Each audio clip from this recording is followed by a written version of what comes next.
Okay जी near वाली side okay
lip one mic check lip one mic check 1 2 3 1 2 3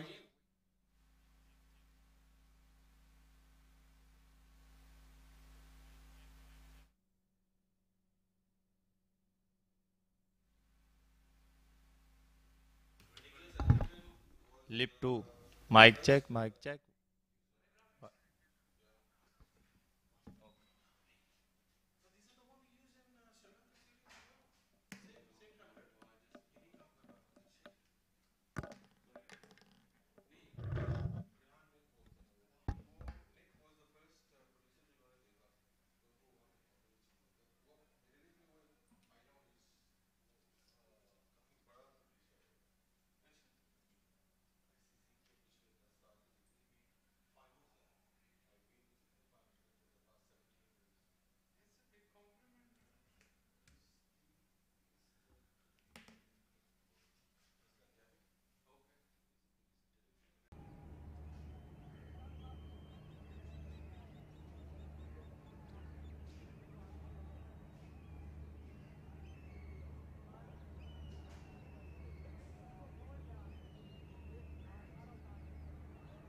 कराना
three-game series between the two countries, Ireland Women Tour of Pakistan, the 2022, and we welcome you all with a big good morning.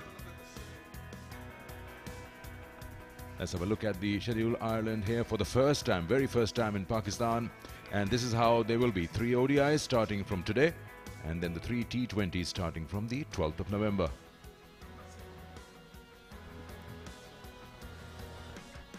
And a big good morning to Marina Iqbal alongside me.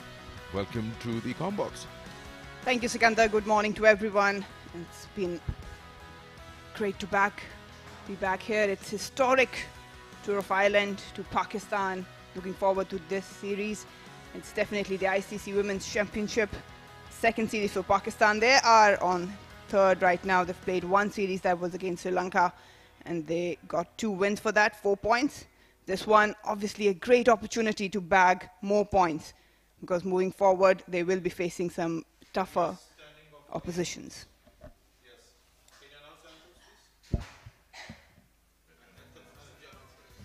Okay, all set for the national anthems of Pakistan and Ireland.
तो आइए बढ़ते हैं पाकिस्तान की कौमी तरह की जानिब।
The two national anthems of Ireland and Pakistan, and we are all set and gearing up for the first ODI between the two sides. And as Marina said, historic moment, because it's the first time ever that the Ireland women have toured Pakistan, and they're looking forward to a good series. Important games, these 3 ODIs, part of the Super League games. And now we have to look at the pitch, the all-important pitch, what it's going to play like. And Marina was down there earlier.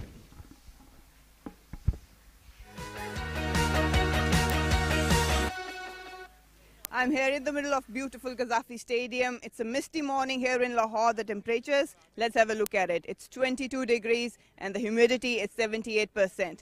Well, now we're all set for the first ODI between Pakistan and Ireland, and I've got the strip in front of me. It's got a bit of shine on it, but because of the temperature, if you can feel it, it's a bit cooler. Some cracks are opening up. There's a bit of live grass as well. So I reckon fast bowlers will initially get some swing in the air and off the track as well. Batters, it's a hard deck, so you will enjoy your stroke play, but have to be careful for that early, 8 to 10 overs, and then you can enjoy the surface. For me, bat first, put score on the board, and then test the skills of the opposition in chasing.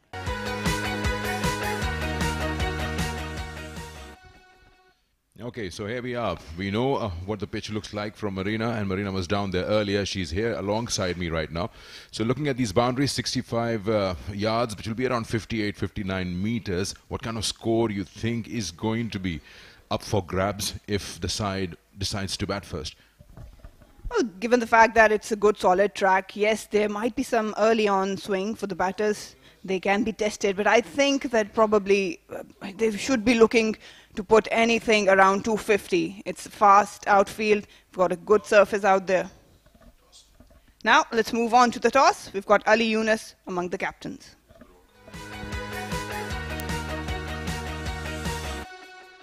It's a beautiful morning here in Lahore for this historic season. This is the first game of this Pakistan Women versus Ireland series. I've got the two captains ready with me, Bisma Maroof for Pakistan and Laura Denley for Ireland. Ali Rakbi is our match referee. Ladies, let's flip the coin. Bisma Maroof is going to flip it. Heads is the call. And that's tails. Tails it is. Bisma has won the toss. Bisma, what would you do? Yeah, batting first. And why is that? I think it looks a pretty good wicket, so yeah, we'll try to put up a good score. Coming from Asia Cup, not a good series that was for Pakistan. And looking forward to this game. Yeah, of course. I think we had a very good tournament, Asia Cup. I think the momentum we got, we'll try to bring it to this series, and yeah, we're very confident. And what about your playing 11? Tuba is not in, but Sana Fatma is back. Is that a relief for you as a captain? Of course, I think we are very unfortunate that Diana Beg is out with the new ball. She bowls really well, but I think Fatma definitely gives us a strong side, and I think Ayman, Umaima, Sadia, and I don't know, the one is missing out. Okay. And what do you think of the pitch? Why do you think it's a batting first pitch? I think it's early on, only 30 minutes. It might really seam and swing with the new ball. After that, I think it's a pretty good wicket. We have seen in the Gaddafi, normally it's a batting track. Yeah. And is our 12th player, Fatma, in the ground? No, she is not there. She's not there. All the best. Thank you. Thank you. Good luck. Laura, bowling first. Are you up for the challenge? Yeah, definitely. It looks like a good batting track. Had I won the toss, I probably would have looked to bowl first. The outfield is quite damp, and we're unsure as to how today's pitch will play, but looking forward to getting out there with the ball.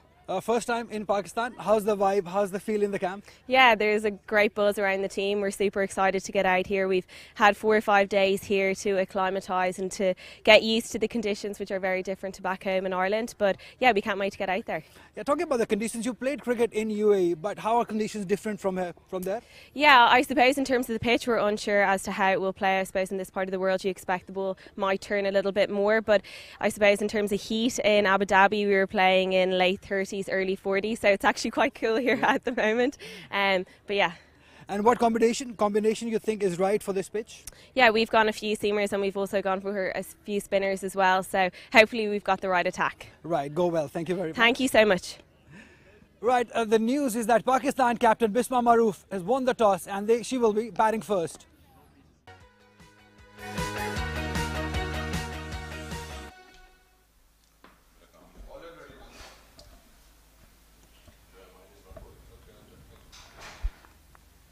We're all set for the first ball here at Gaddafi Stadium. Ireland taking on Pakistan in the first ODI international. It's lovely scenes out there. Sidra Amin has been in sublime form. And she's, if you look at that, 49th match, strike rate 54. She got 100 in the World Cup, best of 123 that was. Alongside her, we've got Muniba Ali, the stylish left-hander.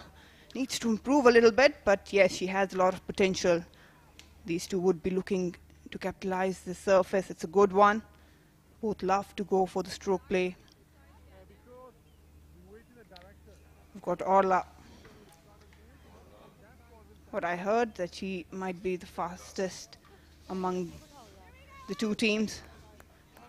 Quite young, but definitely has the potential. And she has created some ripples in the international system. Plays the call from the umpire. Faisal Afridi, no introduction needed. Here we go. Starts with an extra and straight away Pakistan off the mark with that wide. Umpire Faisal Afridi there. So Pakistan winning the toss and deciding to bat first. We surely have a score in their mind. They know this place. They know these conditions very well, and it's a positive move to get out there. And like you said, just try and be a bit cautious in the first 8 to 10 overs, where the two new balls will be in operation.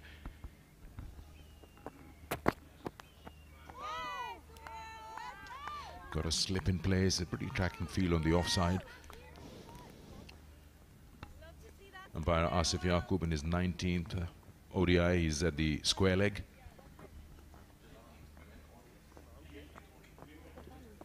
This is 19th ODI in women's cricket.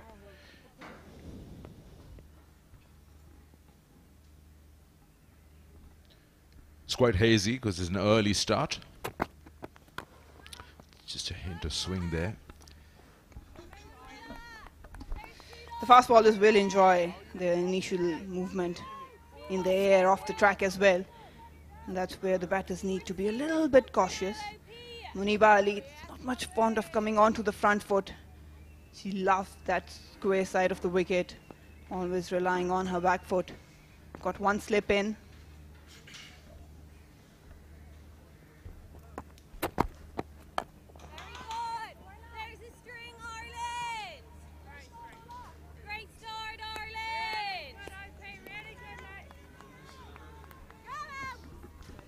I know it's a different format, but the Asia Cup that the women played just now in Bangladesh, Pakistan had a good run. Just that one game that they couldn't finish in their favor was against Sri Lanka.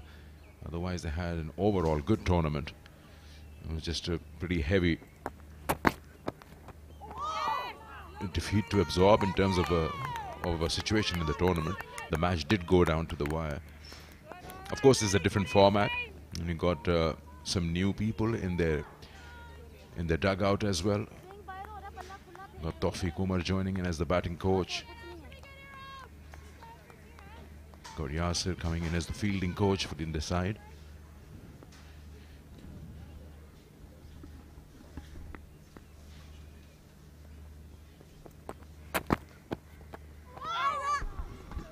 She's doing well, angling it away from the left-hander, and she's getting that movement, away movement. And the length is good, Marina. It's just making her come out of her crease and try to drive that driving length. Muniba is very vulnerable outside off stump. If you look at her initial movement, she stays still, but her front foot doesn't come out. Loves to chase the ball with the bat.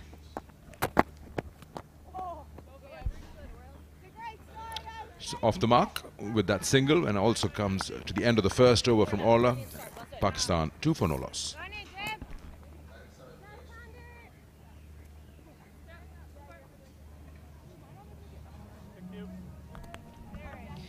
We've got a very balanced side, Pakistan. Muniba Sidra, the openers, Bisma Maroof. We've got Sadaf Shams, who's a newcomer in. Alia Nida has been in exceptional form. Kainat, Sidra Nawaz yet to prove their mark, but good sign. Fatma Sana is back. We've got leg spinner Ghulam, Fatma and Nashra, the left armour.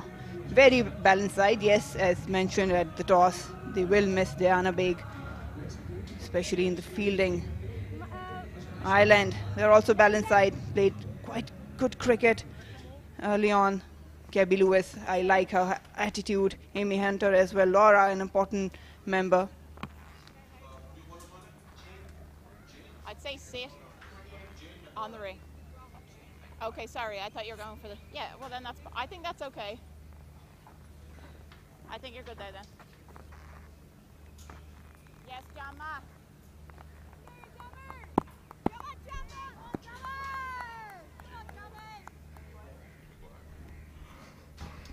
Jane Maguire.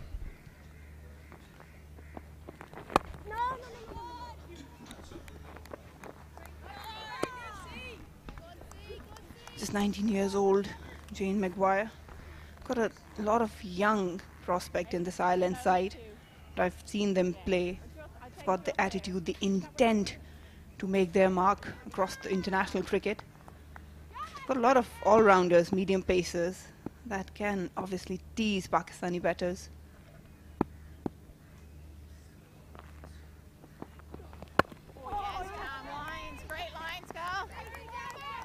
Also the case that most of the batters out there have not faced these bowlers before. So it's just trying to assess what they're offering. And up front with a new ball, you've got to be a touch cautious as we discussed. So just to get an idea what they're dealing with.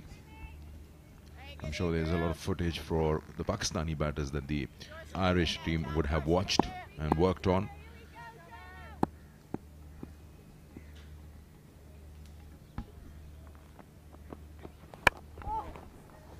You see the difference between Ola and Jane. Jane is trying to angle it into the left-hander while Ola was taking it away. You just feel that Muniba is in touch comfortable with the ball coming into her rather than the one that goes away.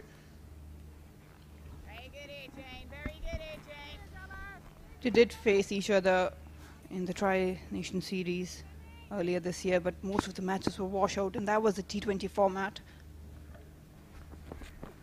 A bit of charge given, but then a stop-back shot. Yes, wingman. Love it, Jane. That's brilliant. That's the head-to-head comparison between the two sides. Pakistan winning 12 and half of that to Ireland.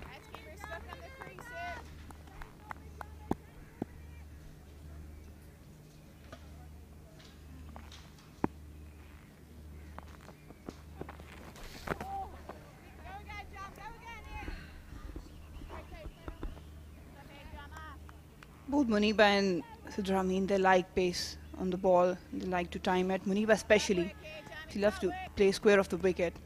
Her go-to shot to get out of any trap is come down the track and lift it over mid-on or mid-off. Just a wild thing.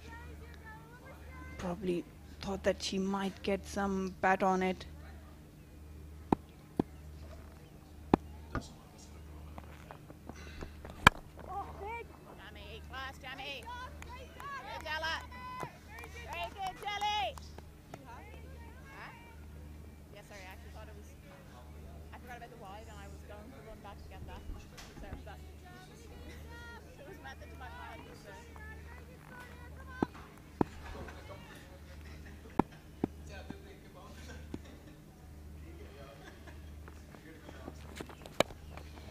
Bit of charge given once again, but to no avail. So Muniba has faced 2 overs. I mean, is yet to face a delivery. It's 3 for no loss. Right hand. This is her first ball here. Thank you.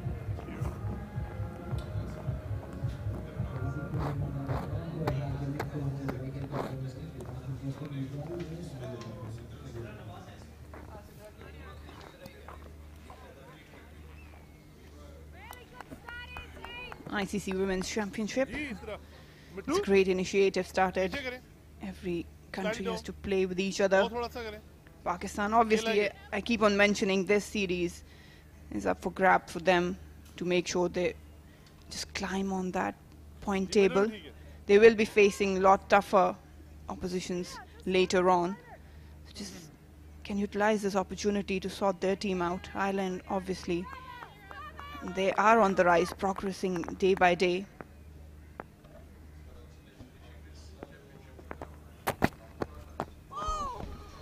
Inside edge, runs here. Not the shot that she wanted to play, but she gets off the mark immediately.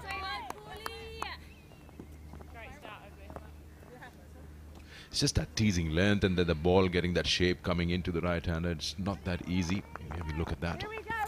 Just dips in a bit. And that is why she gets the inside half of the bat in that drive.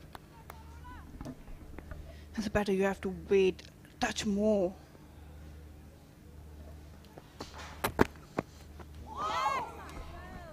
Now that's a curve.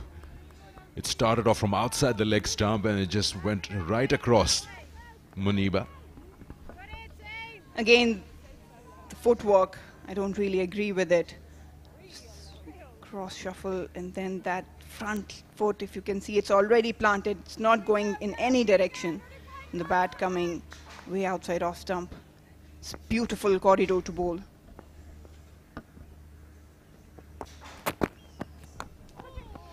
Yes, that edge, but nowhere near the first slip that is in position. But that exaggerated swing, that's just amazing in the quality of it.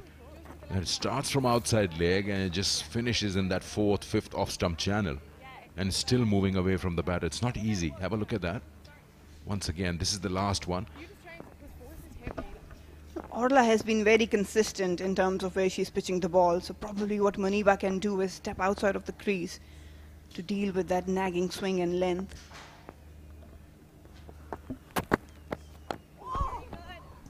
Yeah, it's just impressive. The important part is, Marina, that these lengths, they're inducing that drive, forcing the batters to come forward and go at it.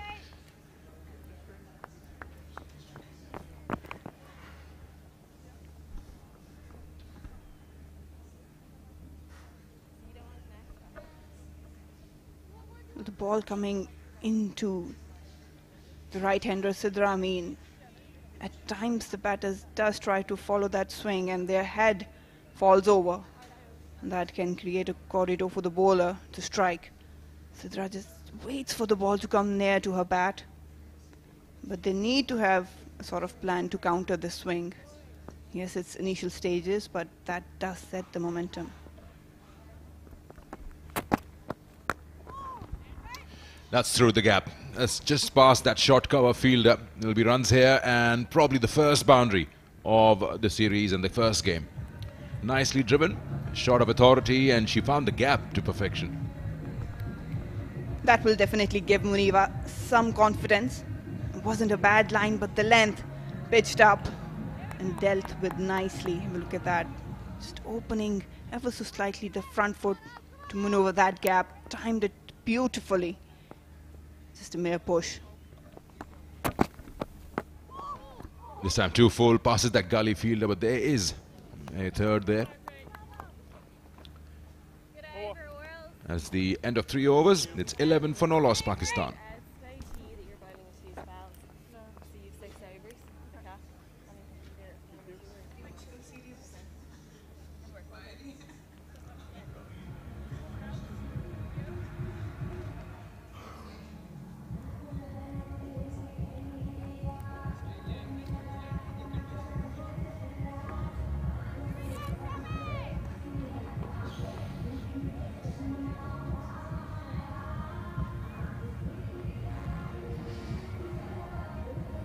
ICC Women's Championship.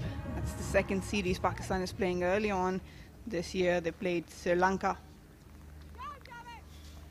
They get to host South Africa and West Indies in away series are the difficult ones. Australia, England, New Zealand, Bangladesh.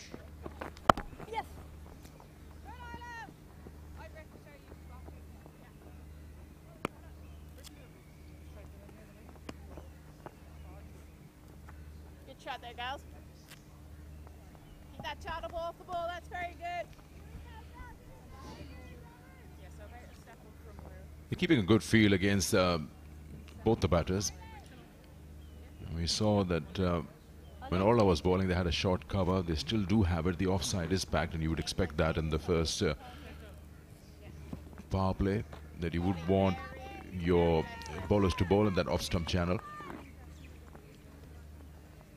Got a short mid-wicket in place as well. The slip continues, but when you get Muniba on strike, they get a gully in position as well.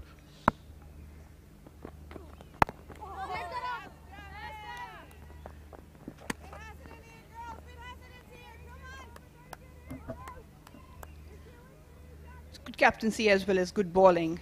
The bowlers are backing their field, just pitching the right areas. They're forcing the batters to do something different to tackle that swing and length.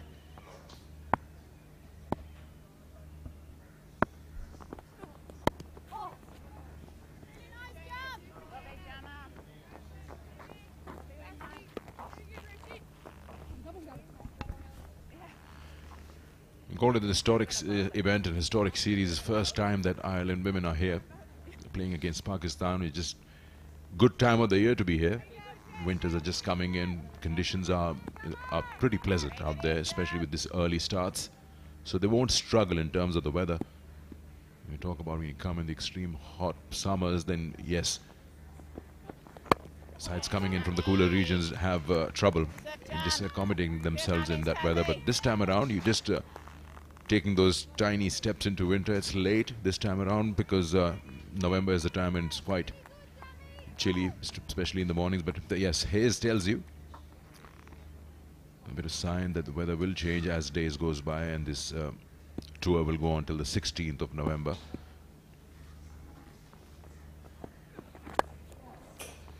Nicely worked away down square leg, and she might just get a boundary here. No, that's well done. Just flicking it back into play.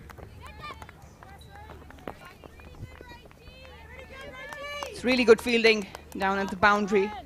Muniba Ali now trying to get out of that shell. Shuffling across the off stump. She knows you need to do something different. That's one of her strong areas, flicking into the leg side. But have a look at that commitment. Brilliant. Yes, Jamie, lovely jam. End of another over. It's 15 for no loss, Pakistan.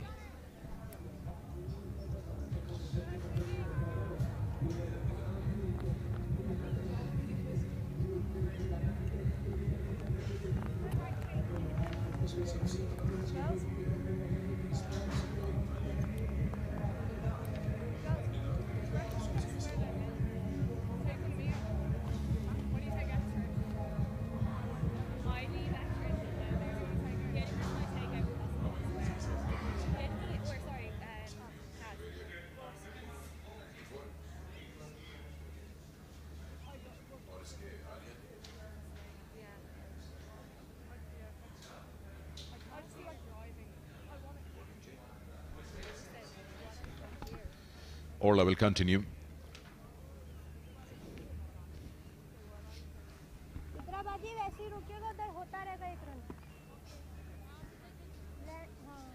Just having a bit of a discussion. Probably just she wants another fielder up from the catching position. Now she's moving the mid-on. And it's going towards square leg, if I'm not wrong. So, yeah, there is now that short mid-wicket, which is pretty straight. So there's no mid-on at the moment. And with the ball angling into the right-hander, she would expect that the ball will go a little squarer if she tries to play on the onside. I think that's a good ploy, especially against someone like Sidra Amin. She loves to play that on drive into the leg side as well. Now what she has to do is that single is not available on mid-on. She has to play a more squarer. And when you do that, there's the risk of turning your bat way early. And if you miss the ball, the bowling side will celebrate it.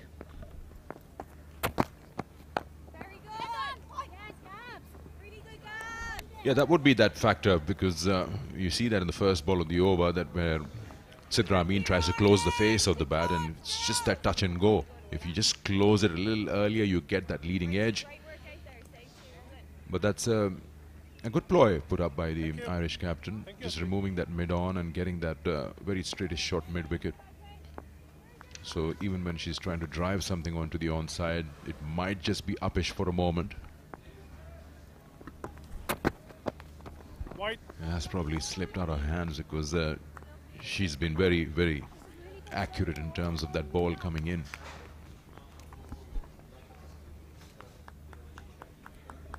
It's a good start for Ireland, keeping things very quiet. Hitting the right length this time, just missing her mark, Orla. Probably trying to create some more of a swing, I would probably say, because the wrist was for the in-swinger.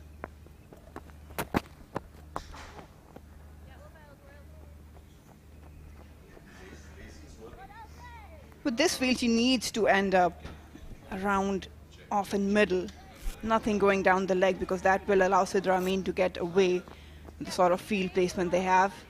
Ola needs to finish around off and middle so that she finishes playing in front of the square. That's where the fielders are positioned.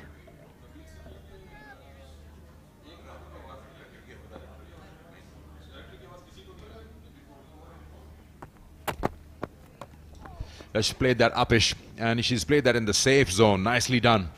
That's a good shot from Muniba. Just working that over square leg for a boundary. Second boundary for her. She's capitalizing on the loose deliveries. Left-right combination does create some trouble for the bowlers this time. The length actually allowed her to go aerial. Picked up nicely. The placement was spot on. Again, that length actually helped her.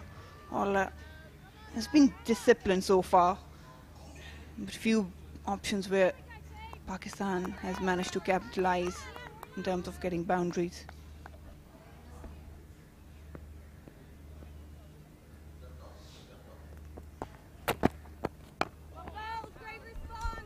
Yeah, that's the channel where you want to be as the bowler.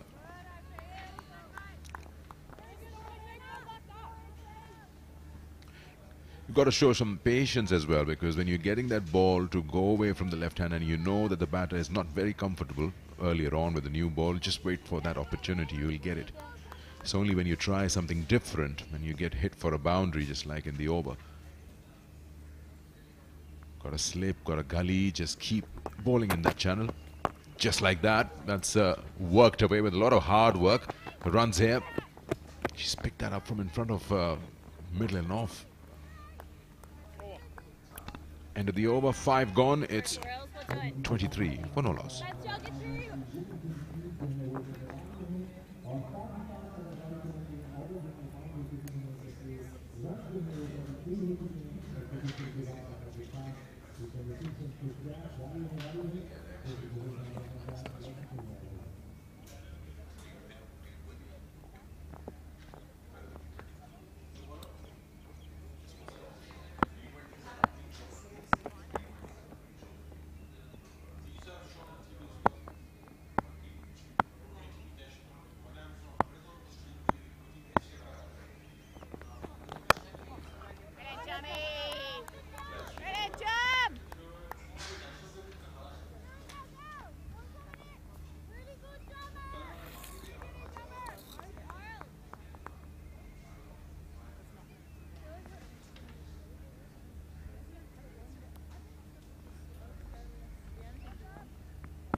Jane into her third over. It's none for 5. I was snaking under the bow one, Johnny.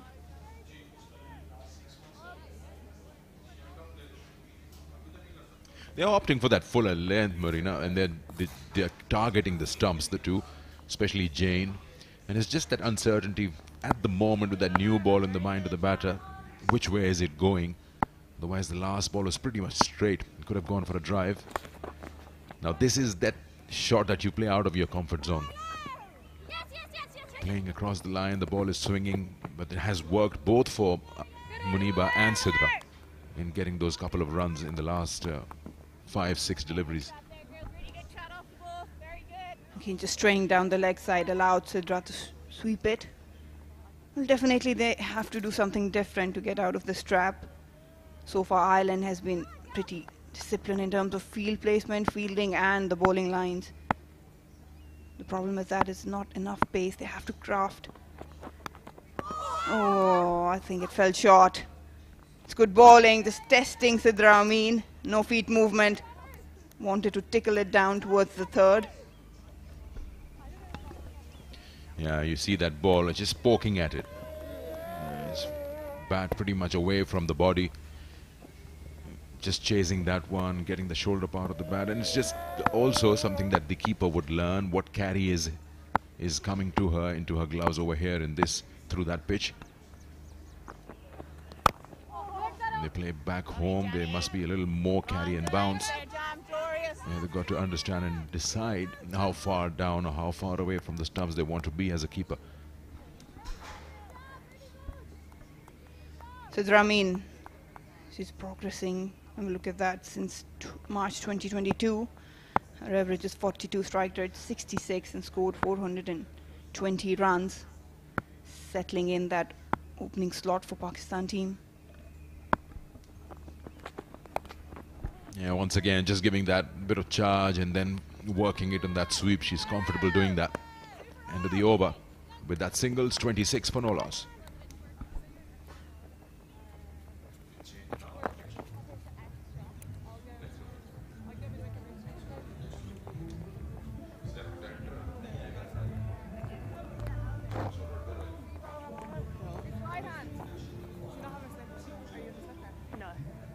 It was the 2 mid wickets for you? Yeah. So Gabs, if you do mid wicket, where? Rita, you're mid on. A lot of young players in Ireland's team. I'm talking about wicket-keeping Mary Warden, one of the veterans, 38 years old. She's also a footballer. An umpire. Here's the lineup. Pakistan would be heavily relying on the openers, and Visma Maroof Nedadar has been in good form. Fatma Sana is back. Ashra Sandhu, Ghulam Fatma, the spin options.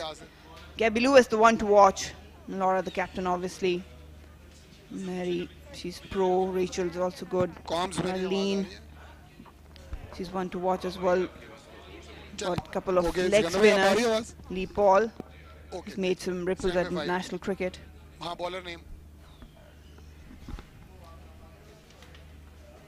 Arlene Kelly, the first change in the bowling after 6 overs.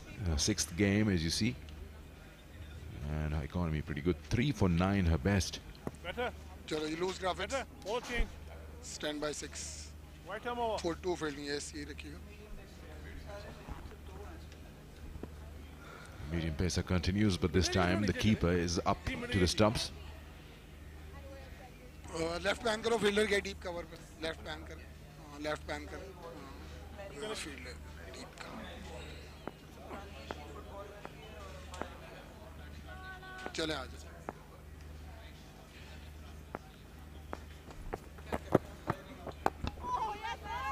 Yeah, a bit of extra bounce that just got Sidra a bit of a surprise. She's just leaning forward to play that, and that extra bit of bounce just got her to remove that bottom hand from the handle. With the keeper up with that pace that Arlene is offering, it's a whole different challenge for the batters. You cannot leave your crease. White ball. It's a wide, and it's also ricochet of that keeper's pads for a single. Two more added to the total. हम कह रहे swing बड़ा है, इससे learn करने चाहिए, sand पे 7. Okay. Cam 5, Pakistan का dugout देखेंगे इधर, right bank करो, Cam 5. Bar batting, stand by 5. Wants a new pair of gloves. Got a few names coming into the support staff. The batting coach, of course, you don't see him here right now, Tawfiq Umar. He's just joined him. It's his first assignment with the Pakistan women's team. Stand by 6. He's been the selector for a while, I think for the under-19, if I'm not wrong.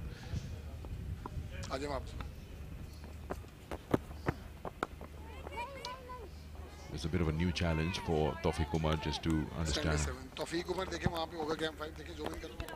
how to go about what the plans are, because like you mentioned, the ODI championship and everything, you get a lot of teams to play with, play against.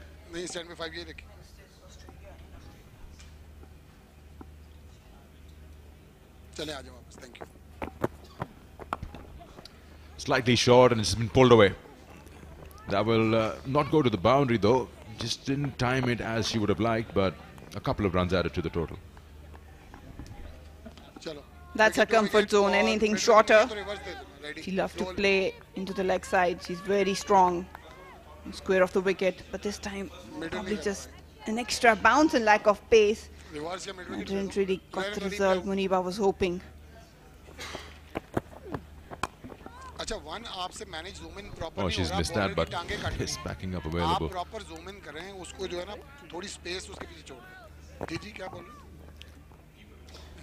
I like the keeper's helmet. It's one of those that the baseball 5 wicket keeper.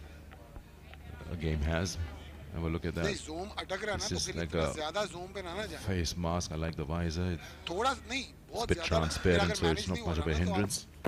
थोड़ा थोड़ा नहीं, ये तो Again, बिल्कुल ही shorter length and beats that fielder there. Now this one might just go to the boundary, and it does. So yeah, you're right about that. Anything on the legs, she's pretty strong on that in that area, in that zone. Wicket to wicket और mid wicket ready. Roll. Runs have started to flow now wicket to for wicket on Muniba first in Pakistan. Arlene just again struggling to hit that length. She's getting a bit of swing, but just straying down the leg again. Freebies with that sort of field. Stand by 6. And probably now doing some adjustments क्यों रहा है यार, हाथ to lead send the square leg back to the boundary. Stand by 7. Got deep Four, cover come as to well. fielding दे दोबारा। Mid wicket now moves into the place. For 45. Need to be targeting outside off stump. Arlene. यार fruit देखें, fruit ऊपर नहीं आ रहा, update नहीं है। Dot ball to end the over. It's 7 gone. 34 for no loss Pakistan when deciding to bat first. Ji ji. Stand by for the batting guard. Animate.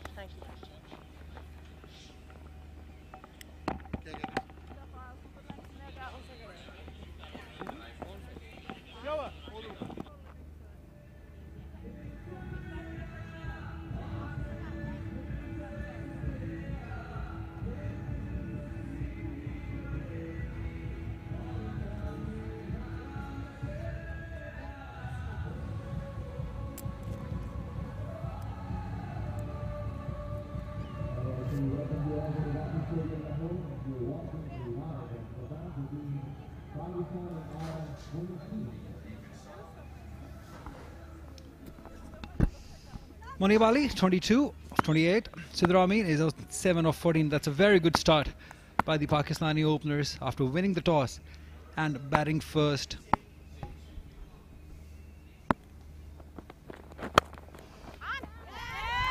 All the way from Ireland, I've been joined by Andrew Leonard. Very warm welcome to Pakistan, Andrew. Thank you so much. Very good morning, Ali. Good morning, everyone. Incredible to be here. A historic day for Irish cricket. First ever tour for Ireland women. In fact, any Irish sporting team of any kind, not just in a cricketing context, to come all the way to here in Pakistan. And the welcome that we have been given is second to none in Ireland. We are known as the land of 1,000 welcomes. Pakistan outdoing us right now. It's in the air, but in the gap. Should look to get 2. If not 3, they should be able to get 3. If they run well, they do. That's very good running. Excellent running. Yeah, for the right-hander maybe? We're set for a brilliant series, aren't we? 6 matches, 3 in the Women's ODI Championship. Just getting to the pitch of the ball here, down the track. There is that shape from Maguire away from the right-hander. And it was in the air at a catchable height, but pierced the gap nicely between Emma Richardson and Gabby Lewis, who did the chasing. She was able to cut it off from the boundary and did get back for 3. Good running from Pakistan. It's also a very special day. Ireland women playing here at Gaddafi Stadium. Then we've got Ireland men also playing today in the World Cup against New Zealand. How does that feel? Very good, Adrian. Very good. Describe it as cricket for 30 years now. A surreal day. I don't think even the most optimistic Irish fan would ever have thought that we would have seen something like this. The men have shone the light for the last 10 to 15 years, but the women, the way they've progressed in recent times has been sensational. Leadership of Ed Joyce as the coach.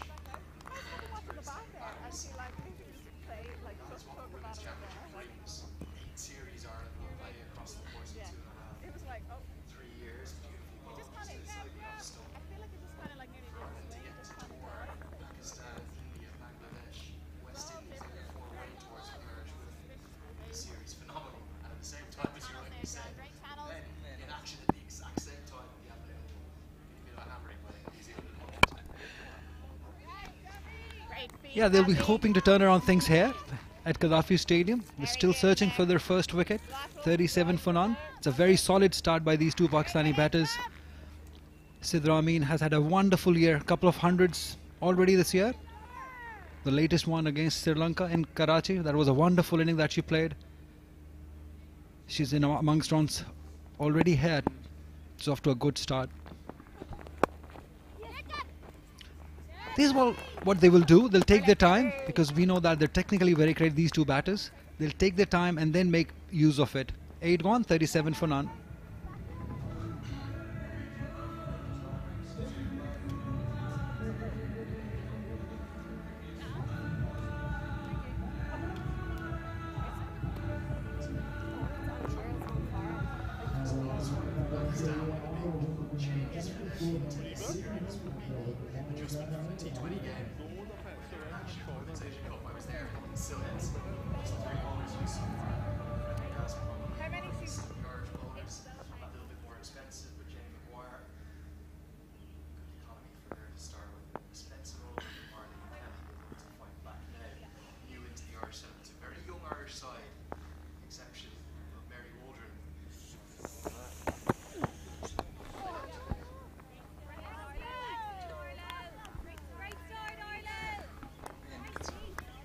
Yeah, and I suppose one of the big things for Pakistan is going to be the adjustment from the ODI game across having played that T20 series, the Women's Asia Cup, where they were probably a bit disappointed to miss out at the semi-final stage.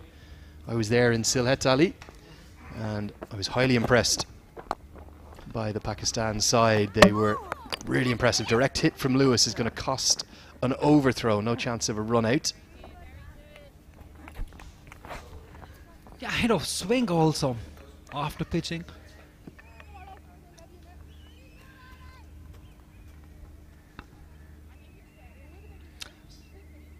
Pace is what they both batters like. They like ball coming onto the bat, and this is what this pitch is all about. If you give pace to the batters, they'll go hard at you. Nicely driven. For a second I thought there's one available, but it went straight to the fielder. Yeah, really good work from Rachel Delaney on the edge of the circle. I was just saying, it's a very young Irish side that is here for this tour, with the exception really of Mary Waldron, who's the veteran keeper behind the stumps. Every other player, with the exception of the captain, under the age of 30. Oh, that's beautifully timed, but there is protection. Muniba will just cream it any day through covers. She's such a beautiful timer of the ball. She doesn't hit big, but times the ball beautifully. She got some runs in Asia Cup also, and here Pakistan would be hoping that she can make use of this start that she's off to. Yeah, and certainly you'd think that for Ireland, with that young side, Emma Richardson, the one other over 30, that fielding is going to be something where they'll need to compete, if not outfield Pakistan. There's no doubt Pakistan are favourites here in both formats, the ODI format and the T20I format. They're the higher ranked side. They've got the advantage of home conditions that they'll know so well here in Lahore. But for Ireland, they did qualify for the T20 World Cup, and that was in extreme heat in the UAE. I think they're actually enjoying the conditions here in Lahore. It's a good call, very good run. Absolutely, she just loved it at the toss, the conditions and the weather here in Lahore. I asked her the question that about what about the UAE conditions, what's the difference? We'll continue talking about it. It's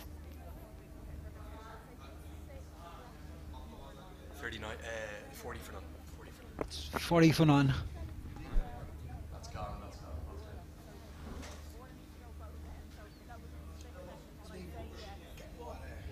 That was a split second kind of thing.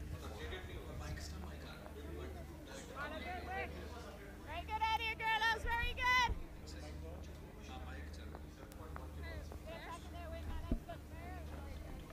So 40 for none with 9 overs gone. Just 1 over remains in the power play here.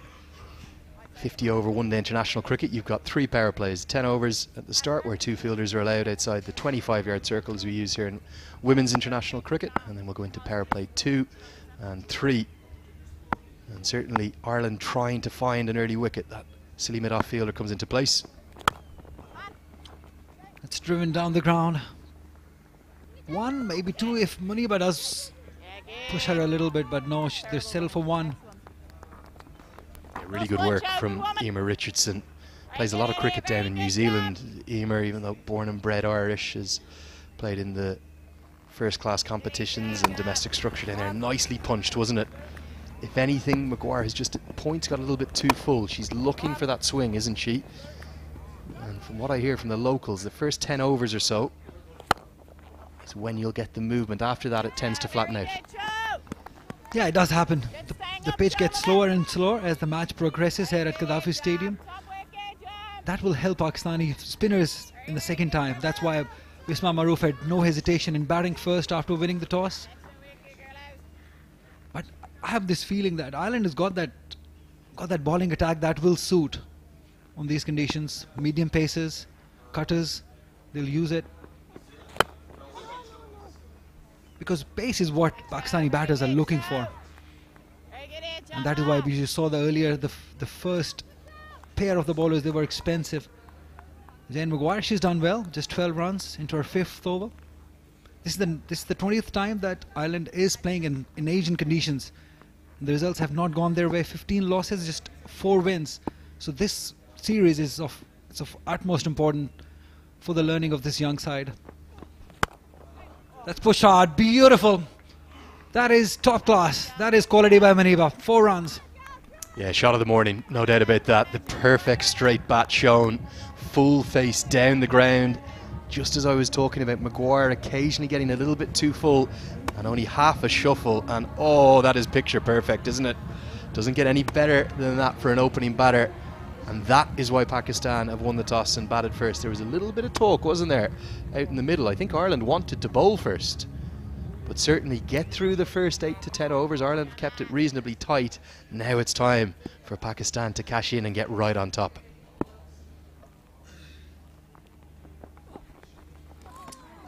Cutter into the pitch, but that will be called a wide. This is what they're trying to do. They're just trying to give the ball air and let the ball swing. They're giving it enough time. We know that at Gaddafi Stadium, bowlers who bowl into the pitch, those cutters, those variations, they come very handy. Especially that first 10 overs or 15 overs, bowlers do like to swing the ball. That's what they've tried to do, these Irish bowlers. Oh, that's nicely played through the gap. Should look to get at least 3. If they run well, no, they settle down for 2. Oh, it's not a good running. 3 was available there. Yeah, great work from Gabby Lewis. Very good arm from the deep, and Munib Ali and Sidra Amin just happy to err on the side of caution, understandably. For Ireland, you were just talking about those Asian conditions. It is hugely different to back home. We get very green wickets in Ireland, very slow wickets. And here, look at the Gaddafi Stadium. What a setup. World class, incredibly flat. She just sliced it to third, just 1 run added to the total. It's the end of 10 overs. It's 49 for none. There's 3 spinning options for Ireland. The big test for them is going to be, can they surfaces? Yeah, she's good. She's very, very talented. This is the start. It's a fantastic start by the Pakistani openers, Muniba and Sidra. Plenty of batters still to come. Bisma Maroof, the captain. Sadaf Shams, she's making her debut. Very talented also. Alia Riaz, we know that. What she's capable of. Nidar Dar, probably the best cricketer in Pakistan side, an all-round cricketer. Then Kainat Imtiaz, also an all-rounder. So plenty of batting in this Pakistan side. And there's some of the Irish fans. There's a man who's well known in Irish cricket. Shami, as he's called, Adesham Ahmed. Plays a lot of club cricket in Dublin. Has those Pakistani links, married to an Irish woman. And a very good morning to you, Shami.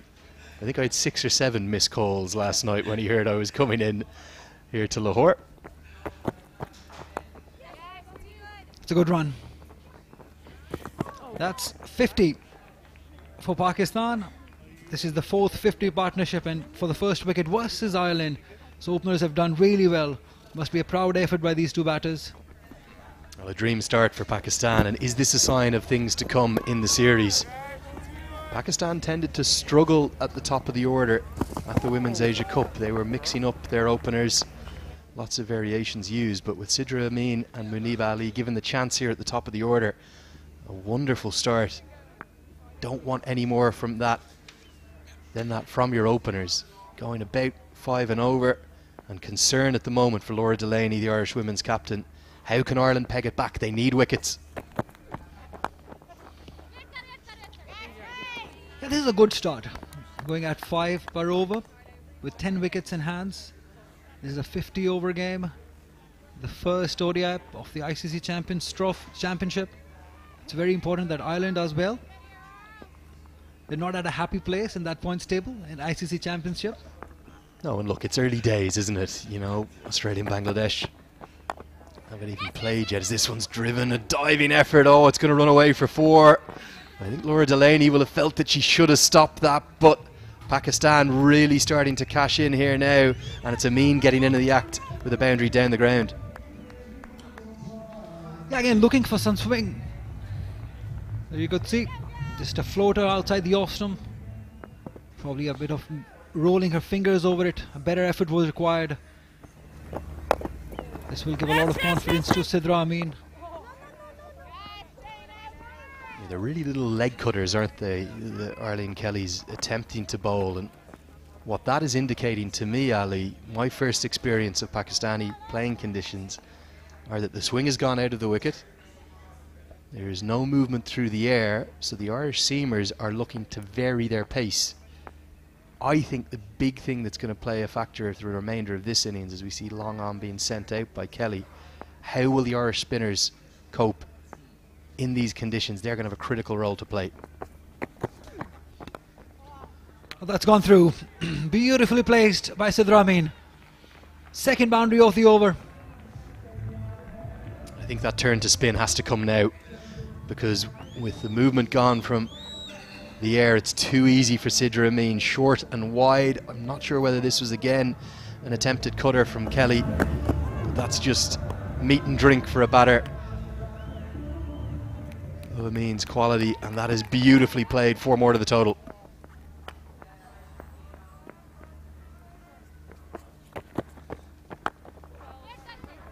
Get this better. This is the best they can do. Just ball within the wickets. Just don't give them the width they're searching for. 11 gone, it's 58 for none.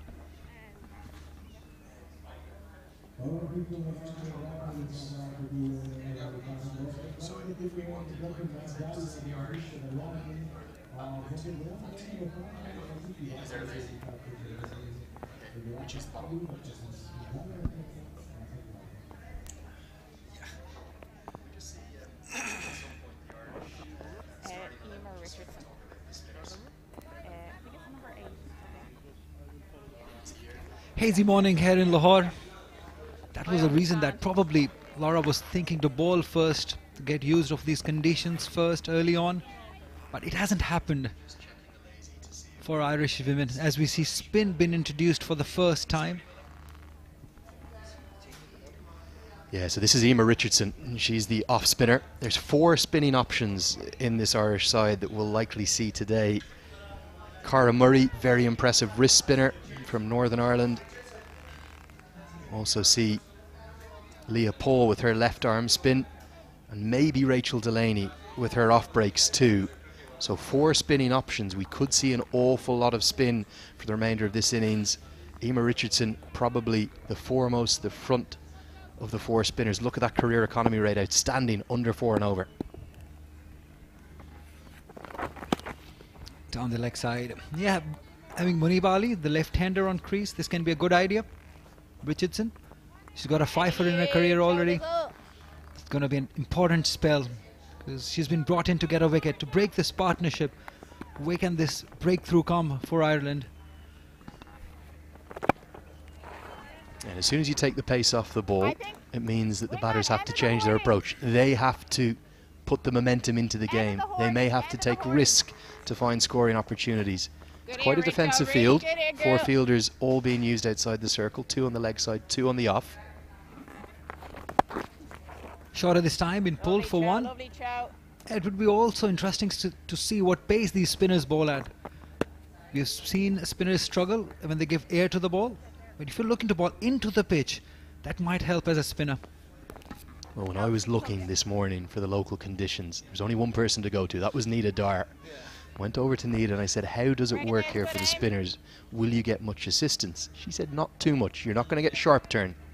The wickets tend to just skid on a little, but you're spot on. It's about the pace you bowl at, and that's what will get you joy on these surfaces. Yeah, that's why I say this Irish bowling lineup, it's suited for these conditions. It hasn't worked. Oh, that kept straight. Didn't spin as she was expecting it. This will happen because, as you said, there's not much spin available from the pitch. Yeah, and that's just the natural variation. Often you'll hear the commentators go, oh, that's the zooter or that's the flipper.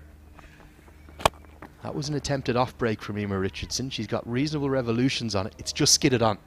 It's hit a shiny surface, might have hit the shiny side of the white ball as well. And that's what's deceived the batter through to the keeper Waldron. That's the natural variation you get whether you're a finger spinner or a wrist spinner. And I think these spells here are going to tell a huge amount in the first game of the series.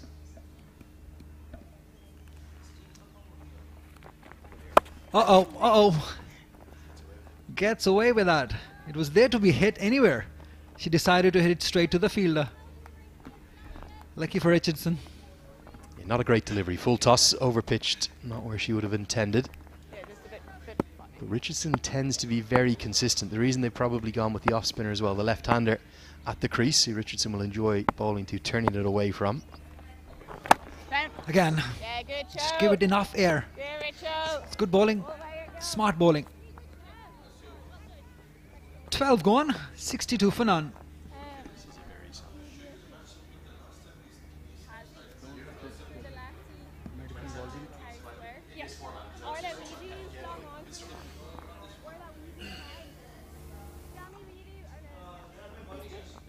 Yes, please. 4 bowlers used so far. I think we may see as many as 7 or 8 used. There's so many bowling options in this Irish team. Didn't even mention Laura Delaney herself will bowl those little right arm medium pacers, often uses herself at the death, but the 4 spinning options are going to be the key for this innings. Pakistan, with the platform that they have, are thinking of well north of 250. They're thinking of maybe a run of ball over 300. But the likes of Cara Murray, who's going to come into the attack now with her right arm wrist spin, who's a very impressive young cricketer. She's going to be critical to helping keep those runs down, and the only way to keep the runs down is to take wickets. Yeah, this is going to be a good challenge for these batters. Right arm wrist spinner. That's a good start. Nice, giving that air to the ball. Just waiting it for turn. Best of 5 for 39. That shows that she can bowl. She's got 20 wickets at this level. Bit of turn for Murray. Yeah, definite turn on offer, and perhaps fortunate there to get away without the wide being signalled. I'm not sure that's flicked the pad. I think that's turned sharply off the wicket immediately. As soon as you go to wrist spin, it's a different kettle of fish, isn't it? Was there something there? Waldron wasn't able to collect cleanly. Dot ball, the end result. Shorter this time. She just milked it towards offside for 1.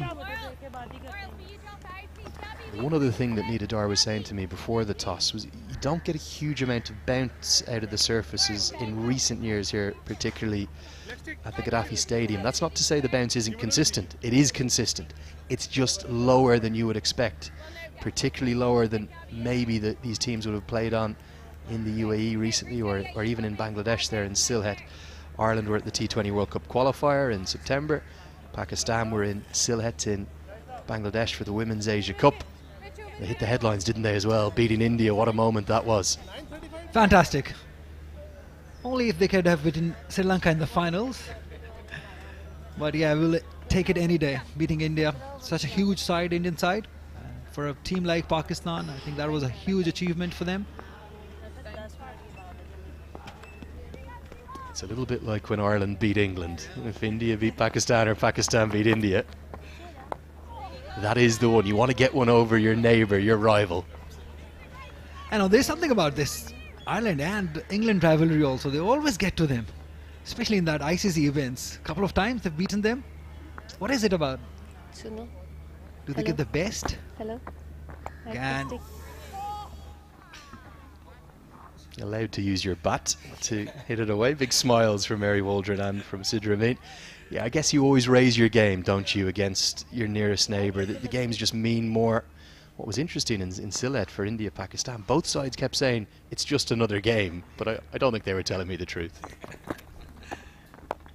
It just can never be. Can never be just another game. 13 gone, 63 for none.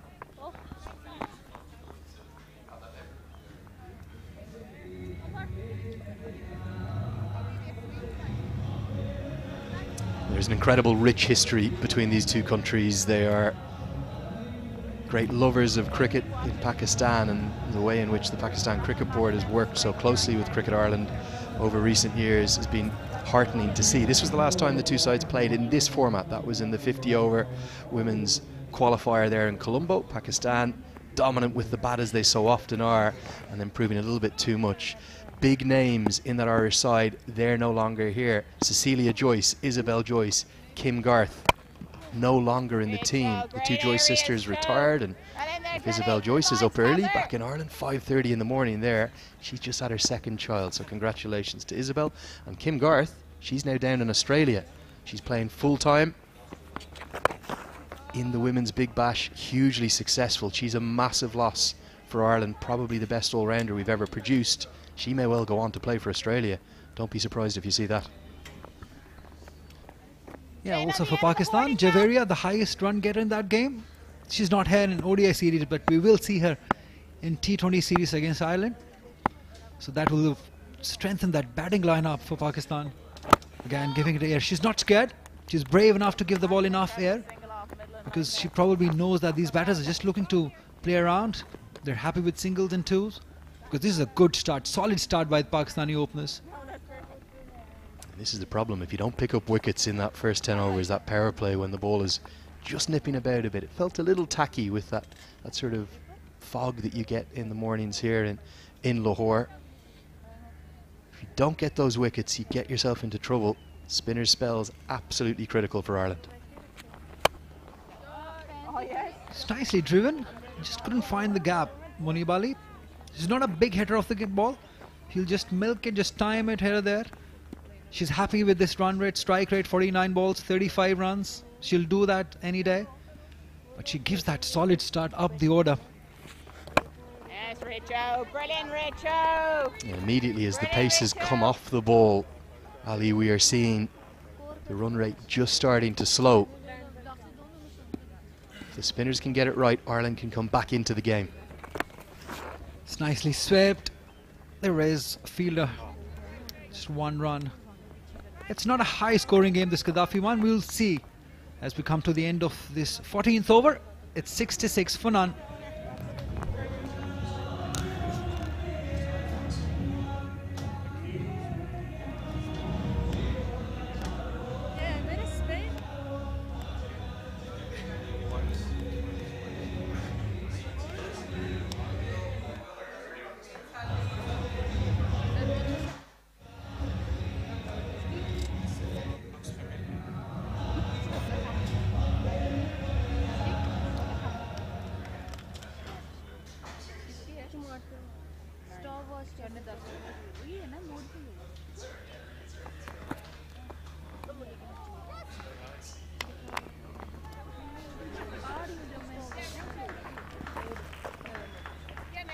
Good start for Pakistan. 66 for none. 14 overs. Muniba has got herself a start. 37 of just 52. Sid Ramin giving her good company.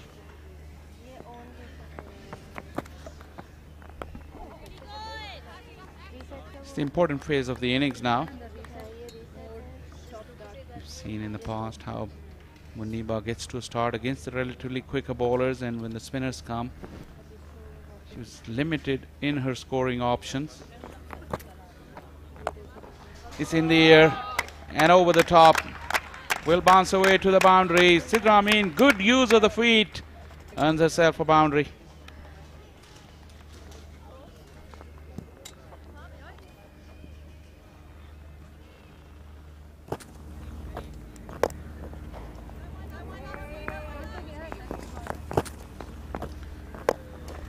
Nice big stride. Stam waiting on it nicely. Another forceful blow through the gap. This is good batting, putting the bad balls away. They've got to do that.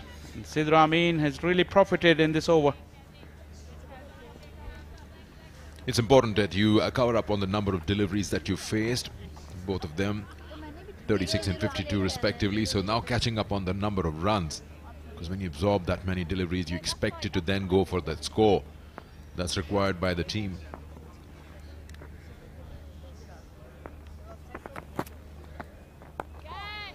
Flighting and tossing that up, inviting that drive to go through. Pakistan is caught up from the last time we were here on a stint. They're now 75 for no loss. Good start there. Just the last ball, complete 15 overs in the game. That's a bad ball. Has been put away. Will it be cut off? No, it's not. There's another boundary. Third one in the over. That's a big over for Pakistan.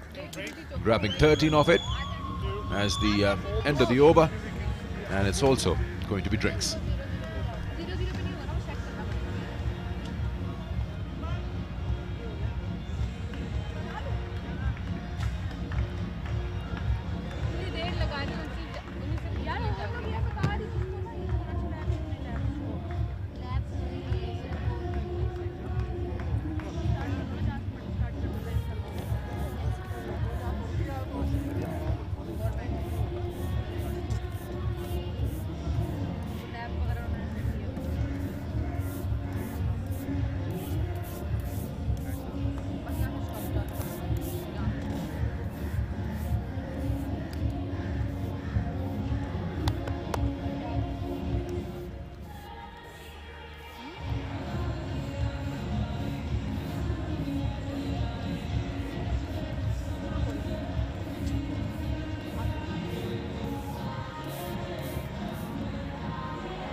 That's the story. Pakistan winning the toss, deciding to bat first, but put down 79 in the 15 overs. The first of the 3 ODIs between Pakistan and Ireland. This is how the highlights look like in the first 15. Good start. Munib Ali with that sweep shot of hers, even against the pace. Once again brings out yet another one. Looking to use her feet, be proactive. Nice straight bat. Sidra Amin then joins in on the fun. She took her time, but the best thing was she was able to put the bad balls away. Good use of the feet. 3 boundaries rather in the last over before drinks. We're taking advantage of any loose stuff around. That's excellent.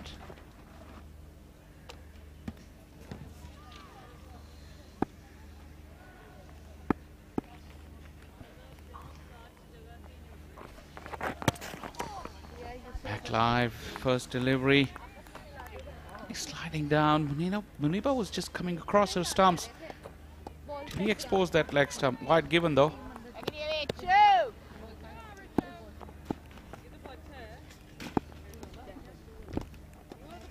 idea is to bring it in from around the wicket and once again down the leg side. Did she get some bat onto that? We haven't seen any signal from the umpire yet, but they're coming back for the second. Yeah, she's got some bat on it. A couple of runs, but Sidra was really game for the third one. She was supposed to come to the danger end. Muniba just really slowed down on that second run. Look at that. Her intent wasn't there. Pakistan need to tighten up these little areas as well. That flashy cut. There'll be a bit of a chase there. Will be cut off. And the batters come back for 2. So the runs are coming now. And that is because they're looking to score. Earlier they're a bit tentative with the new balls in operation from both ends. Now that we've seen 15 overs gone by, they're looking to score runs on either side of the wicket.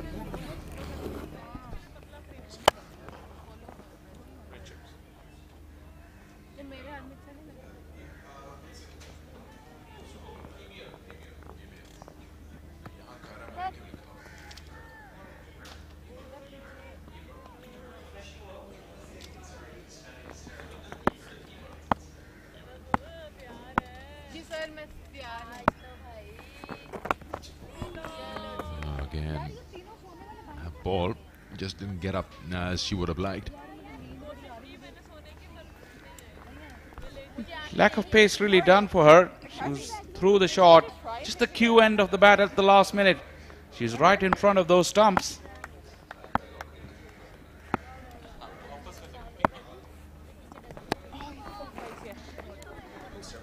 This one went through with the arm. Another couple of runs. This occasion not very convincing, but these two are keeping the scoreboard busy. 8 of the over already. Another good one for Pakistan.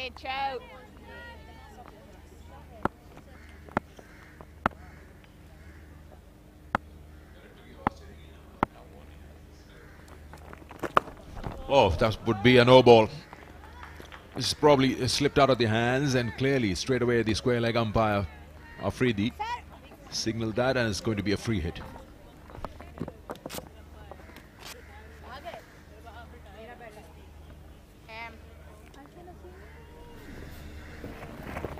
Way high, easy call. How about Opes into 44? Well, strike has been rotated now, so they can change the field. Muniba will get a chance to have a go at this free hit. Watch out for that big sweep shot that she really favors.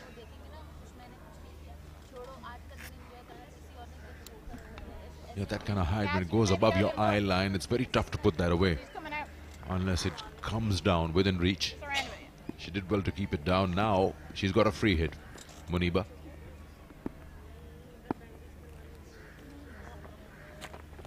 Down the wicket, she just clobbers that over, just over that inner circle, and it'll go to the boundary. So well cashed out. Free hit, 4 more added to the total, 4 more to Muniba. It's 93 for no loss.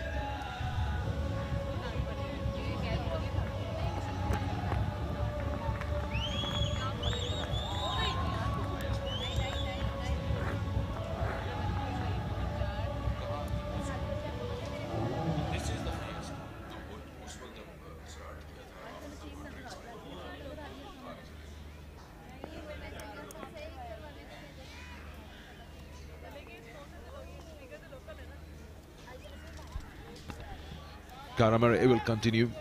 She's bowling her 3rd over now, none for 14. Pakistan, brilliant start, 93 for no loss. And making room. This is a good call for a single. It was right there, not so far away from that pitch. But that call was so good from Sidra Amin, pulling Muniba out of a crease and getting that single on.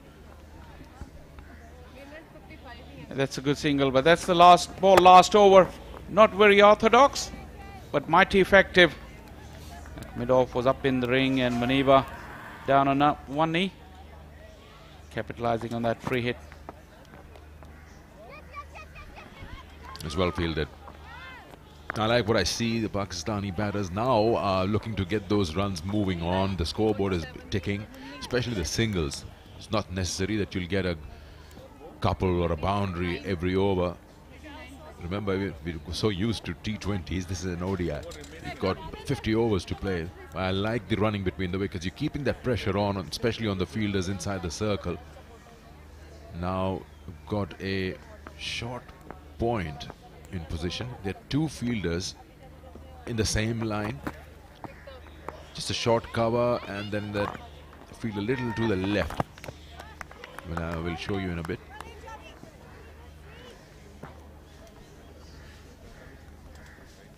That fielder is placed for that up-pitch drive, just about 15 yards away from the batter.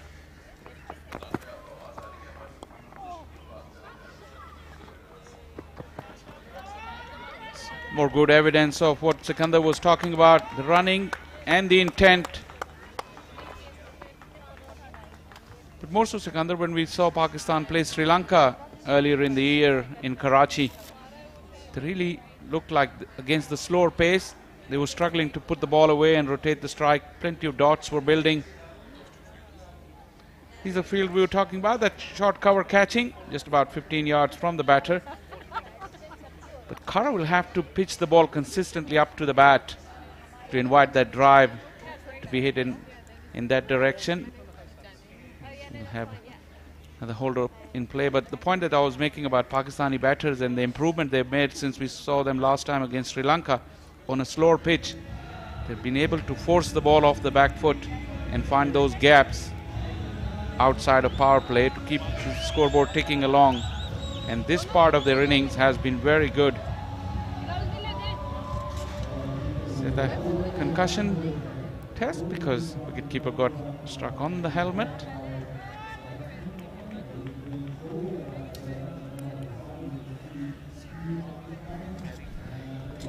You've got to follow that protocol.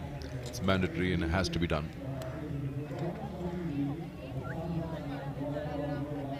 And it's basically not the ball, it's the throw that came to her. Ricocheted onto her helmet. But all well.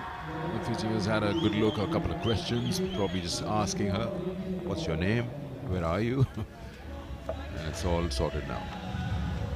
Just flash the fingers in front of her. How many are there? 2, 3, 4. But she's good. Yeah, that throw was awkward. Almost yorked her, and that ricochet of her gloves just hit her on the helmet.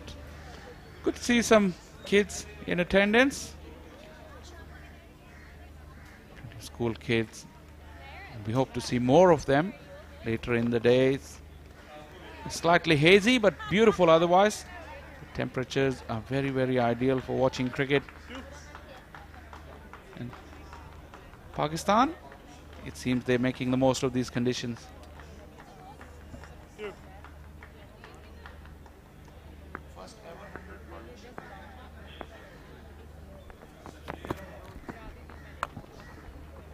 Just cutting that one away, but you've got enough protection on the offside. You set the short cover, then a fielder just behind her. Got a point, you got a mid-off, and then a sweeper cover. So these are the four inside. You can see this almost in the same line. It will be very tough to pierce that gap.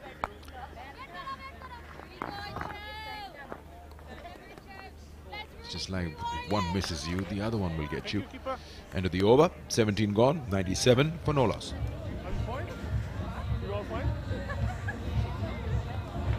Was a bounce or maybe not?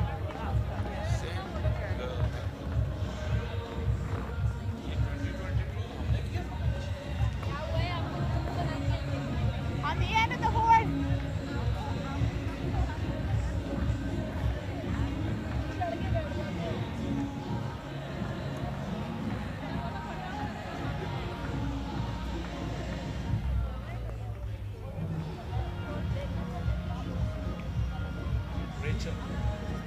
On the end of the horn. Up. Rachel Delaney. Gabs, you happy where OP was? Getting her first chance to have a bowl. Happy? 12 wickets in 12 games. The economy of 5.5. May enjoy these conditions.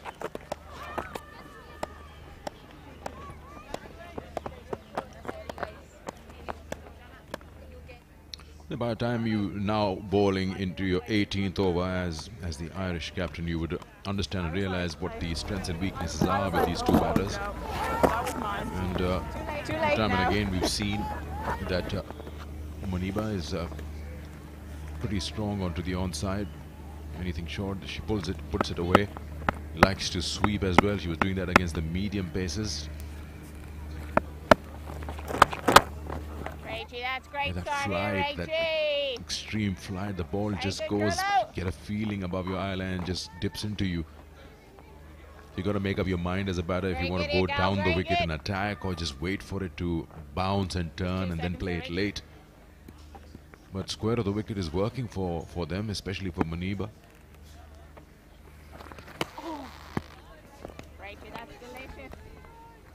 Yeah, that's better line for Muniba, because she pretty much likes to roll everything from that stump line onto the onside for that sweep. This was way outside the off stump, forcing her to play it in that direction. Yes, Rachie, lovely Rachie. Very good in there, Della. Very good here, Wingman.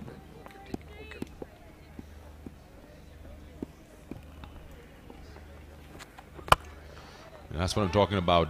Come down the wicket, just meet the ball a little early. That's well done by the cover fielder to take the pace off. 100 up for Pakistan. This is the second time a 100 opening partnership by Pakistani openers. And it was these two last time around as well. Sidra Amin and Muniba. It was well played by them, getting that in the 18th over. 100 for no loss in the first ODI here.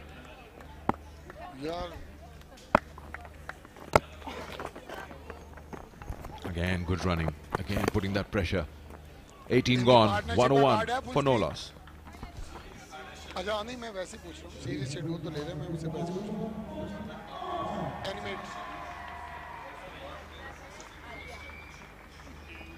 Great work, keep going, Kazi. हाँ है ना चलो बस ठीक Island tour of Pakistan, that's the schedule today.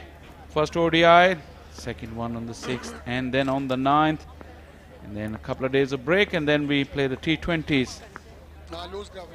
To the 16th of November, the Irish team will be staying in Lahore. Once again, good call, good running, good intent. That's been the feature of this partnership, and they haven't been able to find a bad ball to put away. They've rotated the strike very, very nicely.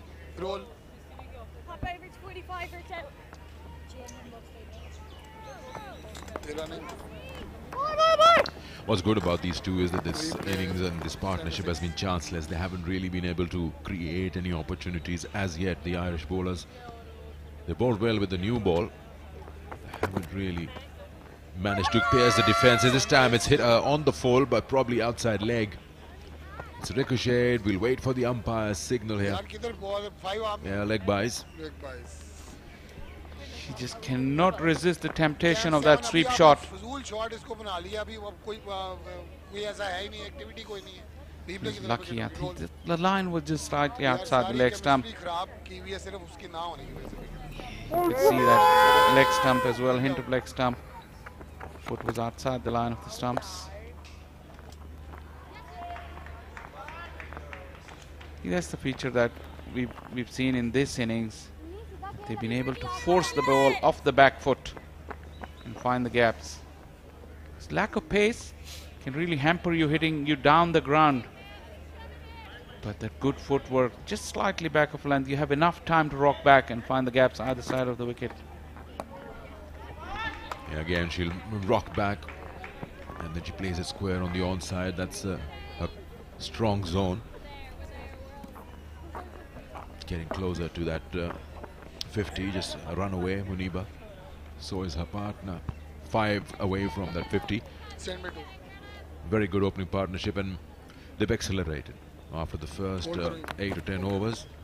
They waited for that new ball to just stop that sideways movement, and now they started scoring.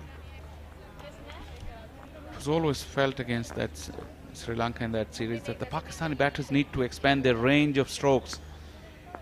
And 6 months on, we can clearly see in these two openers, they've really expanded their range of strokes. That is where the acceleration that you're talking about can come without taking many chances. It's a good one from Kara. Just the 3 runs off it and the leg by. 105 for none.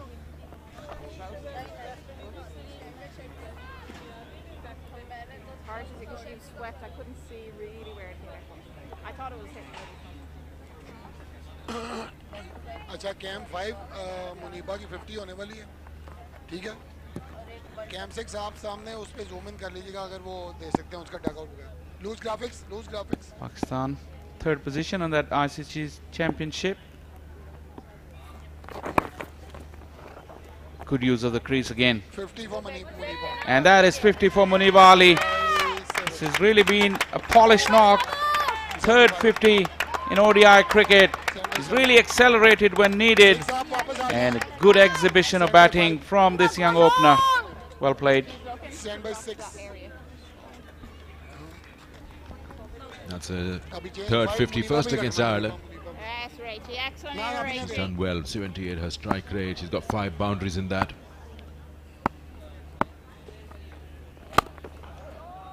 Makes a full toss out of it and just finds that fielder at short cover.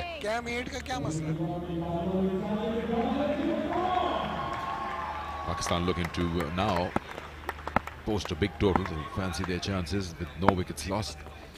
Again, that ball just goes above your eye line. It's so tough to put those away. Oh, that's the boundary. They should have been stopped. She got a finger to it. She got there.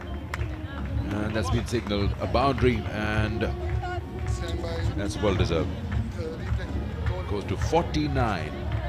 A free hit has been given. Yeah, just that eye line I was talking about.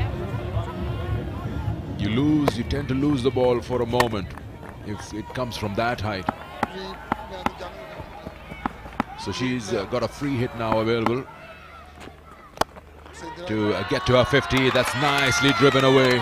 Beautiful shot. Complete timing in it. And she gets her 50 quicker than her partner. 53 or 55. Arms aloft, she celebrates. Probably one of her best strokes to get to that 50. Great use of the feet. Just getting to the pitch of the ball against the turn, but got close enough, and look at the placement on that and the power. It all came from the timing that she had. 5th 50 of her career.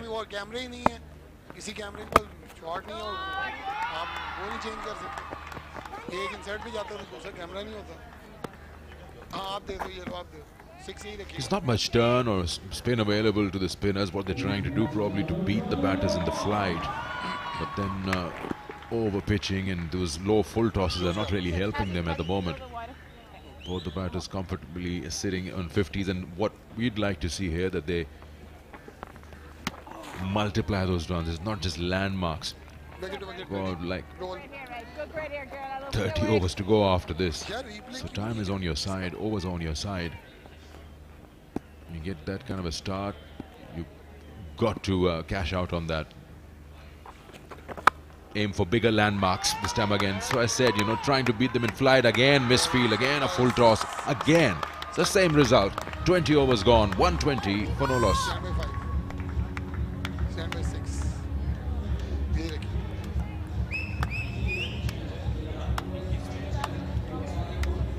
Stand by for the batting guard. Batting guard ready? Any minute.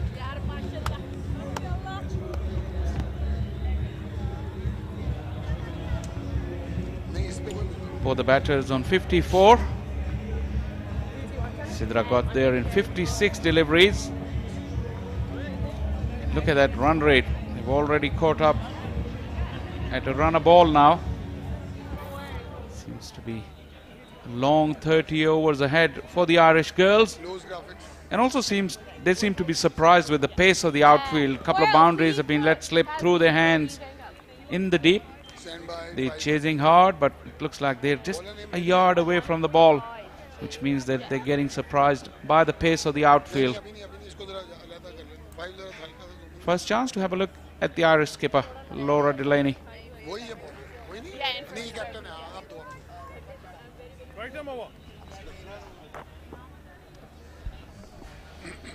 27th match for Laura, the captain. She's got 3 for 26, her best. First time in operation in this match, the first ODI. They're looking for that breakthrough. Haven't found it yet in the 20 overs, but what is good about for Pakistan winning the toss, deciding to bat first, is that they're cashing out on the decision they've made. They've accelerated well. They were 49 in 10 overs, and then they've basically punched on that accelerator, 71 in the next 10, and haven't lost a wicket.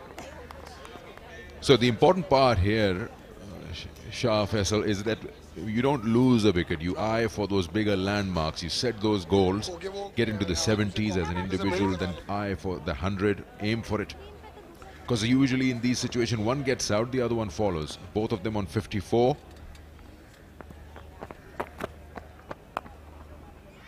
It's a good looking, comfortable drive. You'll see that these modes, you'll change gears through your innings, because still a long way to go. 29.4 overs to go. Well, these are ICC Championship games, so the performances here, they count a big deal. Like this Sikandar was saying, if you got yourself to a start, make sure you make it count, you make it a big one.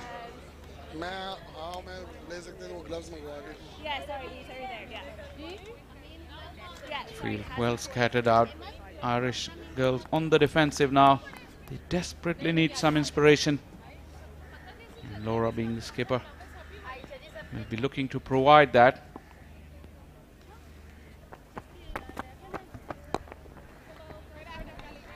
Just try to level best to stop that single. Just a little too much on the left side of her dive.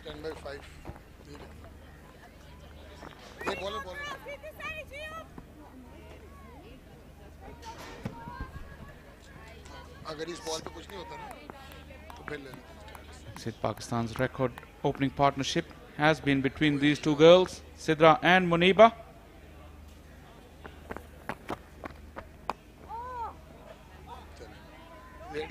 Once again, picking out the gaps very nicely. Sidra Amin has been prolific. These are her stats in the ICC Women's Championship. 3 games. Look at that average of 72. You can go up with the strike rate. Obviously, this is before this game. And that highest of 123. Lose it.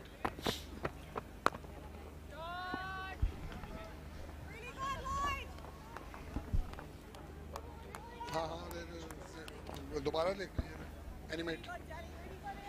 Some big names on that list as well. Harmanpreet Kaur, Priti Mandana, and Chamaria Tapatu, who we saw in Karachi earlier in the year. And Lakshya De Silva, another very talented girl. Most impressive part of this innings has been the rotation of the strike between these two girls. Single to finish off the over. 125 for none after 21. Rehan Muneeba का 50 package है, फिर next over में हम ले, ठीक है, क्योंकि वो ओवर के बिटवीन ही चल सकता।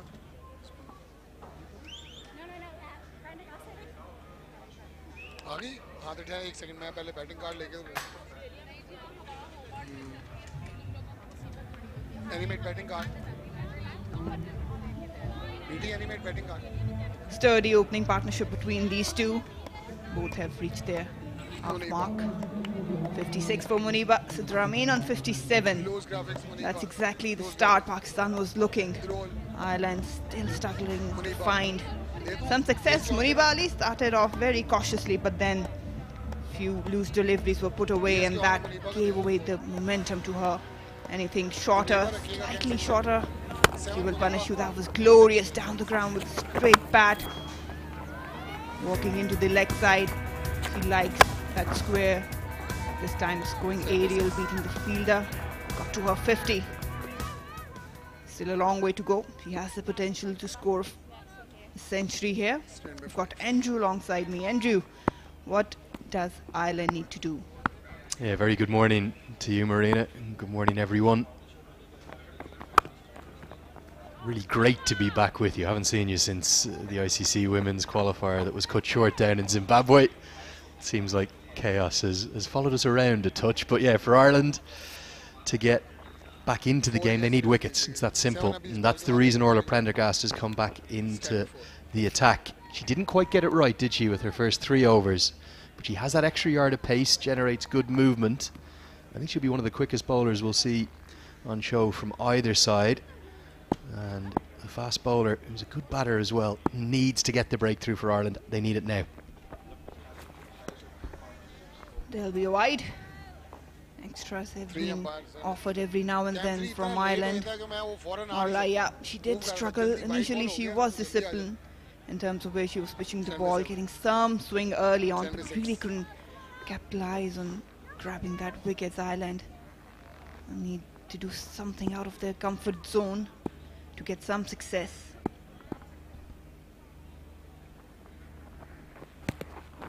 Okay, just straying down the leg.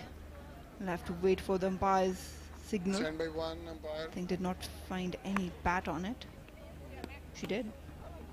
Yeah, I think it might have cannoned into the glove, possibly, so Cam 7, lose given as runs. But you think of all the great opening partnerships in the history of the men's and the women's game, tend to be that right-hand, left-hand combination. That's what Pakistan have here, and that's what's causing the Irish bowlers some problems. Prendergast down the legs to the left-hander. Can she get it right to the right-hander? No run there, slight hesitation just in time, I think, Muniba. Ready, mid-wicket. That's excellent, right? They have been brilliant, these two, between the wickets. Let's have a look.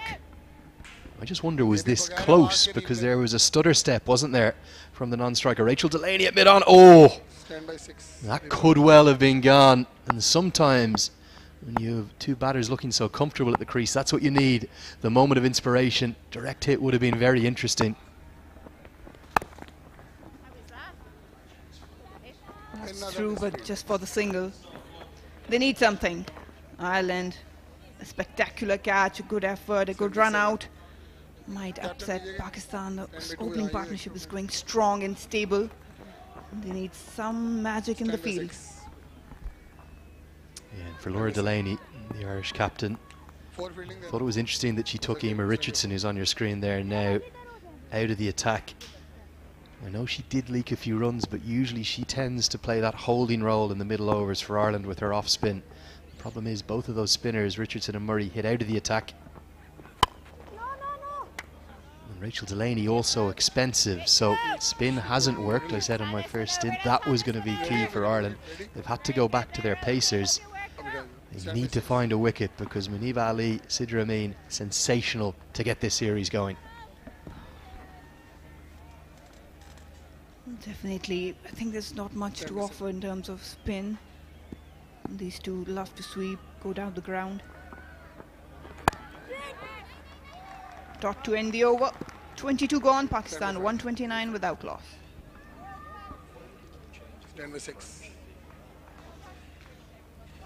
Bowling card BT ready है animate bowling card.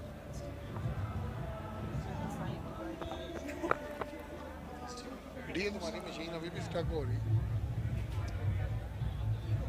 7 bowlers already used for Ireland. We may see more because we haven't seen anything from Leah Paul yet. The left arm off spinner could be a good option on this surface. She bowls a little slower through the air.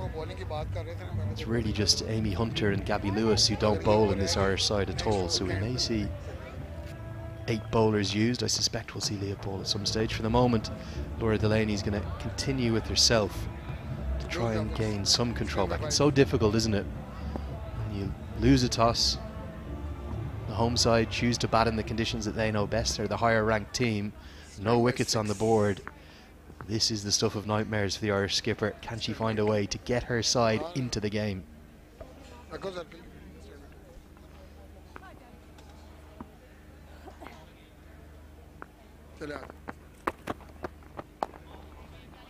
That's tight line, keeping it within the wickets. Not much pace offered. Ireland obviously haven't found any success, but that obviously defines the character. Still looking and hunting for wickets. They have a great attitude, this Irish side. You'll see throughout the series, however things are going, whether brilliantly or terribly, they will keep giving it their all. They're brilliantly coached and brilliantly led. Laura Delaney, the captain, and then Ed Joyce, the head coach. But it's not just about Ed Joyce, it's about all of the backroom staff they put in this Irish women's setup. Earlier in the year, a €1.5 million investment in the women's game by Cricket Ireland. You can see that's the sports psychologist there on the left, the physio in the middle of your shot, Ed Joyce in the top right of your screen. I'm a little biased because I loved Ed Joyce, but I reckon he's maybe the best Irish batter of all time. I'm sure Paul Sterling and Owen Morgan and a few others will have a word to say about that, but he was a class act, and the commitment he has to the women's game, Marina, is second to none. He comes from a massive cricketing family.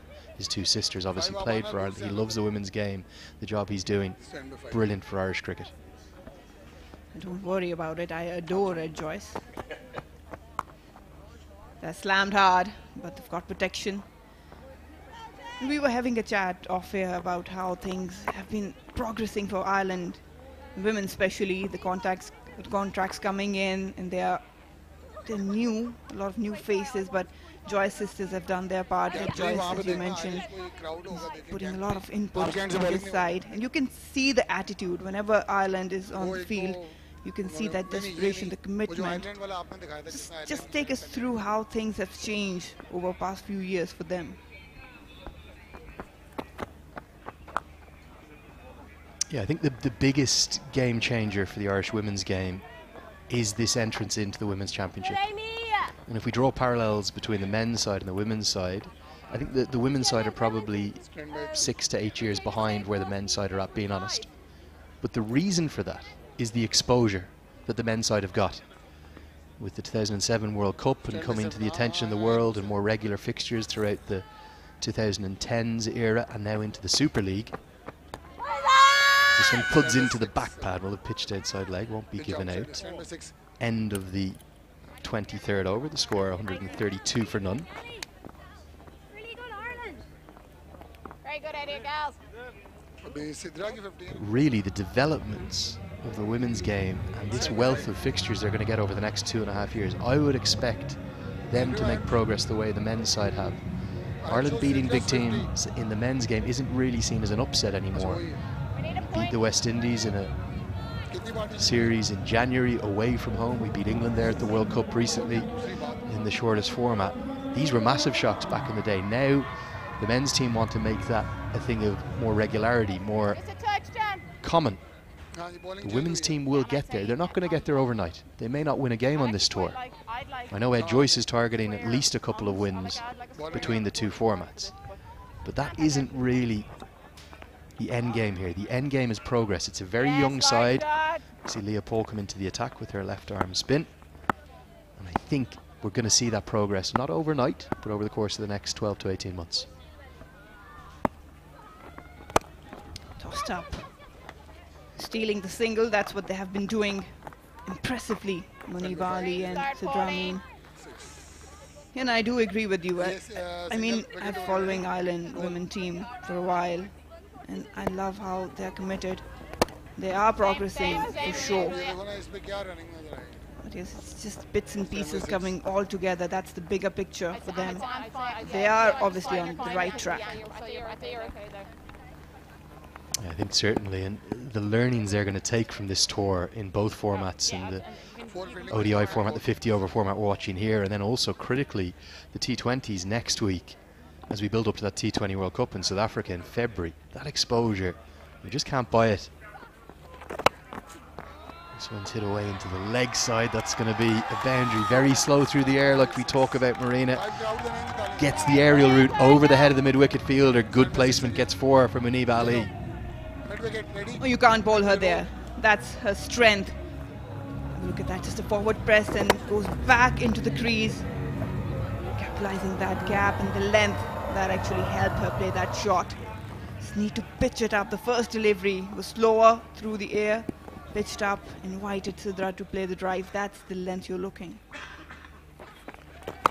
Again, shorter, and this time it will go all the way over the boundary.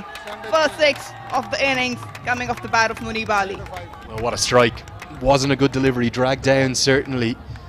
And sometimes poor deliveries like this can actually find you the breakthrough. But Ali has got enough of it to get it over the head of the deep backward square leg fielder. When it was first hit, I wondered, was that going to be maybe a chance, but instead it soared all the way for 6. The first 6 of many we're going to see here at the Gaddafi Stadium in Lahore. 186 Muniba Ali, previous highest was 58. Getting closer to her century mark. That's better. Again, just the lack of pace allowing Muniba to play it into the offside. Tell me about the pace the spinners should bowl at here. You're from Lahore, you know these local conditions brilliantly well. Nida Dar was telling me before the toss, you're not going to get much spin out of these surfaces. But if you're bowling at the pace that Paul is, you have a very small margin for error, I'd expect. This time again, tossed up. Oh, just tight misfield. I think it will run away for the boundary. It does. This time, Sidra Amin getting his cruise light. She is taking the charge back to lead. Really expensive over. The introduction of the 8th bowler has been very costly. Again, so slow through the air, isn't it?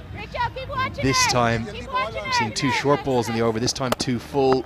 Fielder, I think Emma Richardson will have felt that maybe she could have done better. Things going wrong here for Ireland. That's through again. There'll be back-to-back boundaries for Sidra Amin. The up ball, he's been expensive. 20 off this over, 150 up, 152 without loss Pakistan after 24. Stand by 6 feet out.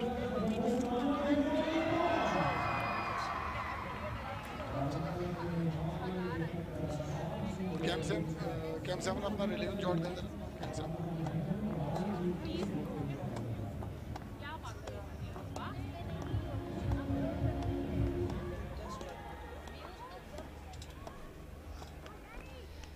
Sidra Amin moves on to 70, Muniba on 69. The dream start for Pakistan. 152 without loss. Ireland, well, they're bringing each and every option into the play to get the first success. Laura to continue. Cautiously dealt with, no run offered.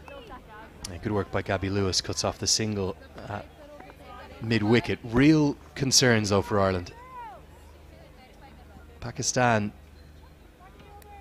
quite simply, sensational start. 150 put on between these two. It's been pretty much chanceless, maybe just that one edge in the 6th over. Fell short of the keeper Mary Waldron, but outside of that and maybe a sniff of a run out, these two have been flawless. And I think they're both not just thinking of 3 figures now. Pakistan thinking of at least 300 plus. This could get ugly in the next 45 minutes for Ireland if something doesn't change and change quickly.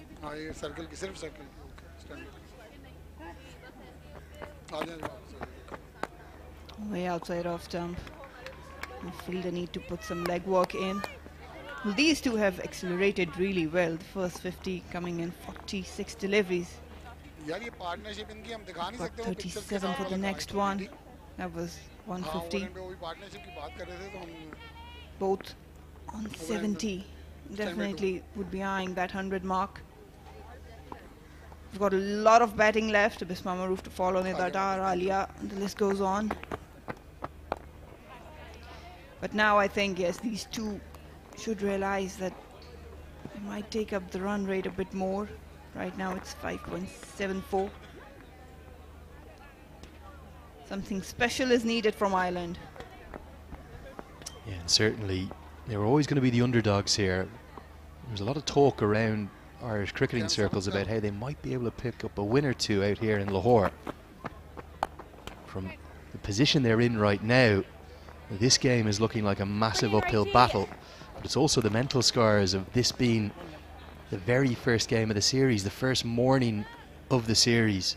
Ireland yet to pick up a wicket, Pakistan dominant in their home conditions. You have to wonder, how can Ireland find a way not just back into this game, but back in to all of the contests, the 6 contests that we're going to see here. Single down the ground. But we have seen the momentum shifting rapidly in a few games. So that was the over. 25 done, Pakistan 155 without loss. Stand by 7 boy relieving shot.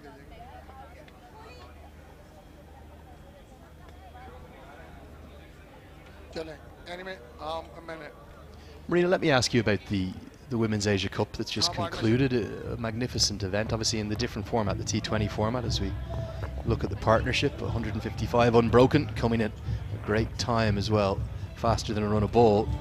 Pakistan scored that phenomenal win over India that hit headlines all the way around the world. And the way that they did it, India were looking unbeatable.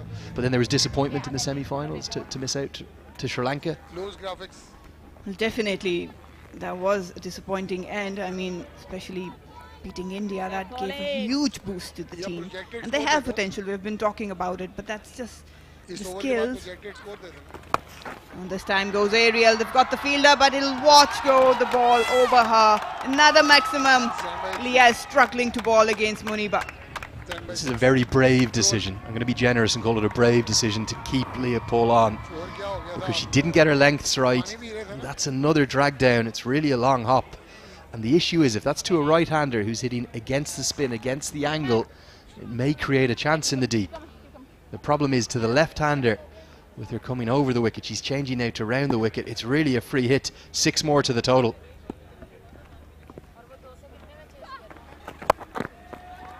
Again into the leg side. We'll just settle for a single.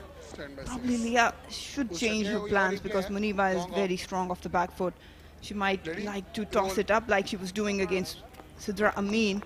She's not fond of coming onto the front foot, Muniba Ali. You can trap her there. This is the last 6. Ye kya kiya? Ye kya diya? Replay out. It's just a punch down the ground. And the previous over from Delaney. But for Ireland to continue with Leah Paul here, I was really surprised. 1 over for 20. That's game changing even in the T20, let alone an ODI. And she's been given some really harsh punishment, particularly by Muniba Ali. Massive pressure on Ireland. It's a huge occasion for the Irish women's game, and right now Pakistan showing them how tough it is at this top table. Slight changes in the field. Taken 55 out, now they've got protection more towards the offside. Shot third man coming in from Muniba. Change in line of attack. That's better. Again, slight slower in the air. Very good, Kelsey. Nice work, nice work. For me, Emma Richardson would feel like the more natural option here. She'll enjoy bowling to the left-hander, but then she can bowl defensively to the right-hander, come around the wicket and close off the angles. Real pressure on Leah Paul here. Can she just create a chance, find that breakthrough that Ireland need? Smashed hard, got protection. Muniba Ali is tad vulnerable outside off stump. Doesn't really reach out, anything out off. Her front foot keeps on planted towards straight. That can be an area. You asked me about how spinners should bowl. It also depends what batter you're bowling at, what are the strengths. Be a single, or I think it's timed beautifully. It will run away for boundary, and this time Sidra Amin joining the party. Leah, that's way expensive. 26 gone, Pakistan 168 without loss.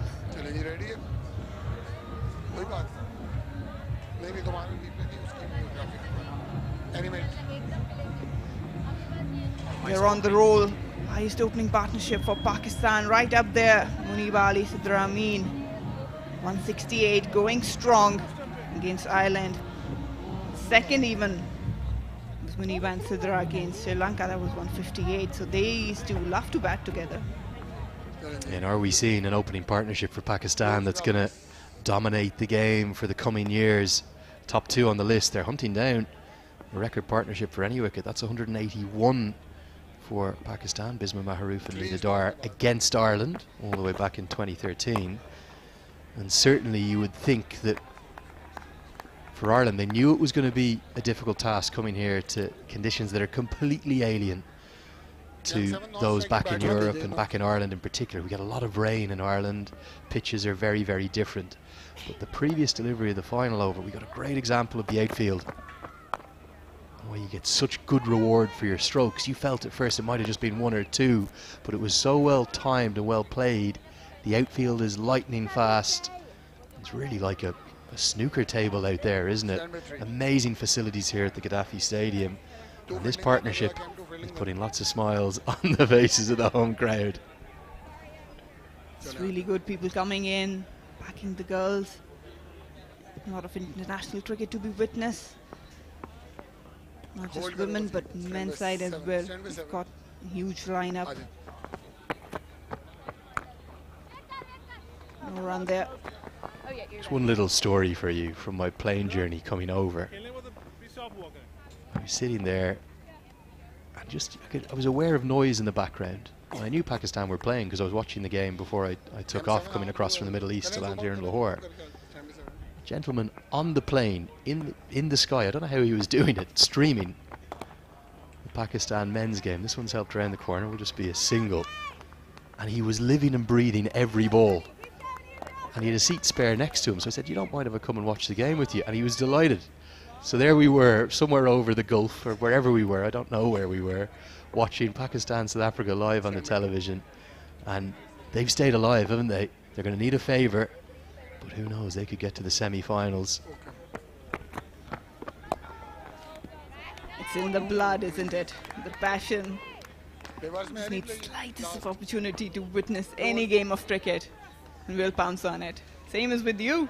Oh, well, I can't stop watching cricket.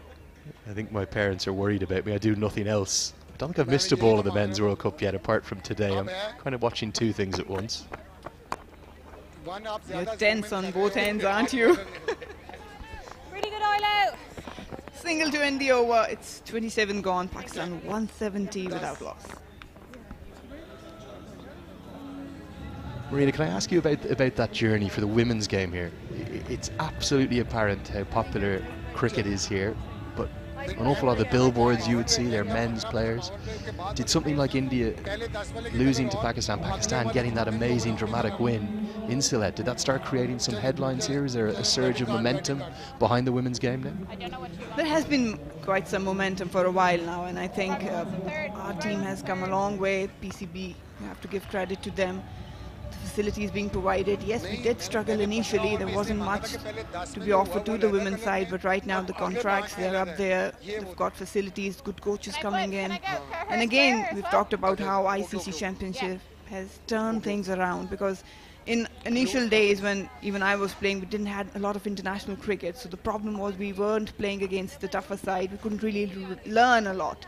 So right now I think women's cricket has come a long way.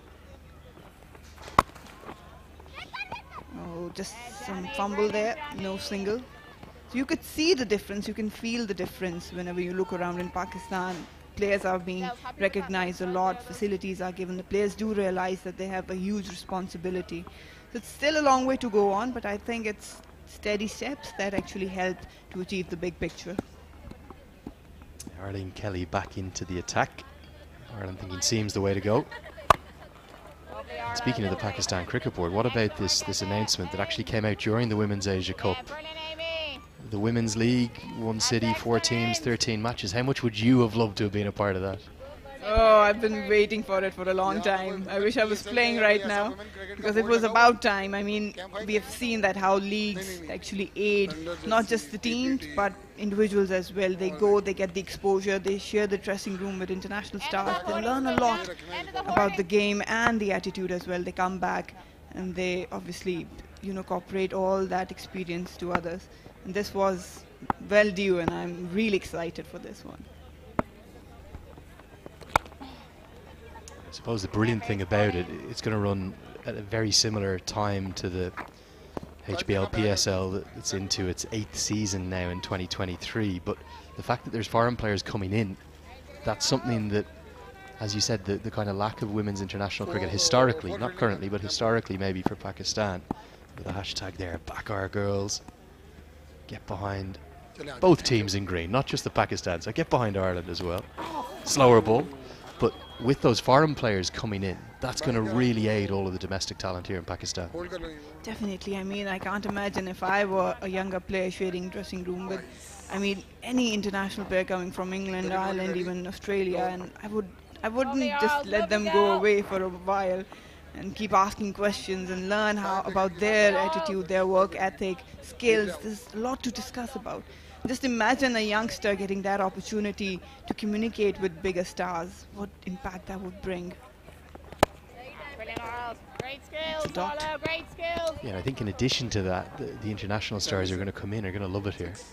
Because no doubt the way the PCB organise things, it's going to be put on with razzmatazz. There'll be big crowds coming in. Someone like Gabby Lewis, on the screen there, she might be thinking, if I do well here in Lahore, maybe I'll be part of that inaugural Women's League. Maybe Laura Delaney, two very good batters. Keep your eyes on those two. Oh, just asking the question, but Asif Yaqub, the umpire is not interested. Dot to end the over. 28 gone, Pakistan going strong on 175 without loss.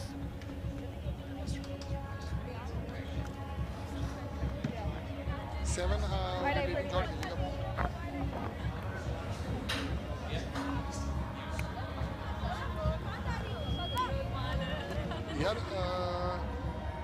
हमारे पास और कोई stat है Ireland के against Chinese partnership या अच्छा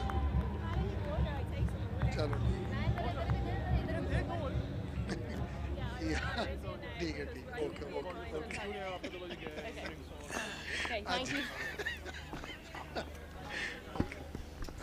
Right, 175 for none after 28. It's a very, very good start. They would like to finish it like the same way. Because this is a very good partnership. Sidra Amin, she was quite early on, but now she's picking up the pace alongside Muniba, who's 82 of 94.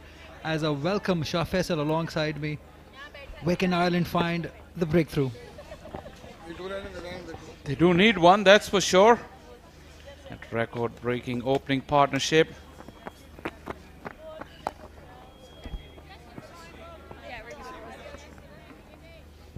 Yeah, Laura, the skipper, she's bowled 4 tidy overs, but nothing in the wicket column. And this opening partnership has been mammoth. Absolutely, record-breaking. This is the highest ever partnership of Pakistan against Ireland. 176, unbeaten yet. Of course, not just Ireland, but overall for Pakistan in ODIs. This is the highest partnership. The same pair holds the record of the second highest partnership also for Pakistan. This is just amazing, isn't it? That is incredible. Sidra Amin got 122 on that occasion. 150 that partnership, and now this one is an even bigger one with those two girls featuring at the top. 178 still going strong. Javeria Nahida at number 3 with 96 against England, and then Sidra Amin featuring again alongside Nahida against Bangladesh. 91 was that partnership, but this 178 is the record breaker. Nicely swept. This will run down for final leg boundary for 4. This is good cricket by Muniba. She's now using the pace of Laura Delaney for a boundary. This is Muniba's go-to shot, and on this occasion the line helped her. The angle was in her favor. All she had to do was to beat that fielder at 45. Roll. She's very good at sweeping. Muniba closing in on that 100. Her acceleration has been pretty good today. Yeah, the best thing about this partnership has been that they've not tried to look hard, to hit hard. They just timed it, placed it beautifully, and it has worked for them. And somehow this bowling lineup of Ireland suits Pakistani batters. Gentle medium paces, not really paced, ball not spinning enough.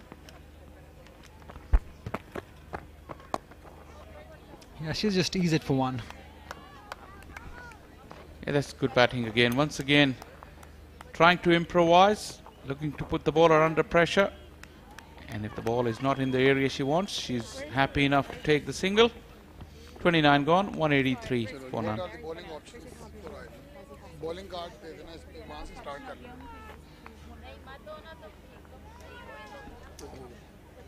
1, 2, 3, 4, 5, 6, 7, 8 bowlers. 8 bowlers used so far by the Irish captain. The economy, well, Leopold 16 on the higher side, but that wicket column is still empty. That's where they would like to improve on. Jane Maguire and Laura Delaney. They're the two bowlers with the minimum economy of 4. Just the 20 runs of their 5 overs each. As you watch Arlene Kelly. That's in the air. He'll just cross over for a single. Lack of pace on that occasion. Muniba was into her stroke early. Yeah, that's what they've done, these Irish bowlers.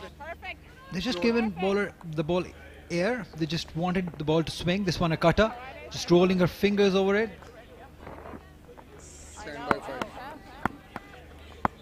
So they've just given the ball enough time to swing, but it hasn't happened for them.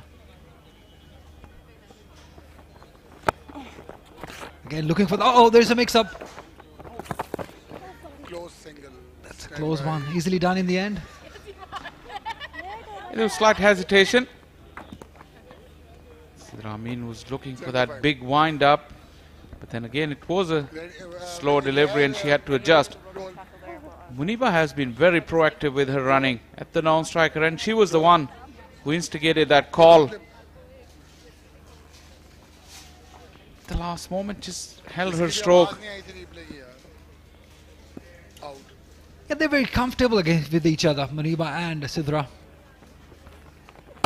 You can just tell by the singles they take, just that eye contact and the call. No wonder they've just been right at the top with those partnerships, 2 big partnerships for Pakistan. This one unbeaten, 186. This is the platform is set, Shah Faisal. Absolutely, plenty of batting to come. Bisma, look at her average. Then Sadaf is on debut. And the big hitting Ali Riaz.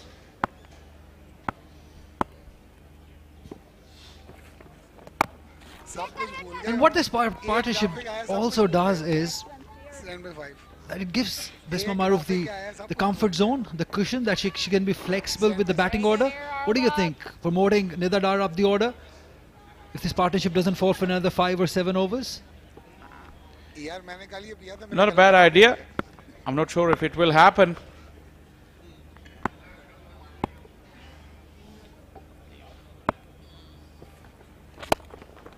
We were having the same debate against Sri Lanka in Karachi when Pakistan was playing there.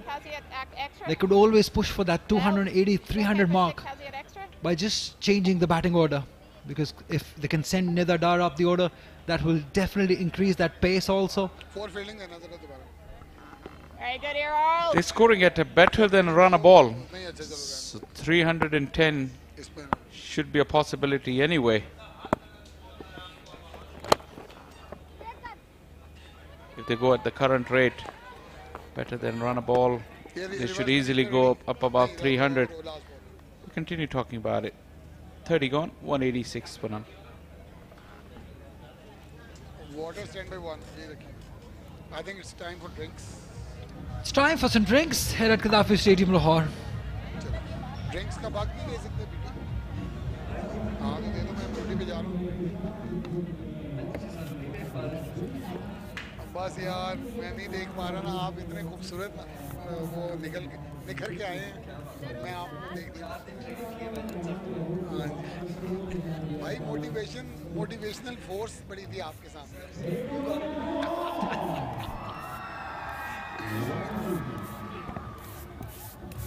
अच्छा इनकी partnership से आएंगे फिर दोबारा वापस क्योंकि अभी यही हाईलाइट है मैनहट्टन रेडी है लेकिन पार्टनरशिप से आएंगे ना तो उसका उस पे आ जाएंगे हाँ ठीक है वो मैनहट्टन एक ओवर के बाद भी ले सकते हैं हम क्योंकि अभी हम ड्रिंक्स के बाद वापस आ रहे हैं ना तो एक हाईलाइट के साथ आ रहे हैं काली ग्राफ के साथ उसमें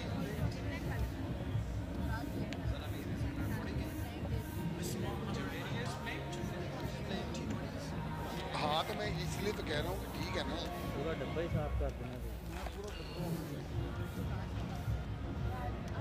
पार्टनरशिप के बाद लूँ कि पहले ले लूँ?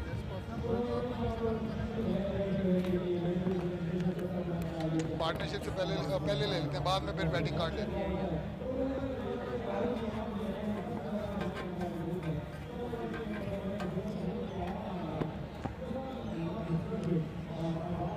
अली मेरी आवाज़ आ रही है ना?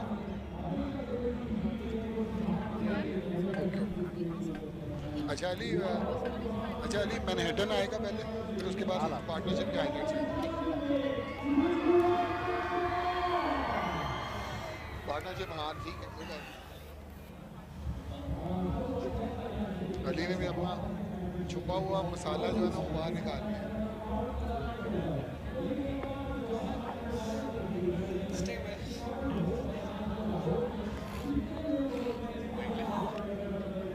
बीटी मैनहट्टन दे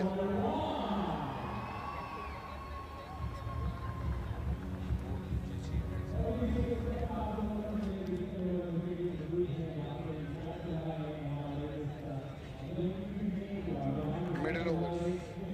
ये बार जो है ये थोड़ी सी चौड़ी होनी चाहिए बीटी। चलो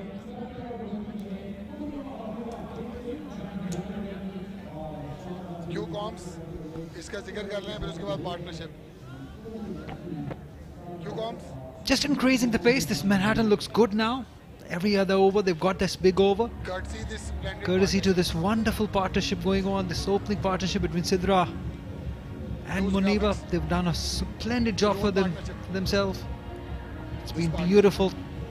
They took their time, and then when they were settled in, just got used to the pace of the pitch and then looked to score big runs. They were helped by some average bowling of Irish bowlers, give them a lot of air, a lot of time to hit the ball. And Muniba with that spectacular footwork, she's been very handy. Again onto the back foot also, front foot all round. She's picked up the length very nicely. They played spinners equally well as the medium paces all around the ground. Just both sides of the ground. That has been the quality. They've swept well, they've cut well, they've driven well also. It's just been a wonderful partnership by these two batters of Pakistan. A record breaking their own record. Now Ireland just cannot find a way to get a wicket.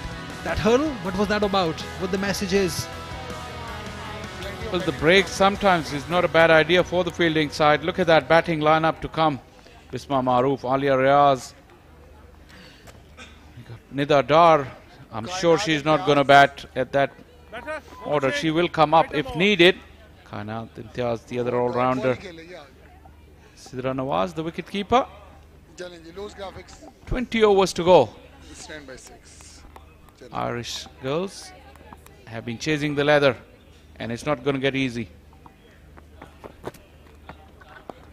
Uh-oh. Yeah, with this partnership, 186, 20 overs to come. We're looking for some big total by Pakistan side. Where can they find a wicket? What's your suggestion to the Irish bowlers, Shah Faisal?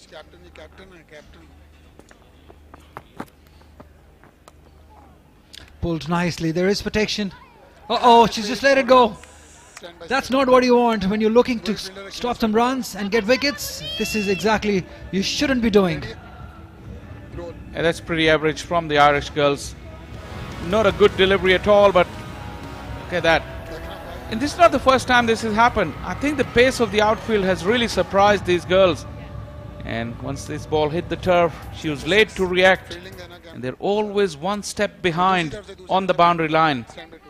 And they've let quite a few boundaries go through. They've got to tighten up on that. Same area, same fielder. This time she does well. 96 for Muniba, eyeing on her first ODI 100. An excellent inning. Asia Cup performance must have given her a lot of confidence. And now against Ireland, she's making the most of her form that she's in. And Sidra Amin with a couple of hundreds already in this year. She's also looking good. All set for the big one, 3 figures.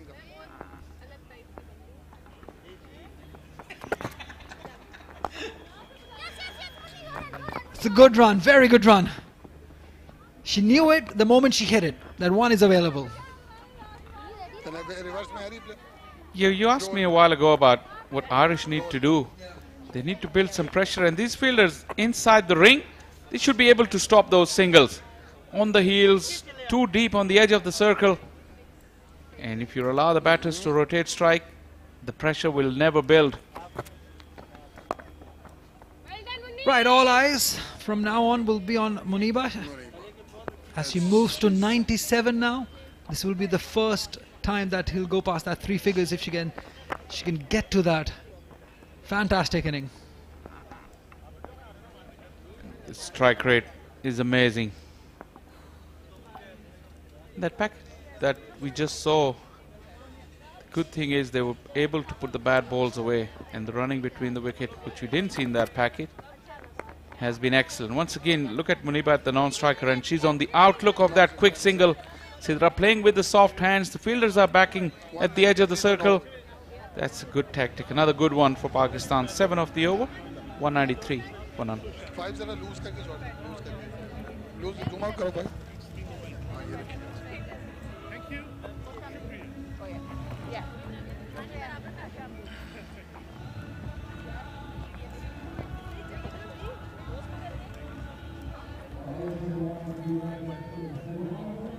Yeah, not too straight, Kazir. Yeah, one man charo. Yeah, keep him.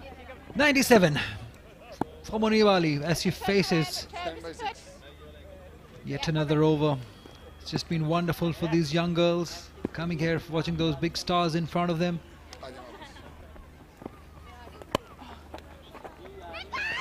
Oh, that was a mix-up right there between these two batters. You don't want to run out at this point because she's nearing her first 100 of the career, so you don't want to just mess it up here.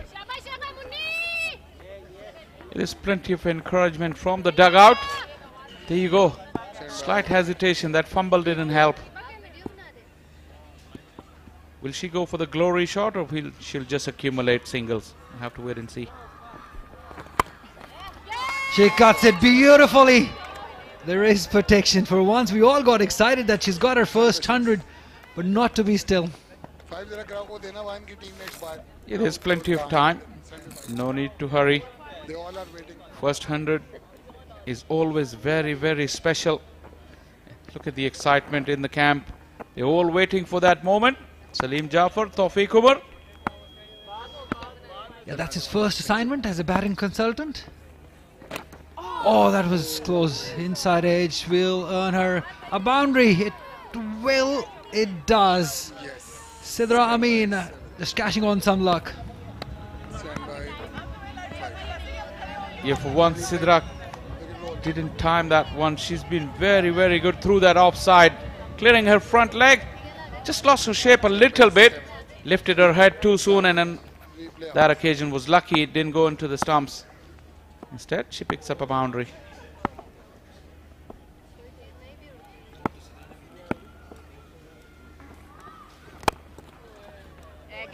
Again, gone through. Lucky she had the backup this time, just 1 run. It's been average, the fielding from Irish women. That's the one aspect I thought I would have expected better from the Irish girls. That was just regulation. Once again, just half a step behind the 8 ball. Just couldn't judge the pace on the ball. She's pulled her. Just one, she's looking for second. She's not gonna get it. She's not gonna get it as she moves to 99. A lot of drama around that 100 for Muniba. Kept an eye on the umpire for a moment, thought the signal was coming, but this one was dipping down all the time. Not much pace on it. 200 has been brought up in the 32nd over. Yeah, that's a fantastic partnership. 201 at the moment. Still hasn't lost a wicket. This partnership, 32 overs gone. Batting card वो partnership के साथ वो आएगा ready stand by animate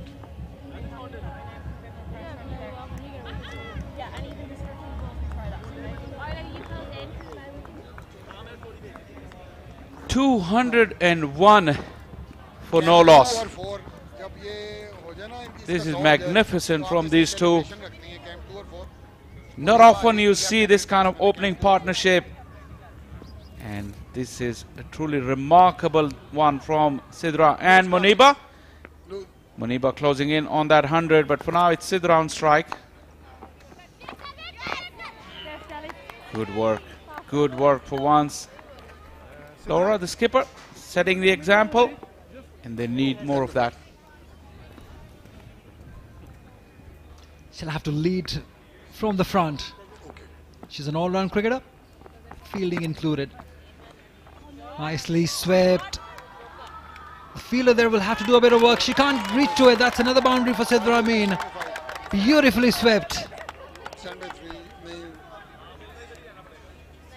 They have really caused havoc to the Irish girls with that sweep shot. Plenty of variations of that. This time she was reaching out in front.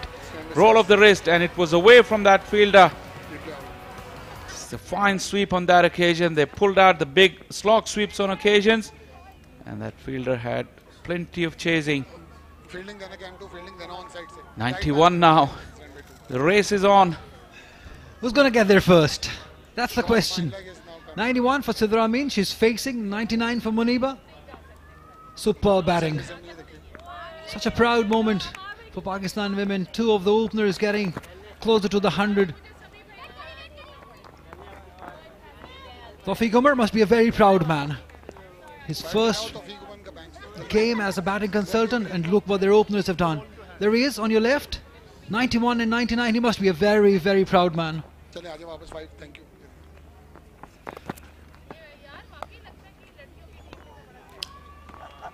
Just eased it for one and gave the strike to Muniba Ali, who's on 99. Eyeing on her first international 100. Muniba Ali, she'll be the 6th centurion for Pakistan if she's able to do it. First of her career also.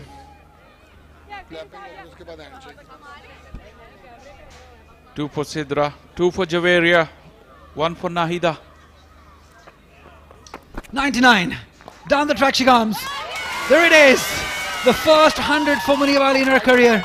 That is a fantastic inning. A very skillful inning by Muniba. The 6th 100 for Pakistan in ODIs. And that has been superb and well applauded by the crowd. She deserves all the applaud. Look at her smile. And look at the excitement in the dugout and in the stands. An outstanding knock from Muniba. She really started off in good fashion. When the spinners came, she really dominated and lifted her strike rate as well. 108 deliveries, that's all it took her. This is one of the very, very best innings that you'd ever wish to see from a Pakistani girl. Right, now the eyes will shift to Sidra Amin. Yeah, she's the 6th century in ODI cricket for Pakistan. And this is how she got there. Good use of the feet, good use of the wrist. And the celebration. That is a very, very well-deserved 100 there from Muniba Ali. Very humble also. Because that shows that she's worked hard for this 100. She's been around in Pakistan circle for a bit now, and she deserved this 100. She's got that on a big occasion in the first game of the series. ICC Championship also. So lots of things going on. That is a fantastic inning, you have to say it. Just a small correction when I mentioned the centurions for Pakistan. 2 for Javeria, 2 for Sidra, and 1 for Nan Abdi. And now Muniba joins that list as well. Can we see 2? Can we see Sidra Amin also get to that landmark? I would really want that to happen. She has the time, because they've done well as far as the run rate is concerned. They're doing just fine. 208 at the moment. Nothing much happening from the bowling side. Nicely driven. She'll come back for 2. Yes, that's excellent running. Just realizing that there was fumble, made use of it. It's good running also because they're putting the pressure on the boundary riders. They ran the first run very, very hard, and that mistake was just enough for them to come back for the second. Oh, that was firmly hit. firmly hit. You could tell by the reaction of the bowler Stand by 6 reverse में दिखाना. Ready? as she moves to 96, Sidra Amin. This one, look at that. Forcefully hit. Great hot, Rachel!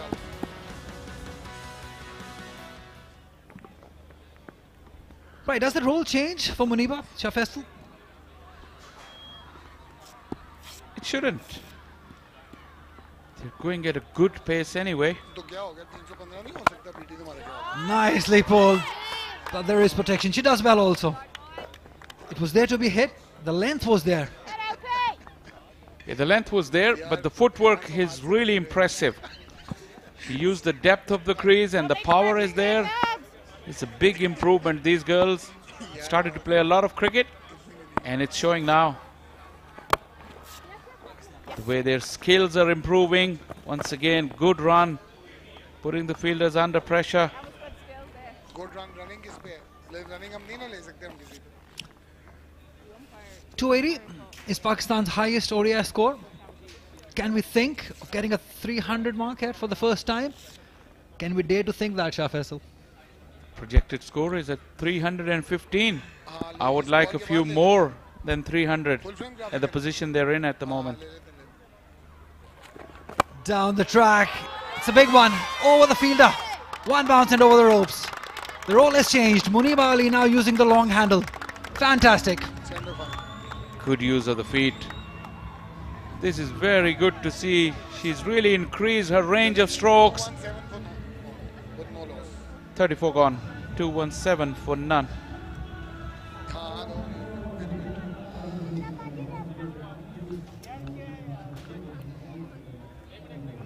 Two 2013 against Ireland, 280 they got. Against Ireland again in Colombo, 271. In Dublin again, 2012, 254. So they've been scoring runs against Ireland. So this is a good opportunity to get that 300 for the first time by Pakistani women. It's excellent to see. There's an improvement in the batting approach. Definitely, I think with Tawfiq Umar there, this will definitely help them. And they're already showing that they've got that ability in them. Sidra Amin now, as she cuts one straight to the fielder. You see on that list, you say there's very few games at home, but now with more cricket coming home, you'll see that list change. And Karachi was featuring in that list, and Lahore will, I think, feature at the top after today. Wow, very, very close. Muniba was backing up too far. Did Rachel get a hand? Did she do it on purpose? But Muniba would have been gone. That was forcefully hit. I think that was not done on purpose. That was just gone through her hands. Because the way Sidra Amin hits it, that is with some power.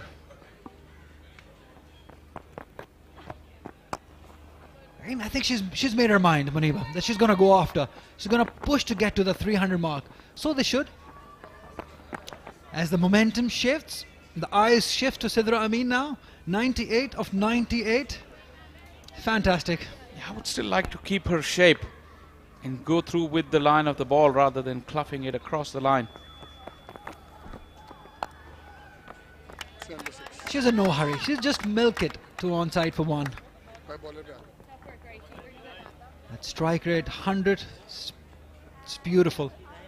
So heartening to see these women pushing their limits, trying to get to the 300 mark. We had this debate last time with Marina, remember, in Karachi, about pushing it towards 300. They've done well now. I think this will definitely give them a lot of confidence. Stand by 7. All right then. All eyes. All eyes on Sidra Amin. 99 of 99. She just plays a dot ball. 35 gone. It's 221 for none.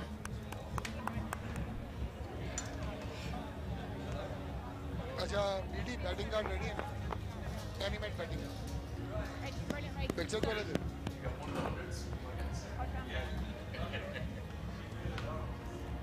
What's the other meaning of push on in then?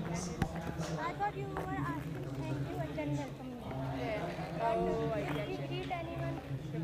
Quite magnificent record-breaking partnership between Muniba Ali and Sidra Amin is taking this first one-day international in the ICC Women's Championship away from Ireland. And for Pakistan, they are having the dream start to this home series in Lahore. 15 overs remain. This game is only really going one way. Ireland need to just find a way to fight and claw some kind of a foothold into this game. Muniba Ali at her brilliant best here. A left-hander. And that is going to be the first wicket. Just what Ireland needed. Emma Richardson, it's their highly experienced off-spinner who provides the breakthrough. No great celebrations for them. Muniba Ali has got to 100, but she hasn't got much more. As I welcome Sikander Bhatt to have a look at this dismissal. A pretty tame ending to a brilliant innings. That's a great innings from Muniba. She's managed to get that 100. What a brilliant opening partnership this. 132 between the two. And finally that breakthrough that was needed and required, and looking for it. So some inroads for the Irish team. It's 132 for 1.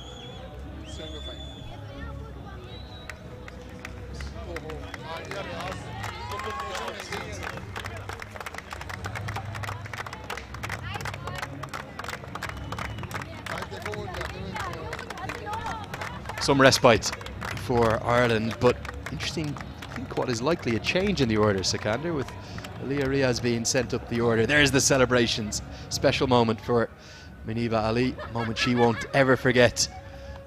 Great to see the joy on the Pakistan women's team. It's a bit strange to see Aliyah Riaz coming at number 3. I don't remember the last time I saw that, but that's a good move. Her best is 49, no doubt, but she surely has a job on hand. And the reason why she's been promoted is to just accelerate further. Close graphics. Stand by 7. Yeah, well, she showed us, didn't she, in the Women's Asia Cup, that she possesses those levers to clear the ropes. It's strongly down the ground in particular, so promoted up the order, up to number 3. This is a pretty good move.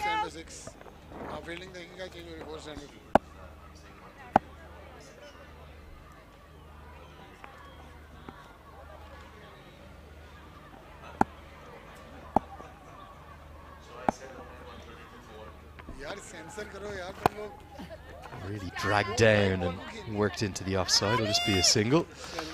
Sikander, massive series, isn't it, this, for both sides. There's a great history between these two nations. Here's another look at the wicket. Probably wasn't the greatest delivery, but just couldn't get the elevation she hoped for. And Arlene Kelly takes a simple catch. Here we go. We've seen one centurion. Are we about to see a second?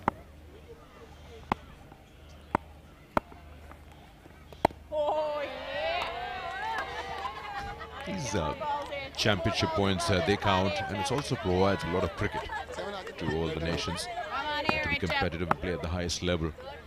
This being the first tour for Ireland team to come to Pakistan is going to be an experience. And I'm pretty sure this is the first outing. That's the single, that's the 100. Sidra Amin gets her third 100 in ODIs. And the first Pakistani to get 300, so that's a landmark that she's achieved and she'll remember for a while. And she jumps for joy, kisses the badge, a beautiful moment for her. There hasn't been a huge number of centuries for Pakistan in women's international cricket. 2 for Javeria Khan, now 3 for Sidra Amin, 1 for Naida Beatty. And they've been joined by her fellow opener today. Special moment, her 3rd century. And that came thanks to that amazing opening partnership, the 6th highest opening stand in all ODIs. Pakistan right on top here. Yeah, what I've liked about this opening partnership, which went on for a longest time, is the way they've accelerated through the various stages of the game, or various stages of the innings. Probably I'll take a second look on that. Still just dips and stays under waist. That's the end of the over. 36 gone. It's 223 for 1.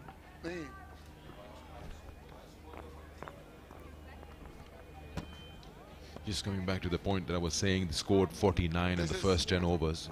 Then they took the score to 120 at the end of 20 overs. They accelerated, got 71 more in the next 10. And since then, they've been changing and shifting those gears consistently. This was the moment of the 100. You just see in the very top left of your screen a jump for joy, wasn't there? And big hugs from Leah Riaz for her opening batter. And a kiss of the turf, like Shivnarine Chanderpaul used to famously do. Love to see that. There's more runs here. Square the wicket. Lots of runs have been scored today. Slightly short and just carrying on from with that 100. Would love to see her bat more. It's just that hunger that you need. Don't give your wicket away after a landmark. I think the big frustration for the Irish camp today is just going to be their inconsistency. It's a very good batting surface here. It really is. They won't be pleased with their erratic lines and lengths. And that's even their most experienced bowlers, even Emma Richardson.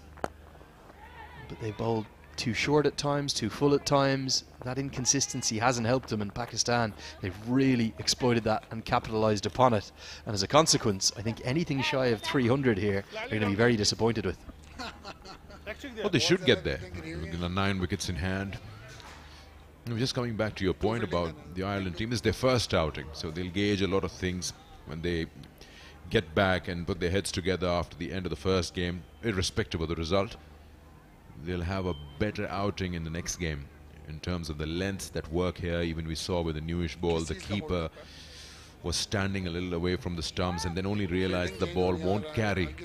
So different conditions, and of course how the bowlers have bowled. The new ball was used very well.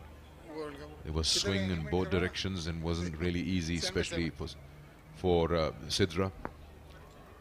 But this, you see that off in the first 10 overs or so with the 2 new balls. Once you get rid of that phase, that's a wide signal by Afridi, then you find yourself in a good zone. And this Kookaburra usually stops doing things for you after that 10, 12, 15 over mark. Certainly turn on offer there for Cara Murray. As a former leg spinner, I thought that was a little harsh. She's shown what she can do, the wrist spinner, getting the ball to turn quite sharply on a surface that doesn't tend to take a huge amount of turn. We've seen the finger spinners just skid it on at best. But certainly the lines, the lengths and the consistencies for the Irish bowlers is going to have to improve throughout both this ODI series and the T20I series that will follow. The reverse hit comes out, nicely played. She's completely changed her stance, hasn't she? Going to get 4 behind square on the offside. Clever exploitation of the field, and the Pakistan runs continue to flow. Yeah, it's just that flight. The ball stays in the air, allows that much time for the batter to decide if it's outside the line or the stumps, then she can fancy those shots. And she's played that to perfection, found the gap. It's got a bit of timing, power into that shot as well.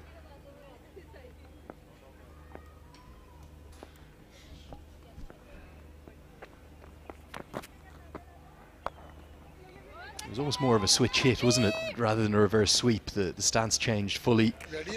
And with only 4 fielders on the offside, certainly that's a really good option, isn't it, for the right-hander. The developments in the modern game, you see it obviously used in the T20 format a lot, but the switch hit comes out in the ODIs here. I think Pakistan are going to look for boundary after boundary. 13 overs remain after this ball.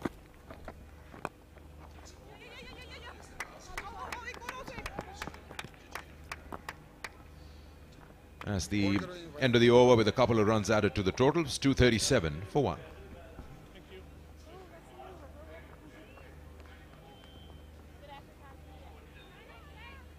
Stand by for the bowling card meeting. Animate.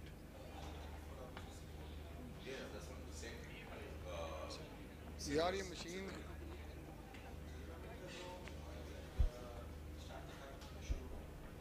8 bowlers used for Ireland, and as you see there, some economy rates well north of a run a ball. The real difficulties for Leopold, those 2 overs of left arm spin, very, very costly. The first over going for 20.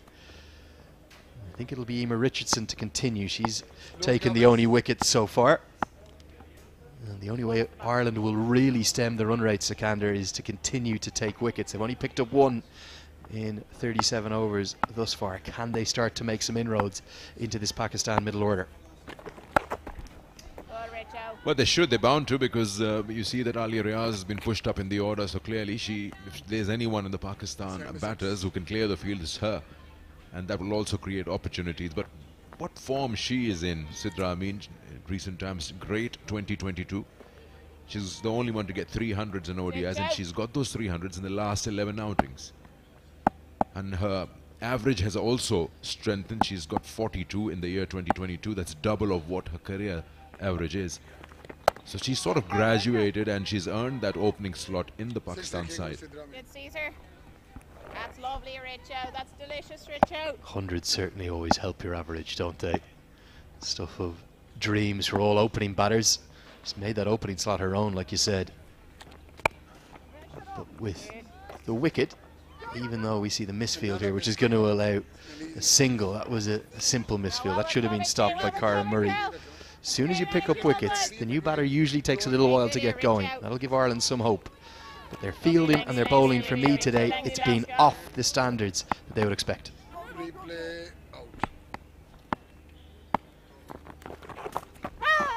He just gets some bat onto it at the last moment, just trying to just get outside the line of the ball and to play that over fine leg.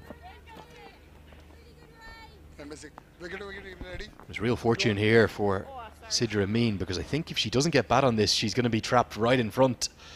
And it's ended up looping up off a top edge, going over the head of the keeper, Mary Waldron. And just a little bit of fortune there. Richardson causing problems.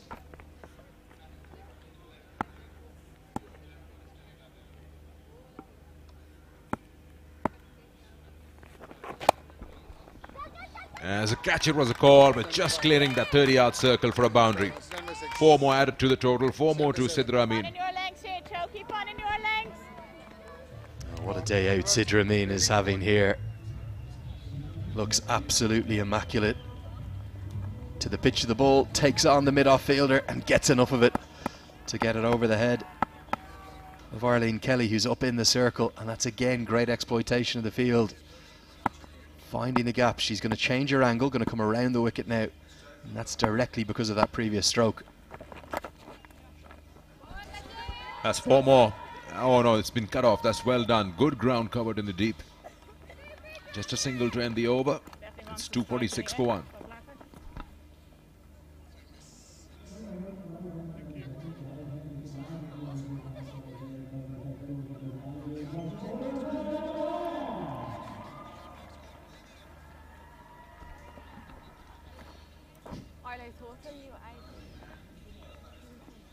Just coming back to how the Irish have used 8 bowlers, and you see, apart from the medium pacers, the spinners or some of the medium pacers have been trying to give more air to the ball, and that flight has allowed these 2 openers to actually decide. We've seen some medium pacers being played square of the wicket, almost sweeping as if they were spinners. You just get that feeling when the ball is just flighted so much above the eye line, it's just allowing too much time for the batters to get into good positions. If they probably, just like that, opt for a flatter trajectory, that's just cleared that fielder. And a couple of runs added. Just probably go for a bit of a flatter trajectory. And the ball just goes quicker through the surface. And probably fancy their chances. If one ploy is not working, then maybe the other. I think the big problem has been outside of Laura Delaney here, who's nearly picked up the second wicket. Gabby Lewis just couldn't quite judge the flight of that. It got over her head. Outside of Laura Delaney and probably that opening spell from Arlene Kelly, none of the Irish bowlers have bowled 4 or 5, 6 balls in an over in the same area and have hit their areas consistently. And that's a rarity for Ireland. Usually they're pretty disciplined as a bowling attack. They're always going to take a little bit of time to adjust to these foreign conditions here. But I think Ed Joyce and the coaching staff are going to be very frustrated. That's a look at the field. 2 in the deep on the leg side. 2 in the deep on the off. That will go out to one of them. But Delaney has probably shown her side the way. You just need to do the basics right on this surface. And her bowlers have let her down a little bit so far in this opening ODI.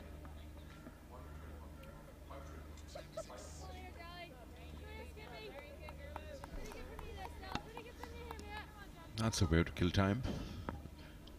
Well, they say practice what you preach. That's the S&C coach, Greg Hollands. So he doesn't just get his team into shape, he gets into shape himself watching the cricket. Yeah, that's quite important. If you're offering something, teaching something to a particular individual, you make sure that you've got a taste of it as well.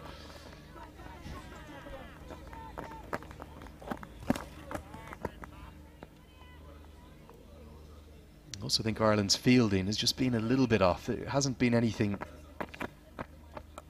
really poor as this one swept away. It's going to run for 4. I think it's pierced the gap. But there's been lots of little moments of just slightly tardy fielding. And right now, Pakistan, they've gone past 250. They're on for a mammoth total here, Sikander. Yeah, the projected just a while ago showed that they can easily get to 325 if they keep batting like this at around 6.5 runs and over. And that should be a very good total. Yeah, coming back, good point made by you. I was just thinking, should I say it or not? But this is not the Ireland feeling that we know. When you talk about back home, that you are pretty much used to those outfields and you throw yourself around.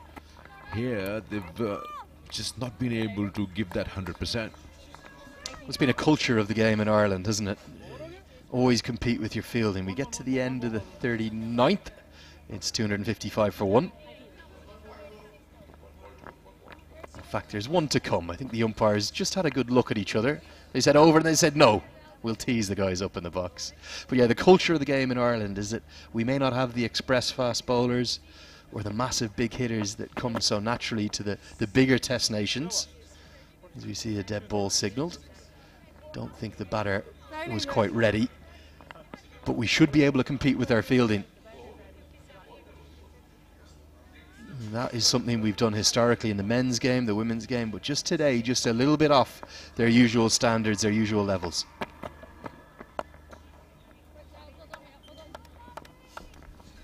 Single to end the over, 39 gone. It's 256 for 1.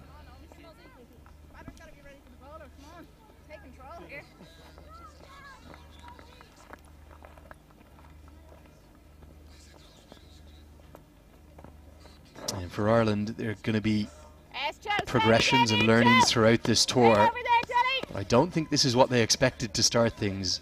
They'll have known they're coming up against a power-packed Pakistan batting lineup. But 256 for 1 after 39. Look at Amin's progression like you were talking about. This now her career best. Her 3rd century in the history of her ODI career. That average, close to 50 in recent times. And all 300s in the last 11 outings. That's the key. How she's progressed as a batter. How she's finding herself in such comfort because she knows that she's got the talent. She's got those runs available. So she's just getting better and better from 123 to now. This score being her best. That's a big shot. That's what she's been sent for. Is there an opportunity? No, that's been cleared. As I said, if anyone can clear this boundary, that's Alia. And this is why Ali Riaz is up the order. At number 3, what a strike. She holds her bat very high at the top of the handle, which gives her extra long levers, doesn't it? You can see those long levers used to good effect. Gets more than enough of it to get it over the head of the deep mid-wicket fielder. Big blow for 6. Yeah, she's taken 10 good deliveries to just assess the conditions, and she gets a 6 and a boundary now. Well, back-to-back boundaries. First one through the leg side showing her power, and this one showing her class. Cut away very deep in the crease. Again, one of the trademarks you tend to see in the women's game. They'll go without anyone behind square on the offside or without a short fine leg. The off-spinner's chosen to go without that short third position, and in fact now she's saying no, I need to fill that gap. So we may see a sweep shot come out, and Alia Riaz is toying with the Irish field and toying with Emma Richardson right now. Lovely cricket. Cricket the winner. Beautiful. That's not a bad idea after being hit for a 6. Just bowling in the stumps is a bit tough then, so if you want to make her play on the cut, may as well have 2 fielders behind the square on the offside. Just makes it a little more difficult for the batter to pierce that gap. just to make the batters do an extra bit. Try to get them out of their comfort zone, not to just go through your overs fast and quick, which is why what we see Emma doing now is she's just moving the field according to the batters. Now long off has been pushed back and coming round the wicket to the right hand, and there, improvisation, that's a good stop. She got a hand to it, she's taken the pace off the ball. It's still come back for 2. And what Amin has done so brilliantly since she got to that landmark, look at the acceleration. She was going about to run a ball and she's flown by that, and every delivery she's sizing up which part of the field she wants to target. There she was looking for the deep square leg region, so she's walked across her stumps and worked it back across into the leg side. Ireland are feeling the pressure in a big way thanks to the class of Sidra Amin, the power of Aliyah Riaz. There's been 5, 6, 7 changes to the fielding positions in this over. Now mid-wicket comes out of place, 2 fielders behind square on the leg side there, you can see them. Real problems for Ireland here.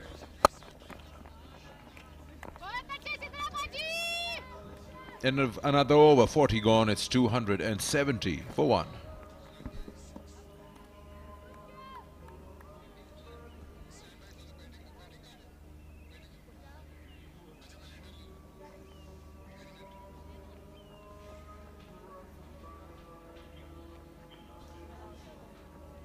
From 30 to 40.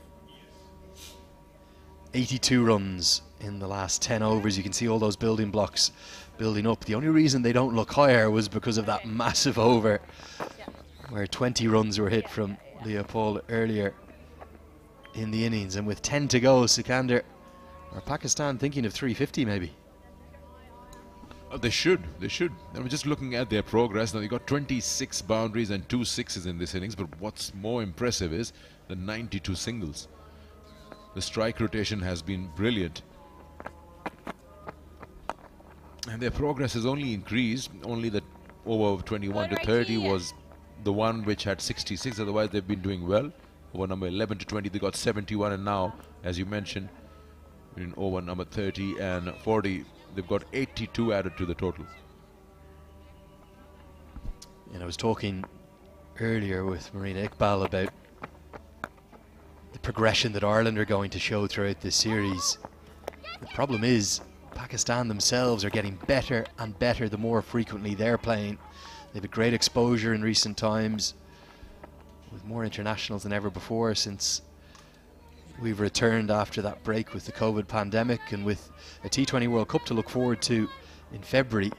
I think this is a very exciting Pakistani side that could maybe put in their best performance at an ICC global event. Full of talent, full of dynamism, got all that experience too of Bisma Maharouf and Nida Dar. It's an exciting time for the women's game in Pakistan. Yeah, more opportunities, more outings at the highest level will only make you better. Play against better teams makes your game go better. And this particular series, the ODIs and T20s, will also enhance individual games on the either side. There once again, getting outside the line of the ball. That's just been talking about, Andrew. Too much time available to the batter.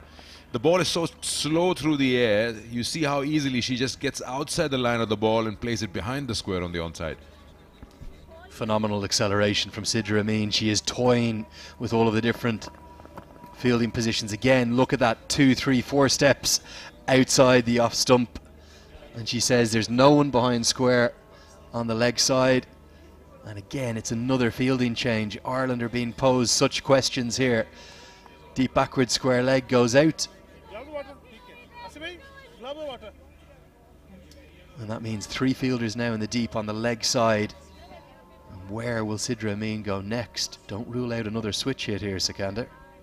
And meanwhile, Sidra Amin now becomes the only Pakistan batter to have a highest individual score. She's got 134 now. She just crossed her teammate Javeria, who her best was 133. Yet another change in the field, and I think this is showing the confusion that's been sparked by the brilliance of Sidra Amin here, the way she's walked around the crease. So now long off goes out and mid-wicket comes up into the circle, but remarkably there's 5 fielders. There's almost 2 mid-wickets in the circle. So she's going to go down the ground to long on. Just pick up a single, falls well short. Ireland, they look a bit frazzled.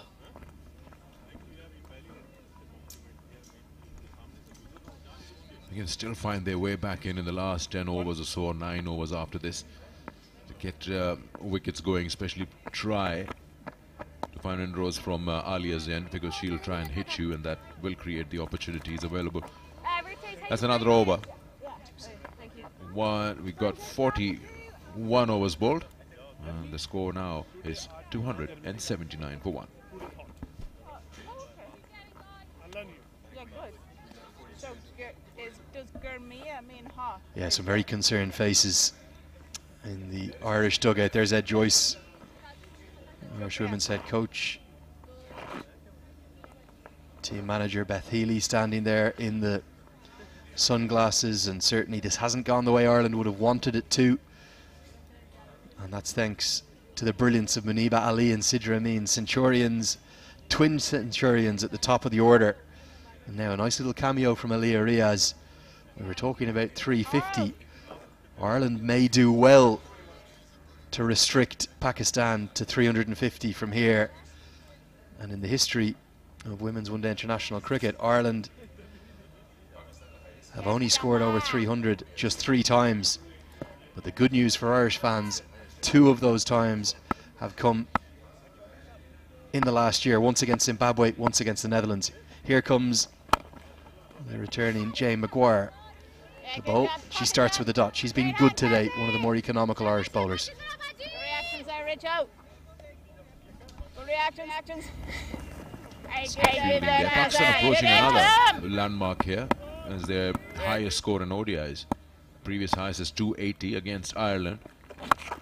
And this time around, with that single, they will equal that. Oh, a misfield, and that's it, 281. So that's Pakistan's highest ever against any side, beating previous best 280 against Ireland. And there's much more to come as well, isn't there? I think they're not just going to go past 300. I think they're thinking of north of 350. What a sensational start to the series. Pakistan will have known that Ireland possess that underdog threat. They're being beaten out of sight. Mix-up could bring about the second wicket. Direct hit, I think, would have been gone, Sikander. Yeah, direct hit would have been curtains for Alia Riaz. Not very happy. And that is the reason why, because the ball has been hit behind her. She is totally dependent on that call from Sidra. And Sidra aborted at the last moment. Yep, she was gone. Probably the bowler could have been a little closer to the stumps to grab it. And nevertheless, Alia survives.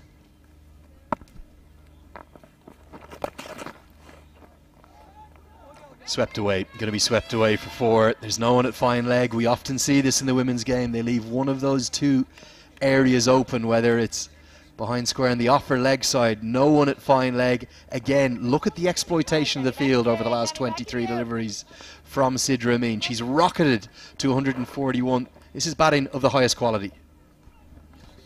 Also, you just get that feeling that the bowlers and the captain aren't on the same page.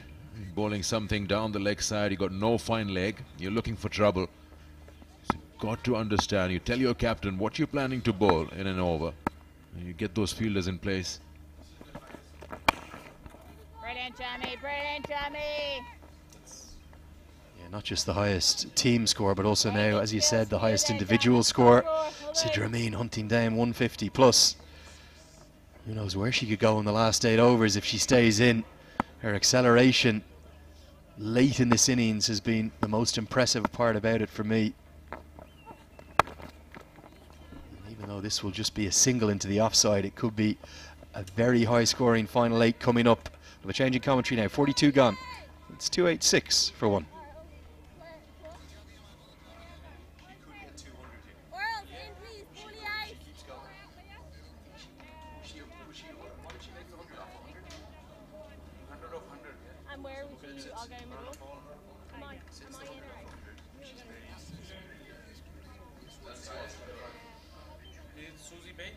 Highest totals by Pakistan women in ODIs.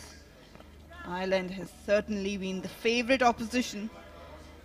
What we're witnessing today, we actually witnessed it, 286 among Muniba and Sidra Amin. Sidra still out in the middle. Joined by Alia, who's been promoted up the order. It's a really good start, Shah Faisal, for Pakistan. Excellent. This is a record-breaking innings so far, and it's not finished yet. That's a wild swing. Probably will safely land. Sidra Amin just trying to accelerate. They are definitely eyeing that 350 mark. He definitely, Sidra Amin has accelerated after her 100. This time it falls in no man's land.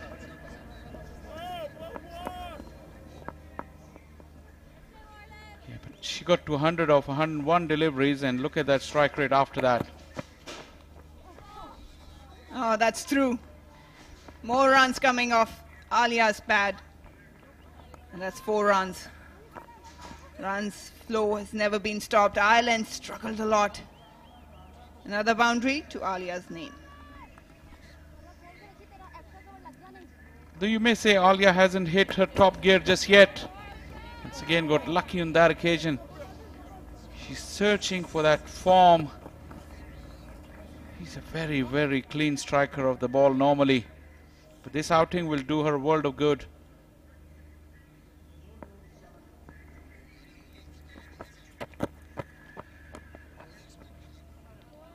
It's flashing hard. Arlene has struggled to find some consistency in terms of line and length. Pakistan batters are on roll, attacking each and every bowler.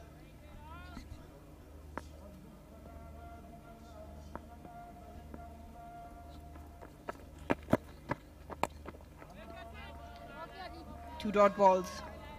Little bit of shape in the air. That tail back in. Alia was looking to free her arms.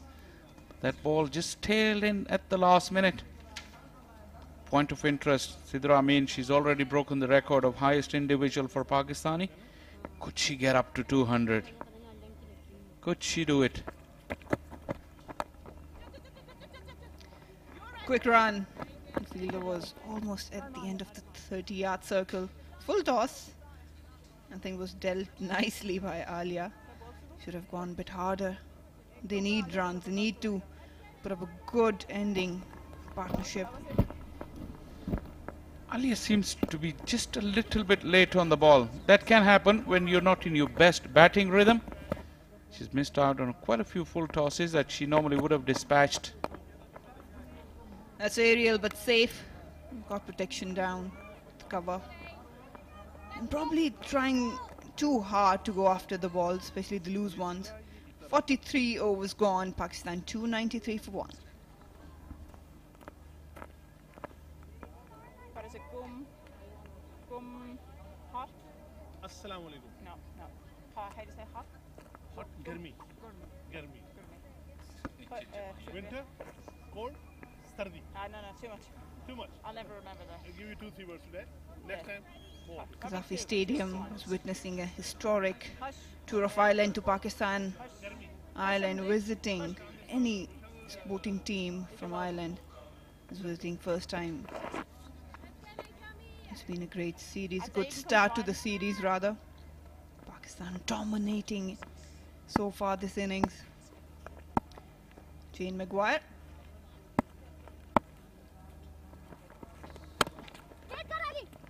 No run there, but good fielding. Very good, John. Jen Maguire has bowled 6 very good overs. She bowled 4 in the first spell and then the 2. She would need that support in the field.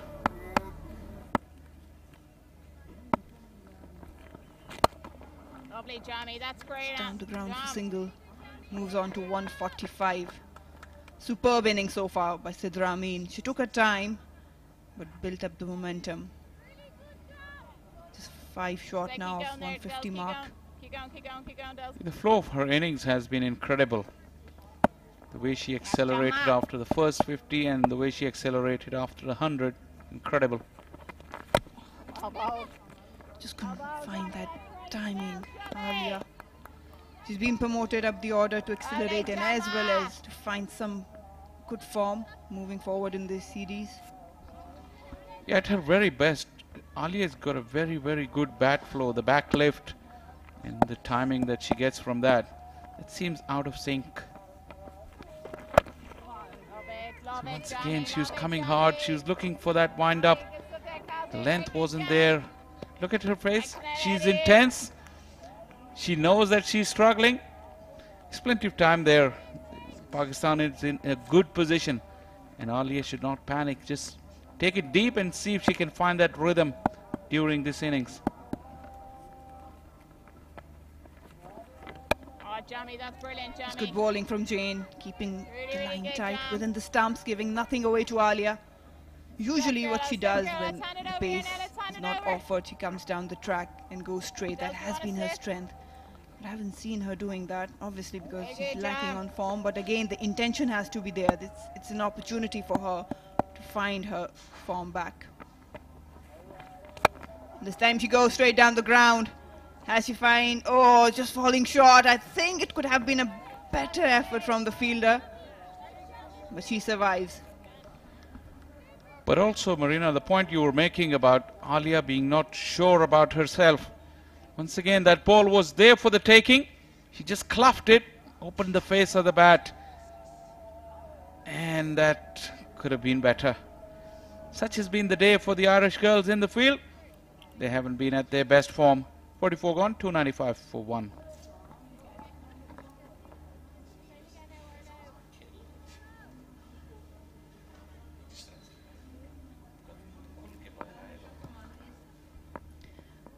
Arlene Kelly to continue.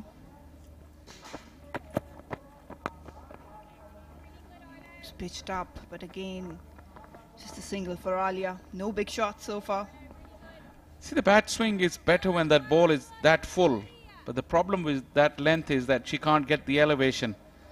And when the ball is on a good length, she's not able to commit to the shot. That use of the feet that you were talking about, that will take her closer to the ball. She hasn't got that confidence just yet.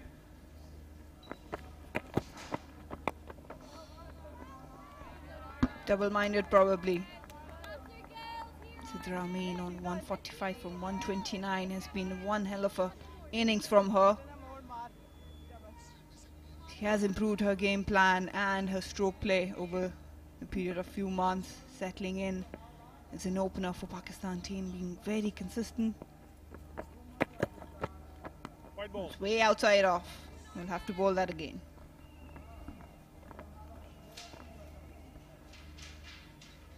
You talk about Sidra Amin, what an incredible knock this has been. She's really put the Irish girls under pressure, and this innings has really tested their character as well and their skills.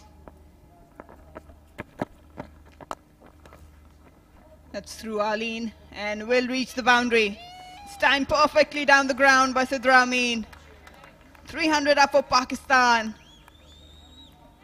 For the first time, it's the highest total for them against Ireland coming.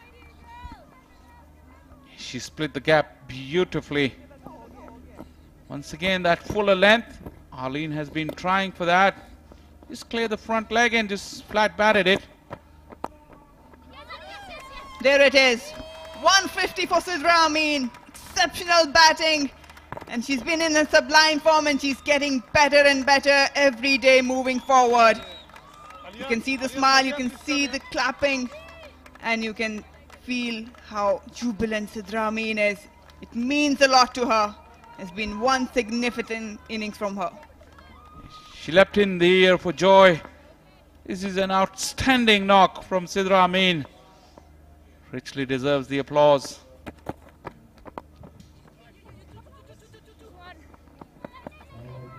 We'll look for two? No. Roll on the double 100, Marina. Definitely should be eyeing that. But when you see her process, you see her journey.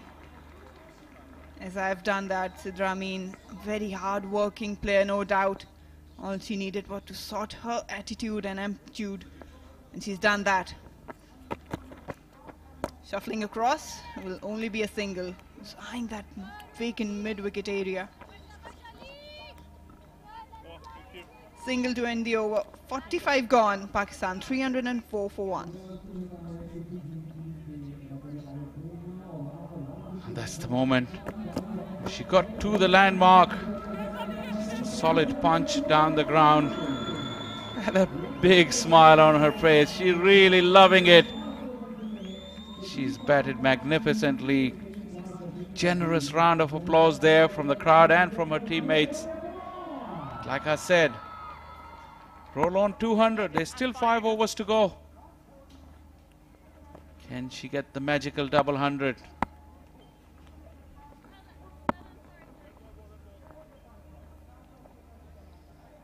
She's a fighter, no doubt. A really good fielder.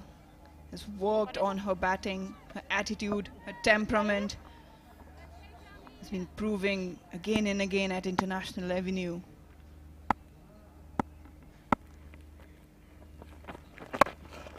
Slog sweep. And won't found the gap. Gabby Lewis there doing a bit of work, but they will gather a couple. She hurt her knee. Gabby Lewis. She landed heavily on that knee. Sidra Amin was eyeing that part of the ground. Just couldn't get enough power. Gabby covered the ground nicely but fell awkwardly on her knees. She felt the pain immediately. Let's hope for her sake and for Ireland's sake as well that she's fine. They need her in batting. She's one of the players I am fond of. Has been prolific for Ireland lately. Some treatment being given to her.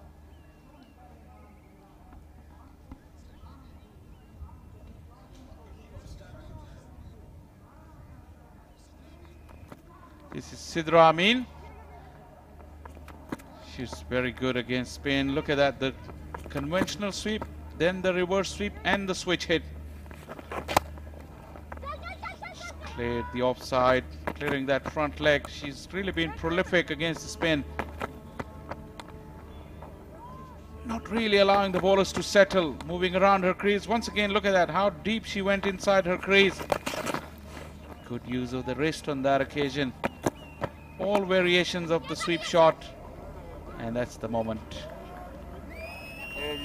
Few attributes of her batting. One was running between the wickets. She's very fast. Good judge of a run. And then she anticipated what the bowlers were trying to do and had her plan of her own. Brilliant solid start from the openers. Muniba reaching her 100 but got out. Sidra Amin still out there on 153. Alia Riaz 29 of 25. 306 on board for Pakistan. They've got a few overs left. Should be eyeing that 350. Definitely 350 is on the card.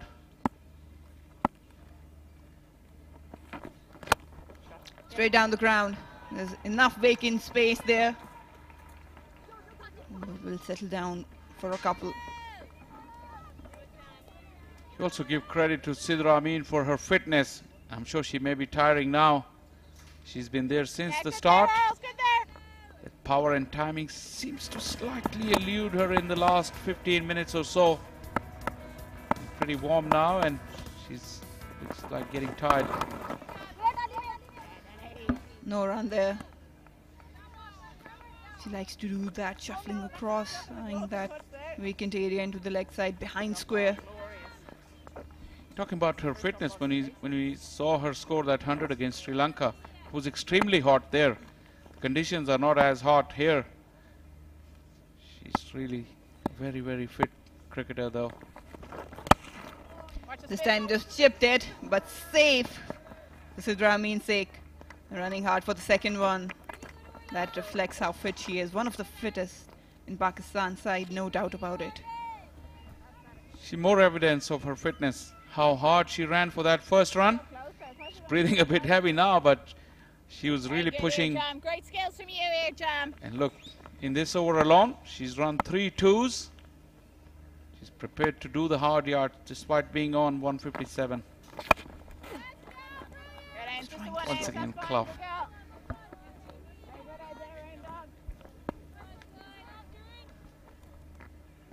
the timing that I was talking about.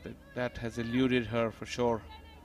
She's trying too hard. Probably she's trying to hit them too hard, and it's only you need to do that just to lose that timing that she had all innings long.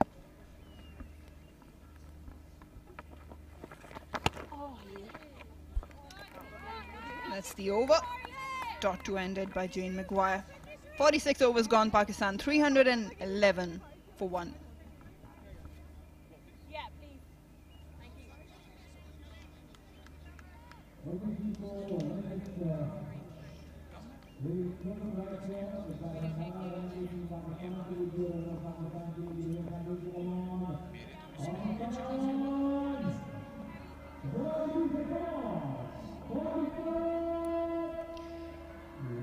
Safi Stadium, Lahore.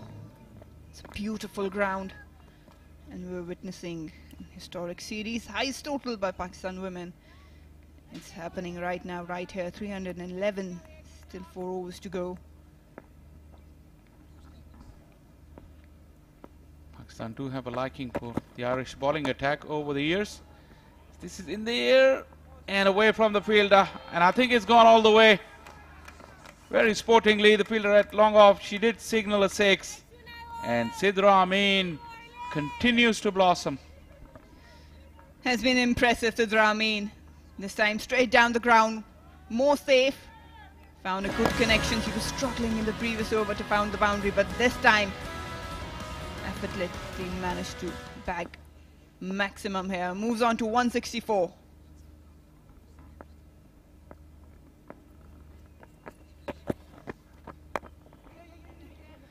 A lot of shuffling happening there. Just a single. And probably she do realize that Alia is struggling a little bit, so she has to take upon herself to hit those boundaries if they want to reach that 350 mark.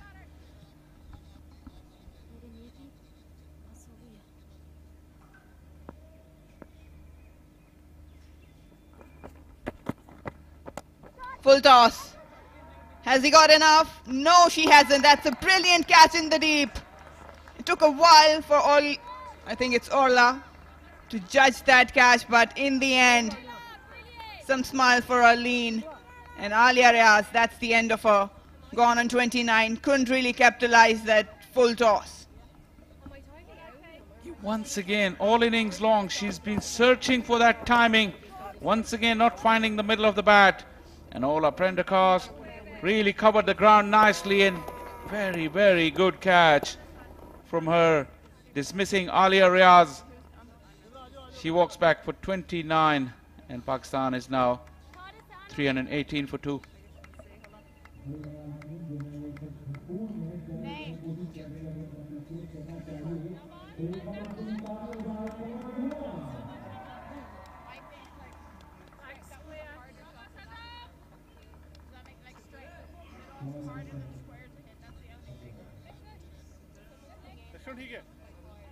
That's all right. Middle's all right. Right arm over, 3 to come. So the Fiamps walks in. That's her debut. A big platform set up for her. It's got potential, but obviously it's just the beginning of her career. First delivery, flicked nicely into the leg side. Won't be second available.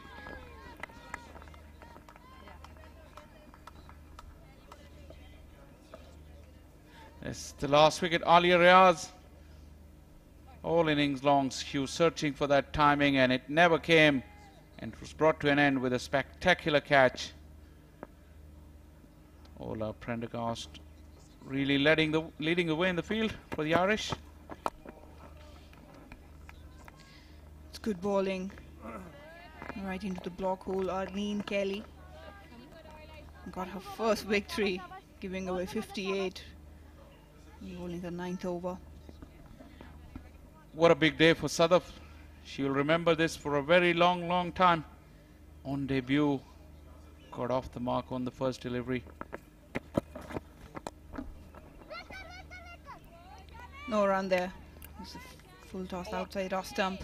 Got away with it, Arlene. Dot to end the over, 47 gone. Pakistan 320 for 2. Very good, Arles. Really good, gal. Very good idea, girls. Keep grinding it. Good job. Irish looking to fight till the end. 3 overs to go. They'll be really happy to get off the park. Sadaf Shams on debut. I'm going to ask my fellow commentator, Marina. Do you remember your debut, Marina? I do, and it was against Ireland, in Ireland. It wasn't that good of a debut. Again, this has been a signature shot for Sidra Amin. Just a switch hit. This time Jane just dropping it tad short. Sidra Amin capitalizes on it, moved on to 170. Pre-planned, but then she executed it very nicely. Got into the position very nice and early. That allowed her the time to pick her spot.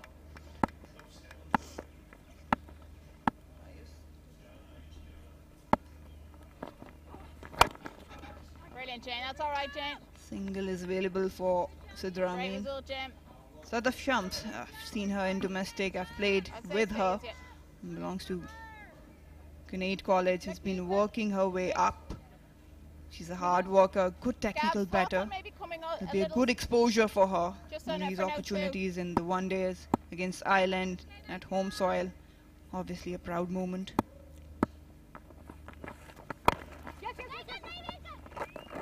Knows the call from Sidra Amin. Sadaf was keen to get that single.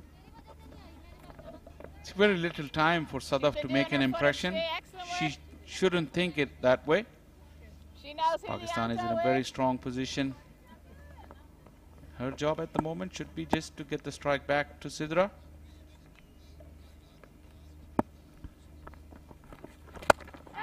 Jane, that's delicious. That's good from Sadaf, straight down the ground. Brings Sidra Amin back. She's a fighter. She likes to make an impact whenever she walks out in the middle. Sadaf Shams. And again, these are good opportunities for the youngsters coming into the side, getting those exposure.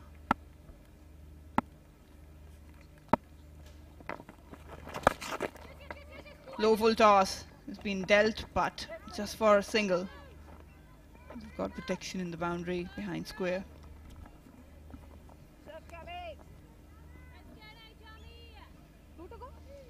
Marathon innings from Sidra Amin. She's on the verge of carrying her batting through the 50 overs. We'll check with our statsman Farhan if this ever happened before in the history of Pakistan ODI cricket. Brilliant job. Another single. Pakistan moves on to 328. Sidra Amin on 172. Have a look at that. Sadaf Shams having a word with Sidra Amin. That is some confidence. I like the brand new helmet. They both play together for the club, Grenade College that is. So they know each other really well. That gives you an edge, especially when you're on debut, to know someone on the other end.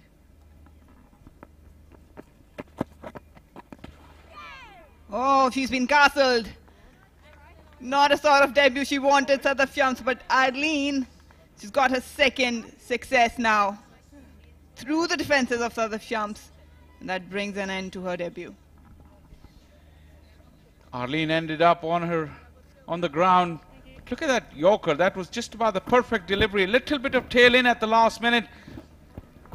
And she was yorked, that bat coming down.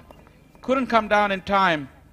And Sadaf Shams, who's looking to give strike back to Sidra Amin, loses her wicket. 3 on debut for her. Pakistan now 328 for 3.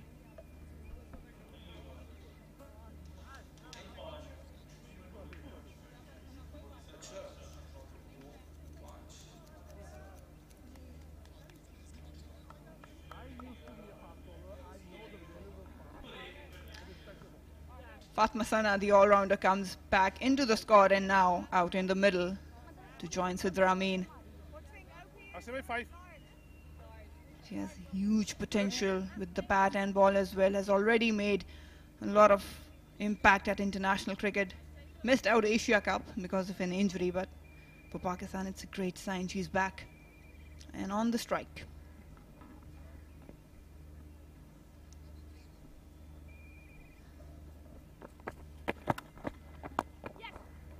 Straight away off the mark, Fatma Sana with the single. This is good for Marlene. The amount of carnage that has been around, Arlene has really pulled a decent spell. Could have done more with a little bit of help from her fielders. 4 deliveries left in her spell.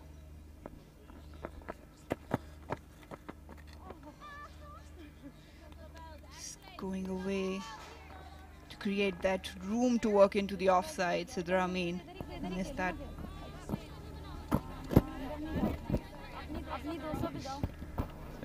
There is Sadaf on debut. Hit the base of off stump. And Arlene has followed with a couple of other good Yorkers as well. To keep Sidra Amin quiet at this stage is some task.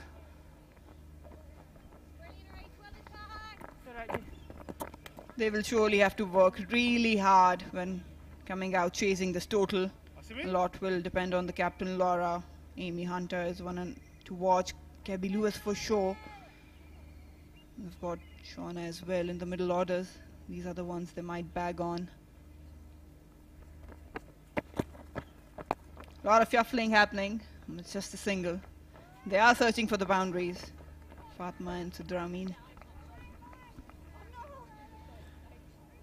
Good length there, not allowing the batter to get underneath and find any elevation. It's been a good over, just 3 runs and a wicket. Arlene definitely is the pick of the bowlers for Ireland. 2 for 61 with 1 to go. Straight down the ground. The fielder is positioned there. So still drying out.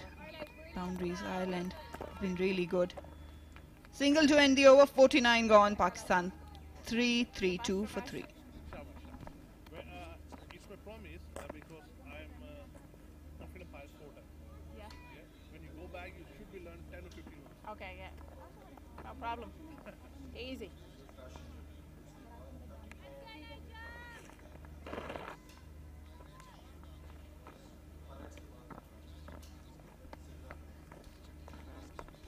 Six legal deliveries to go in this innings. Sidra Amin on strike with 174 against her name. Oh, they're asking the question. But Asif Yaqub, he's not interested. Mary's very, very upset, I think. No, she was just complaining to Sidra. Did she get something on it? Very hard to tell from here. But she went instantly. No interest from Jane Maguire. She just turned away. And Asif Yaqub made the call.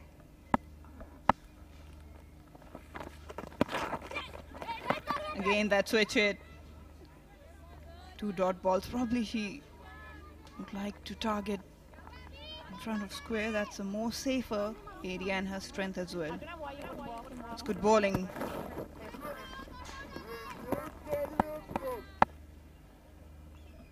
Just trying too hard.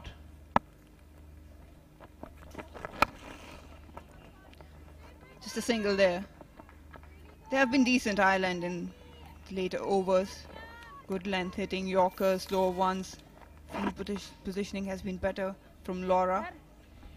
Little grimace there from Sidra Amin, and also she was feeling her back.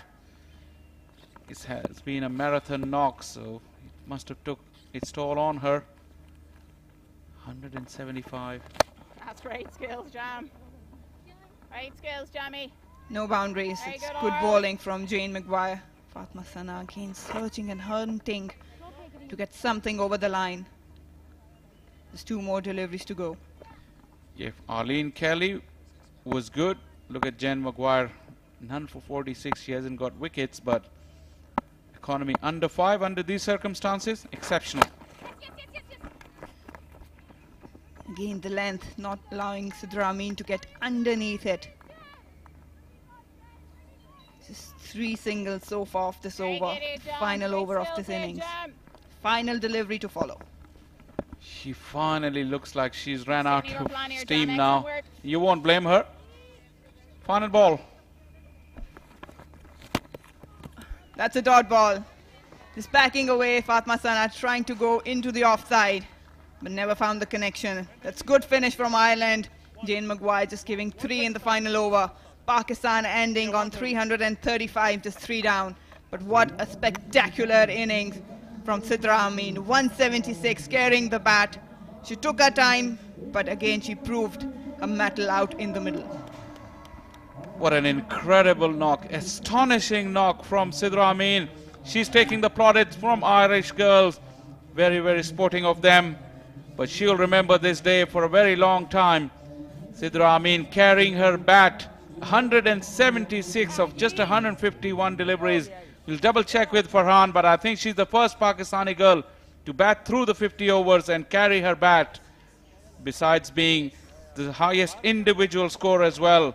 And now she's the leading century maker as well with 3 to her name. She holds that record as well. She definitely is the first Pakistani to carry the bat and deserved all the appreciation. The hard work coming out, paying when it was needed. And that innings and that opening start, especially with Muniba, had put Pakistan in a very dominating. 2 centurions from this lineup, Muniba Ali 107 and Sidra Amin 176 not out. Alia Riaz was sent up the order, ended up getting 29. So the Shamsun debut couldn't really make much of it. Gone on 3 and Fatma Sana on 3 as well. How often you see 2 centurions at the top of the order, and that 176 incidentally is the 5th highest ever in women's game in ODI cricket. What an achievement. Irish bowlers, 8 of them, most of them struggled. Jane Maguire, none for 47, was very, very good under the circumstances. Arlene Kelly took the wickets, 2 for 62. She also held her nerves towards the end, but the rest, plenty of runs and not many wickets. It's been a great start to the series for Pakistan. Muniba Ali and Sidra Amin started off well. They took their time. It was a glorious stroke down the ground. Sidra Amin with her conventional drives. Ireland did had few things going on their way initially with the swing, but couldn't really capitalize the conditions. Spinners even struggled to put an end to the run flow. Sidra Amin and Muniba Ali sweeping the spinners. Especially Muniba, she went really hard against them and scored quite a few runs. Big overs coming in, and Pakistan was well set to set a good total on board. The momentum, well, Pakistan never lost it. Some good drives through the gap, slashing into the leg side, that's her strength. Anything slightly short, Muniba Ali punished it. These were the few big sixes. Ireland tried everything to get those first wicket running, but it was all about this opening partnership. Anything loose was put away by these two. Good running between the wicket as well. That helped to set good tone to their innings. And that was Muniba Ali with her century. It was long overdue. Potential was there, but she couldn't really execute it when she wanted. Ireland struggled to find any success, and that was the first one. That was Muniba gone. Alia Riaz came to join the party. Here the boundaries kept flowing all the way. Sidra Amin made sure of that. That was Sidra Amin's moment of glory. And now Mehak is ready at the far end of the ground, and I think she's got Sidra Amin with her. Over to you, Mehak.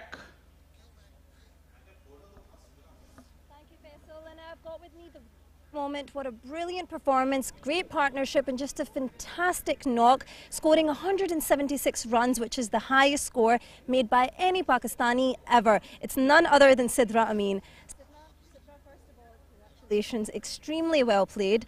आपकी जो partnership थी मुनीबा अली के साथ, आप लोगों ने अपना previous record तोड़ दिया है, नया record बनाया है, जिसमें आप लोगों की highest partnership है from anyone in the Pakistan team.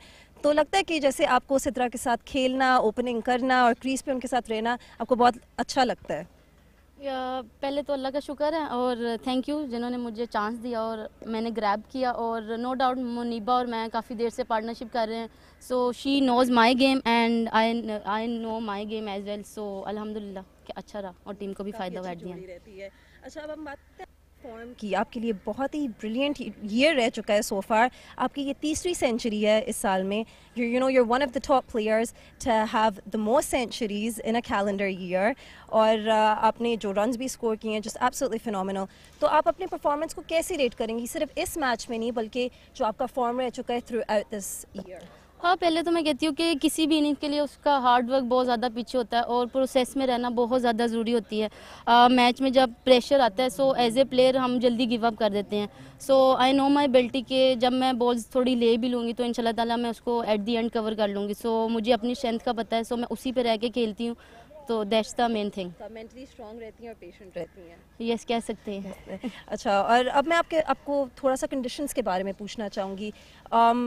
Conditions जो है बॉल जो इस सरफेस पे एयर कंडीशंस हैं वो आपको सूट करते हैं? आपको लगता है आपकी बैटिंग को सूट करते हैं? काफ़ी बड़ा मैं कहती हूँ कि जाने माने ग्राउंड में से एक आता है सो मुझे बड़ा दिल था कि मैं यहाँ जब भी यहाँ खेलूँ तो अच्छे रन करूँ और नो डाउट हमारा होम ग्राउंड था सो आई नो कि विकेट कैसा बिहेव करेगी। शुरू में थोड़े से उनके बॉलर बहुत अच्छी टाइट लाइन पे बॉल कर रहे थे तो रन नहीं निकल रहे थे सो डॉट भी हो रहे थे प्रेशर था लेकिन ये था कि फिर हमने मोमेंटम को कैरी किया चल के खेलना स्टार्ट किया तो शुक्र है कि रन आने लगे। Jenny, thank you so much for talking to us. Very well played and best of luck for the rest Thank of you the so match. much. Thank you. Now back to the commentary box. Thank you.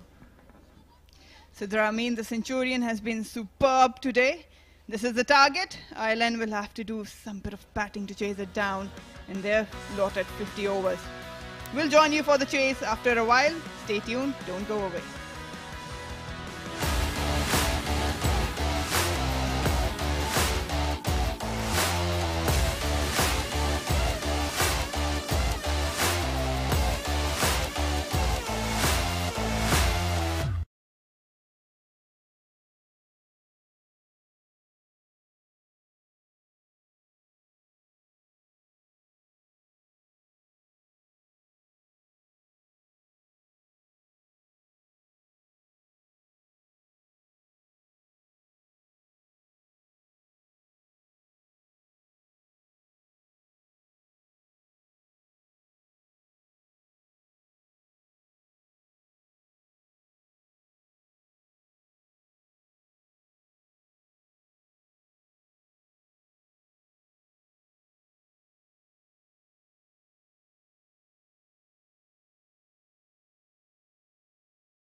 Yeah, welcome back to our coverage of this first ICC Women's Championship One Day International.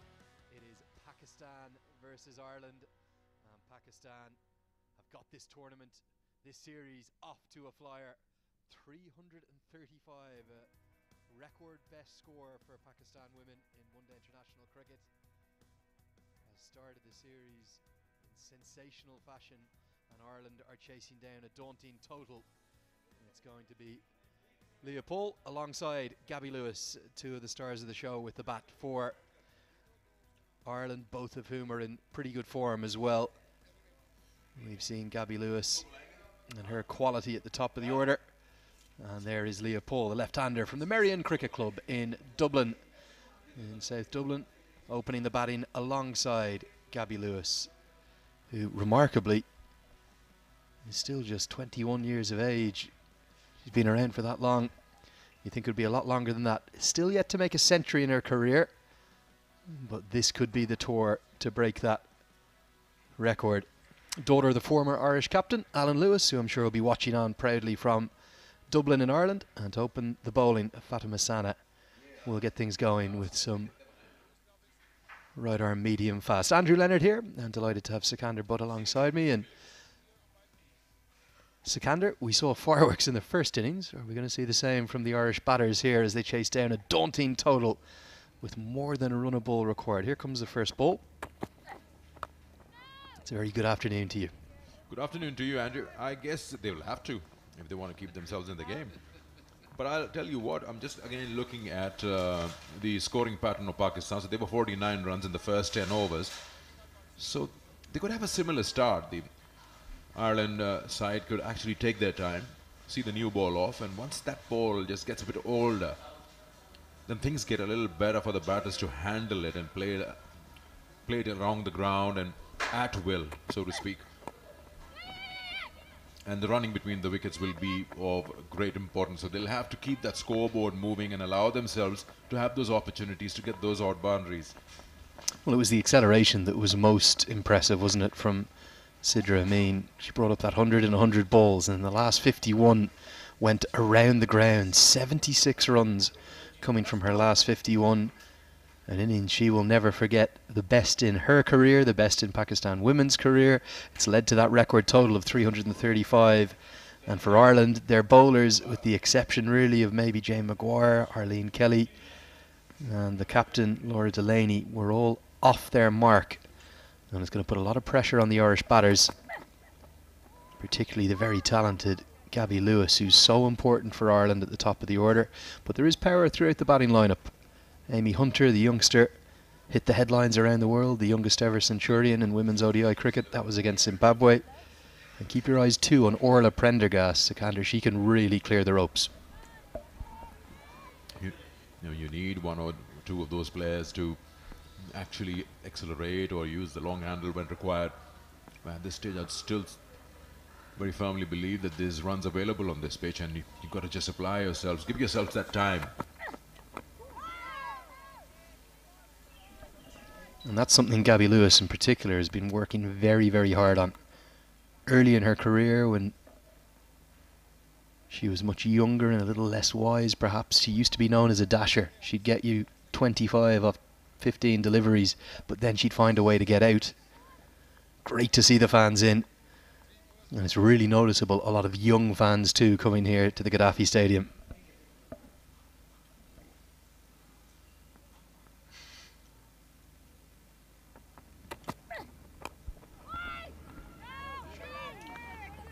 Well, if you look internationally around the world, the cricket that has become more popular is the T20 format, and you just get that strong feeling that the players have just molded themselves according to that. Which is why you say the quickfire 2025 is just coming from that format. When you come to the 50-over version of the game, you do have enough time, but they still probably want to go on with that approach. Try to use the power play, which is much bigger than the T20s. It's 10 overs. That's a nice looking shot. Slightly short in length and has been pulled away. She's tall and she's just can ride the bounce. This one just dying at the last moment. Has probably not touched the rope. They may have a second look. That's good ground covered. Well, you will never come closer to finding the boundary than with that stroke. It did everything but kiss the rope. It teased it, get to the end of the first, it's 4 for none. We'll take a look at the replay. Here it is. Look at this. For all money, it looked like it was certain to just get to the rope. But no, just inches. And even though it was only half a stop, it didn't quite get there for a 4. And good knowledge of the laws as well. The Pakistani fielder keeping inside the rope. Lewis loves that pull shot. And what we've seen, really, except for the first 8 or 10 overs this morning, no real lateral movement through the air. So whilst it will be a massive total for Ireland to chase down, they are good batting conditions. Oh, for sure they are. I'll just give that much leeway to the Irish batters because this is their first outing, so let them have their time just to figure things out. Kainat Imtiaz is now going to share the new ball. In fact, the 2 new balls in operation, and she'll be bowling from the pavilion end. That's the far end. And that's our stand in the background. That's where we are. Call it that, the FC college end. Just having a bit of a hold up in play because they want the white background is not a very good thing for the batters there. And we saw the lovely scenes, didn't we, with Kainat Imtiaz of her mother, Salima Imtiaz, umpiring during the Women's Asia Cup. Those images went on social media all around the world. That was lovely to see. I hope not when she was bowling. Well, no, that was the whole thing. And it was funny, it was the Pakistani umpires who were there during the semi-final. They didn't know whether to cheer on Pakistan, because if Pakistan won, they wouldn't have got to umpire in the final, but with them coming up just short, it meant that they were in the final. That was played out between Sri Lanka and India. India becoming champions for the 7th time. There's our 2 standing umpires today.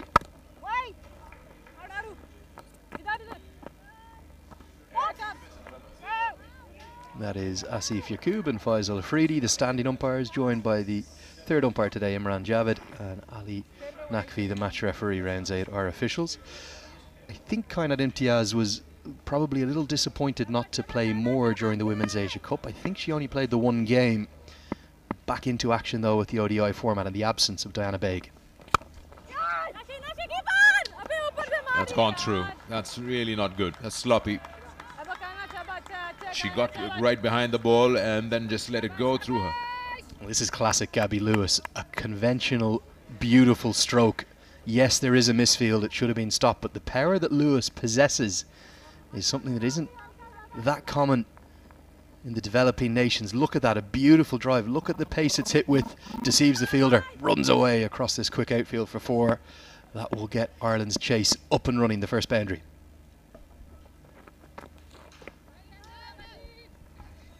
I'll have to bowl that again. You're talking about Kainat Imtiaz. Yes, the new ball would be Diana Baig and Fatima Sana. In the absence of Diana, then Kainat gets the opportunity. She can bat a bit as well, lower in the order. So this is her chance to grab all the opportunity that's available. Getting the new ball. Getting a bit of away movement. And it was just the 1 appearance at the Women's Asia Cup. One image stuck with me though. Pakistan missed out in the semi-final, devastation. But many of the teams still went to support the final, to support Kainat's mum, who was standing then umpiring in the final. And we saw those lovely images across social media. Brilliant tournament, the Women's Asia Cup. I know Pakistan will have been disappointed not to get to the final, but I think they're progressing very well. Keep your eyes on them in South Africa in February next year. I think they're a dangerous side, a little bit like the men's side. They are a bit unpredictable at points, but they're brilliant to watch. That's one tag you don't want. That has been consistent, not in recent times, yes. Talking to men's team. We're coming back to the Asia Cup Women's in Bangladesh. Watching that on television. I still can't figure out how Pakistan lost that match. It's the old classic scoreboard pressure in a knockout game in competition. Get to the end of the second, it's 10 for none.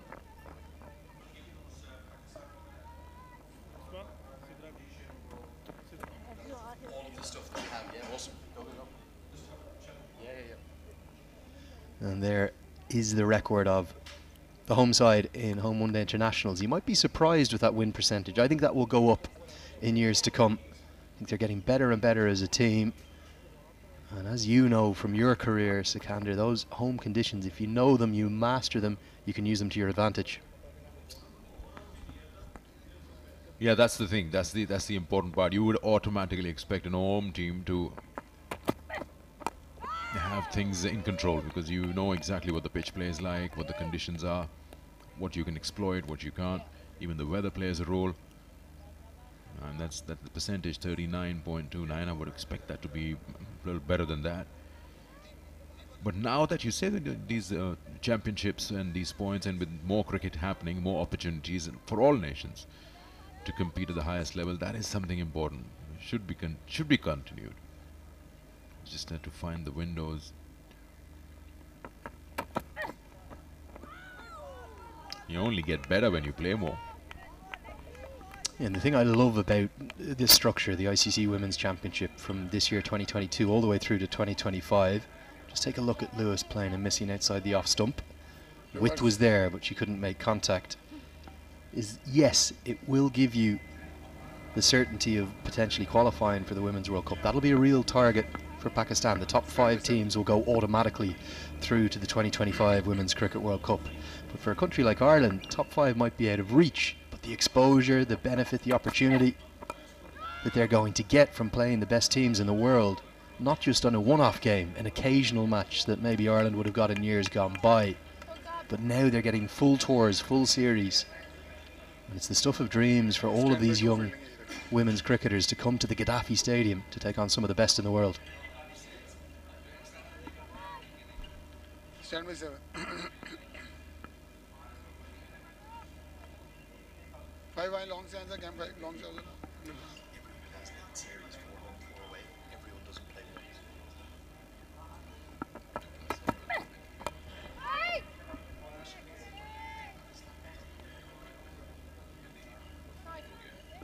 वो जो activity हुई है वो record हुई है हम देख.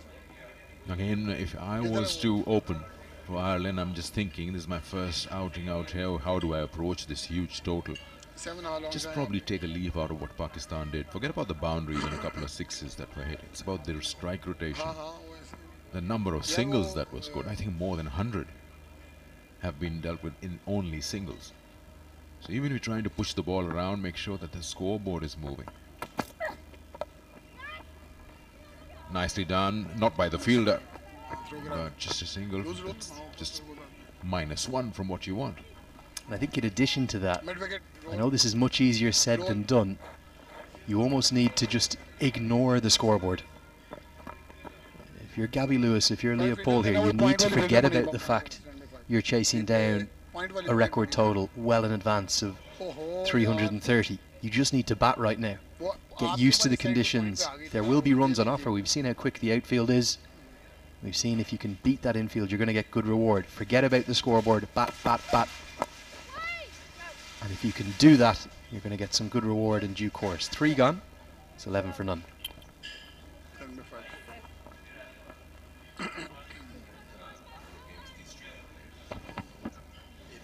जी जी बोलो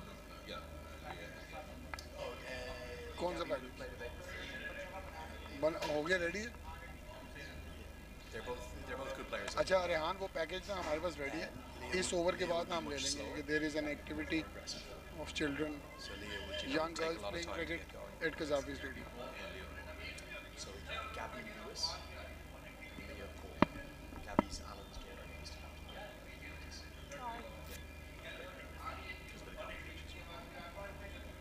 Yeah, it's the regular opening partnership for Ireland. Gabby Lewis and Leopold, 2 very fine cricketers, and I think to a certain extent Ireland are just going to want to get through this power play without losing wickets and then start to build.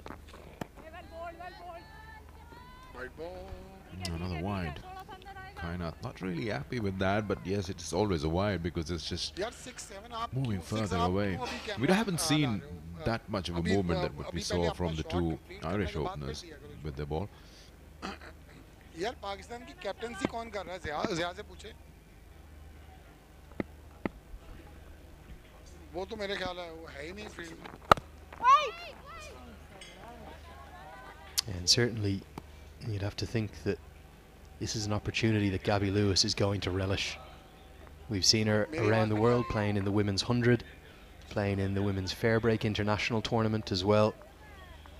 I wouldn't be surprised if we saw her in the women's Big Bash in years to come. She's got a bit of experience down there in Australia as well. And she is one to watch for the future, still just 21.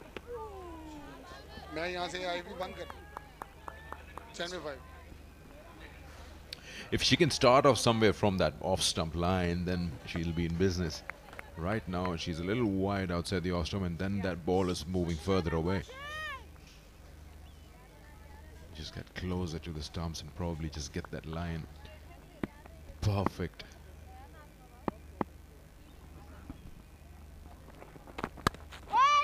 Because when you talk about that exaggerated move, sideways movement, that will look good, but it won't get you wickets. Unless you have that slight movement to get that outside edge. Get them to get that front foot out and induce that drive. And I think one of the big advantages that Pakistan have, it's not just the home advantage, the home conditions, but also coming off the back of that Women's Asia Cup. And then straight into a camp at home, sort of probables v possibles, wasn't it? With lots of good cricket in these conditions here. Ireland have never played here. Never played in Pakistan. It's the first sporting team of any kind to tour here. That's how historic this tour is. So they did get in a few days early. They got extra training sessions. But no amount of training will replicate match practice out in the middle. That's an edge. They're going hard at it, so gets that thick outside edge. It's well stopped. And they come back for two. You talk about they've never played in Pakistan. What's the closest to subcontinent conditions that they would have played? All Irish teams play an awful lot in the Middle East, whether that be in Dubai, Abu Dhabi, Sharjah or Oman. And the women just fresh off qualifying for the Women's T20 World Cup there in the UAE. Good work in the deep. Dive has to come out to save the boundary.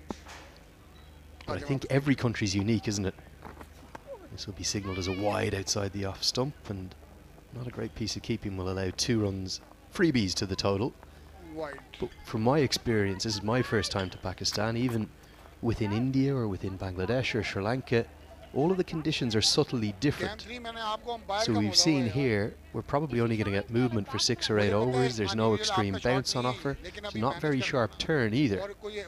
So I suspect if you can get in here and get used to those conditions, you should be able to cash in as a batter. Oh, that will be, of course, exactly the thing that you just said. If you allow yourself that much time in the first 10 overs, 15 overs, it's about the new ball, seeing that off. You are in business as a batter. This pitch will allow you to, have value for your shots.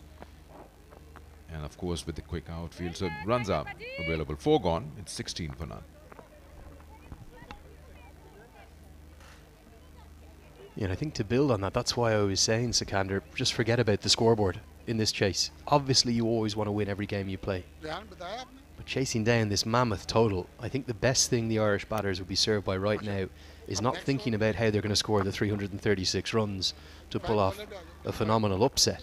It's more about how much can we progress and benefit from time in the middle. How can Gabby Lewis and Leah Paul get a 50 partnership together, then get that 50 partnership to 100, and then start to think of how you chase down the total. The longer Gabby Lewis bats out here, the better she'll get.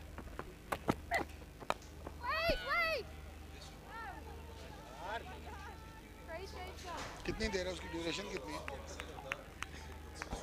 35 seconds.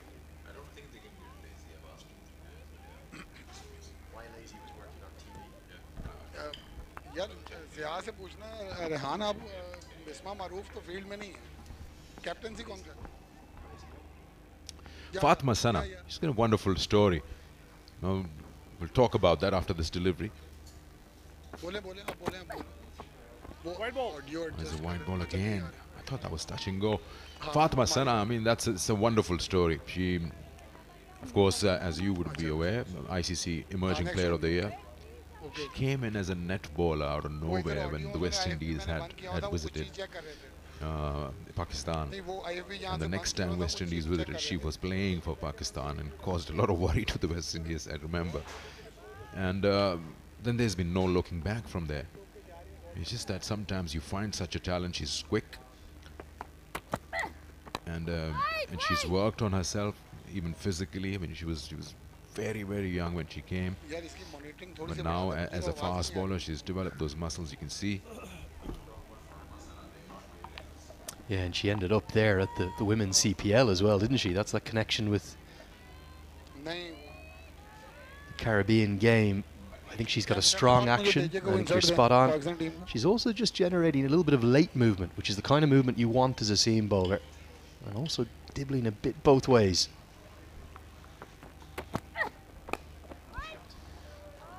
It's well fielded, good looking shot. And also about her, I mean, there's nothing fussy about her action, the run up, everything is smooth, everything is just perfect. Cam 4, इसका action और run up रखना. Stand over 5 रखे bowler. A very measured approach to the crease. You always want to get through the middle of the crease if you can, whether you're a spinner or a seamer, towards the top of off stump. She does that really nicely.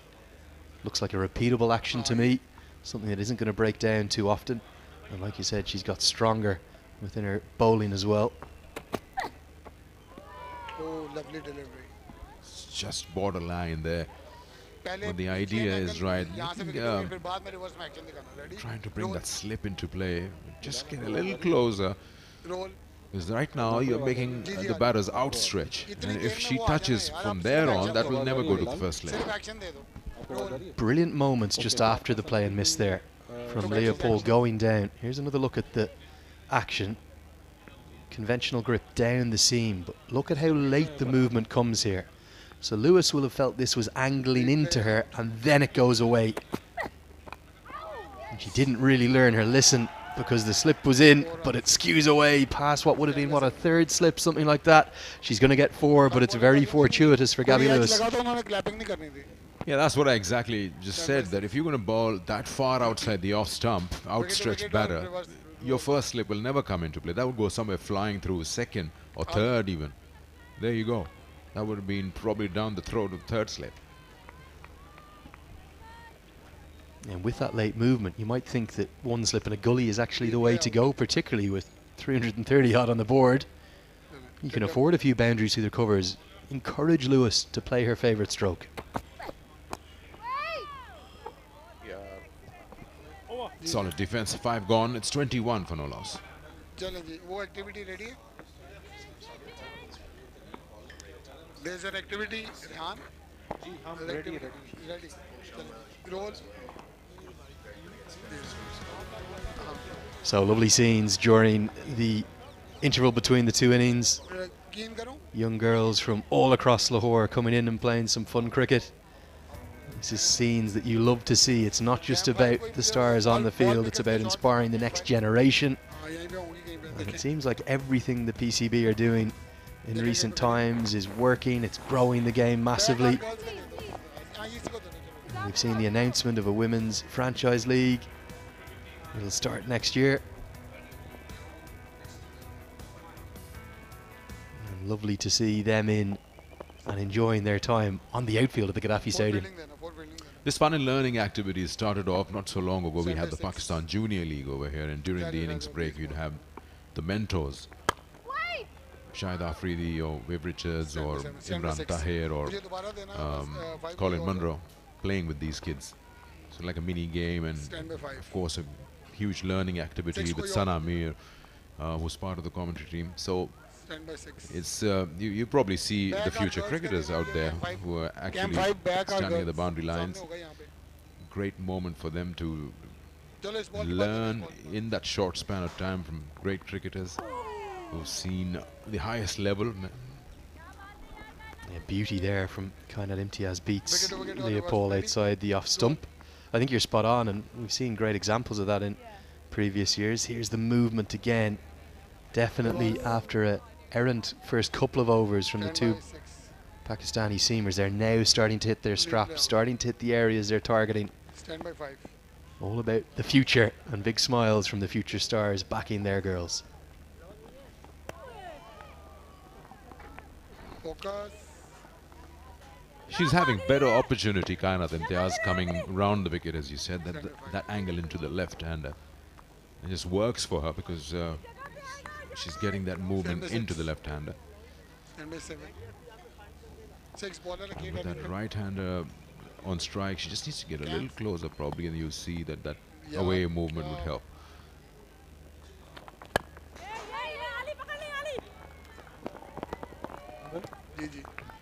Nicely driven down the ground, will just be a single.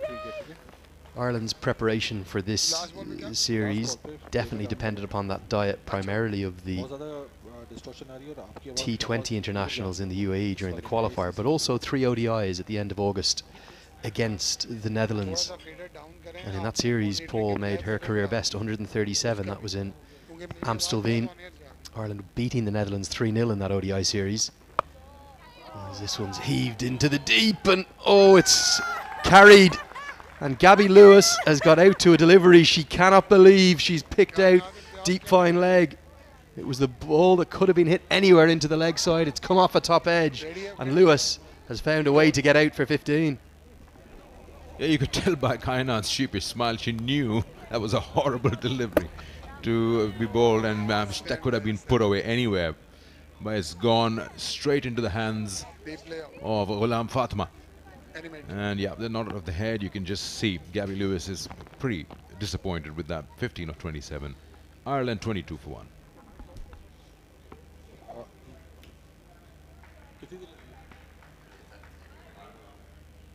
Start हम लोग अभी हम लोग produce नहीं कर रहे, ठीक है? हम अभी फेडर डाउन करवाएं अदनान भाई, हम लोग सीसी को चेंज कर रहे हैं. अच्छा सीसी सारे फेडर डाउन करें सारे.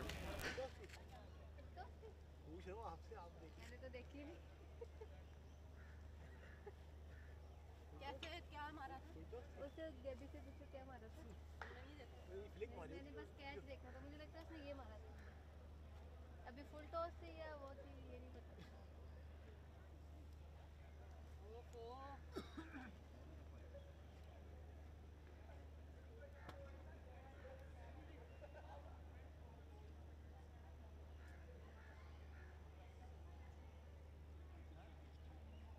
उनका आ जाओ वे.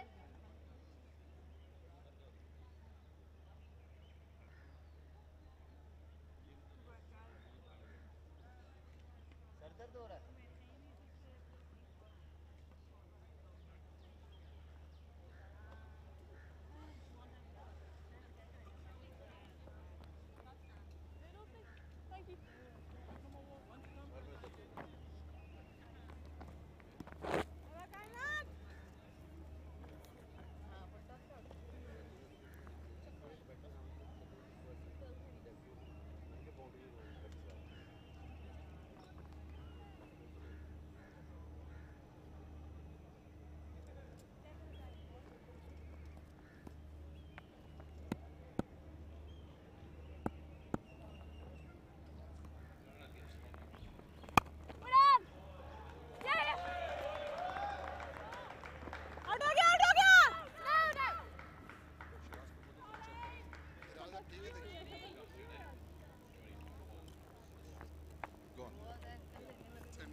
लिज़ी की आवाज आ रही है? Better? Please up your tight your back pads with you. Thank you.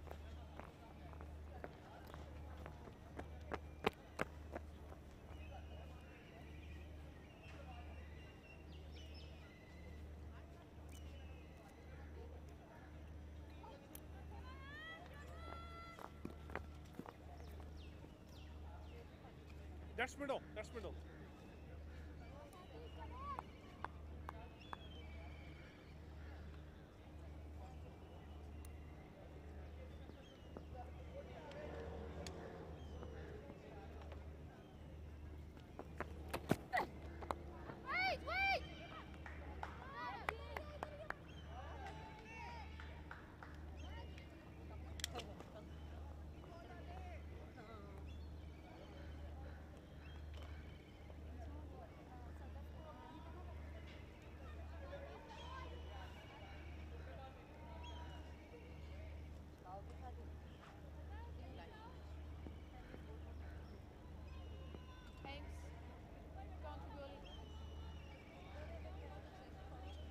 future. Keep your eyes on her. She made her international debut at just 15.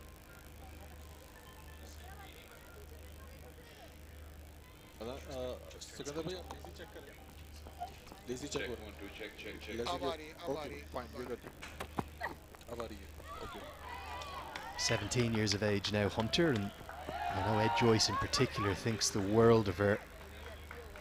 Precociously talented and certainly one to watch for the future. 100 and 150 in her career. She strikes the ball very hard for a teenager.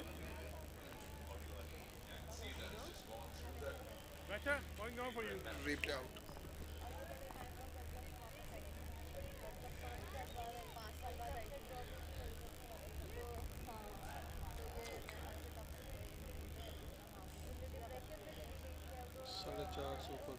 साढ़े 400 ऊपर जाएगा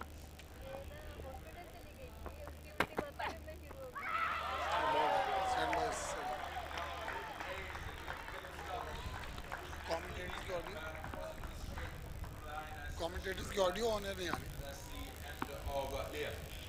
That is an absolute beauty, isn't it?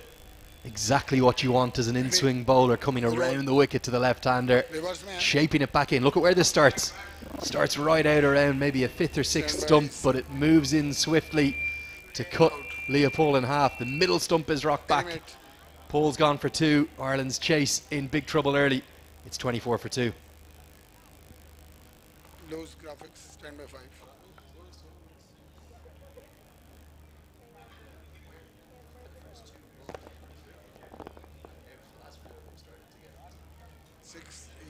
कहाँ जा रहे हैं 6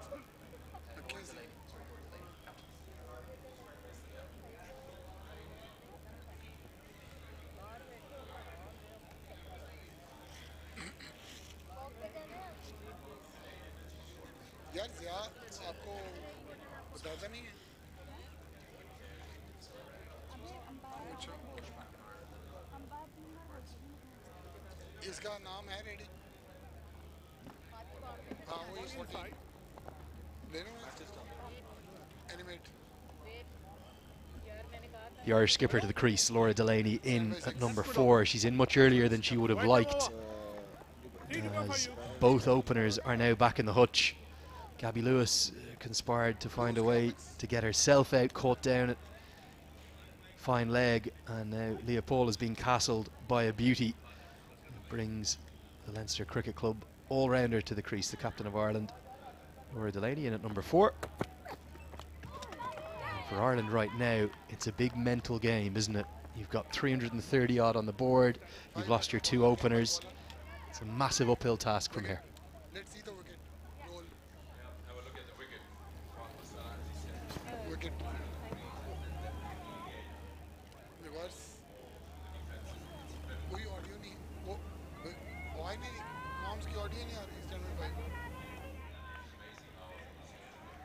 ये क्या मसला है यार क्या हुआ यार क्या है यार मॉम्स की ऑडियो नहीं जा रही यार क्या कर रहे हैं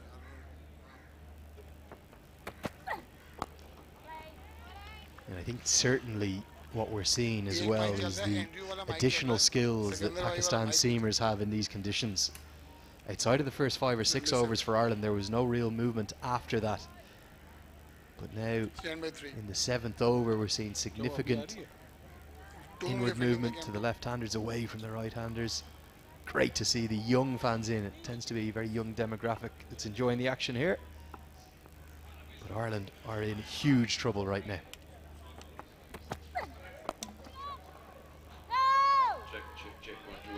That'll close out the 7th over. Ireland 25 for 2. Stand by 5 here. Yeah, it's change of pumps, please. Change of pumps. Thank you, guys. नहीं वो अभी शुरू हुआ है. Bowling guard देना है. Animate bowling guard PT.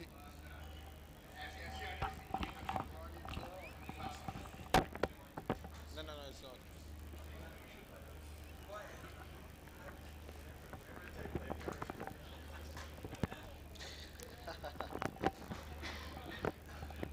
जी Loose graphics.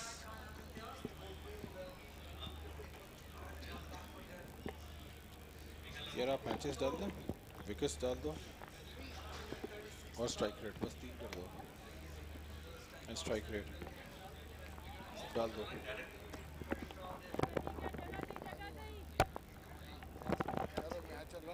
Okay. Matches, wickets, strike rate. Okay, ठीक है.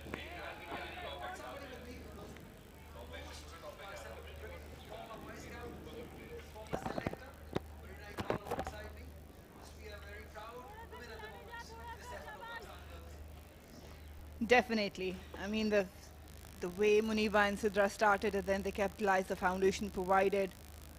They never settle for less, and reaching and setting a new total. 2 centurions, always a great sight to have in your batting lineup. Slight misfield. That's what modern game requires now. So you have to look beyond your comfort zone.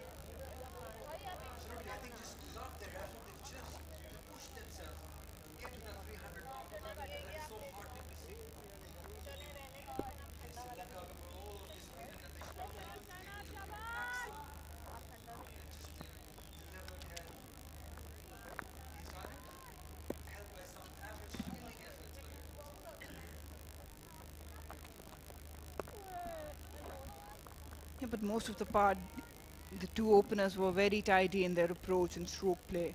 Hardly, I think, one shy at a run out and one edge falling short of the keeper. That were the 2 you could have, say, potential possibilities for Ireland to grab, but otherwise they were very calculated and accelerated on the right time.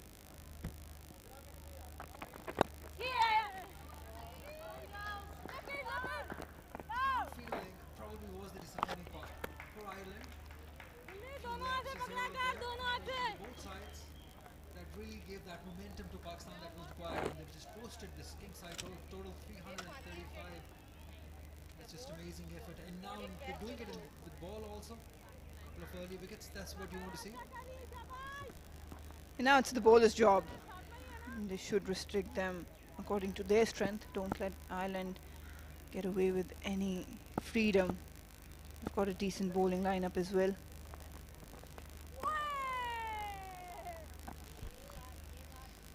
Well, I think where Ireland lacked was probably the planning against certain batters. With Muniba, we saw that they actually bowled her on her strength. And even that was the case with Sidra pitching it up. She loves to drive. Muniba, anything shy on a short length, she loves to play square of the wickets, and that where probably most of the bowling was done to her. Ball was in the air for a little while. Irish run down for a boundary.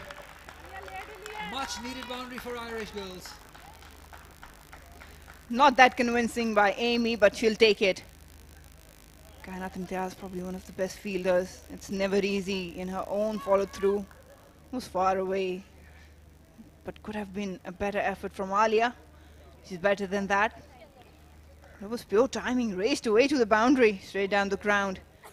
She's one key player, Amy Hunter, sorry, to watch for, just 17 years old. 8 gone, 30 for 2.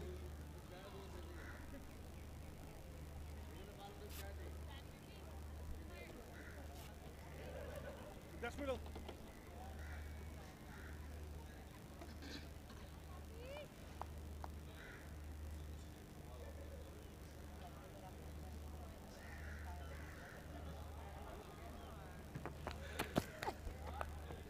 Edge. Good work done. Good sprint. Just restricting the batters to 1. These 2 batters, they'll have to learn from Muniba and Sidra. They paced their inning very nicely. Early on, they took their time and then accelerated. Something for Irish to look for. And the plan should be very simple, to keep rotating the strike, and every now and then they might get an opportunity for that boundary option. Just need to capitalize on that one. Pakistan probably more convincing in the field.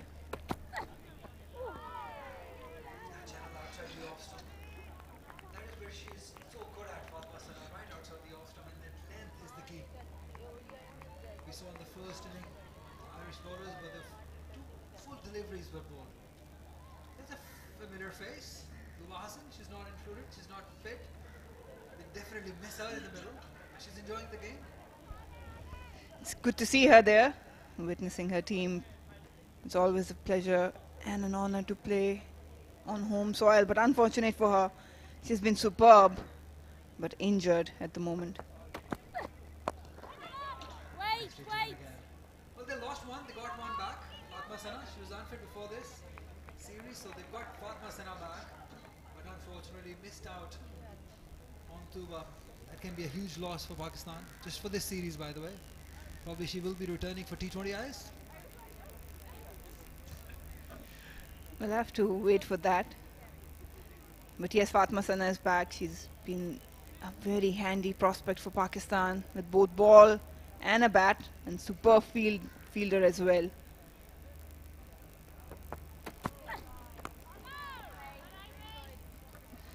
Ireland has a daunting task ahead of them. The only time they managed to put up 300 plus was against Netherlands. Early this year it was 337.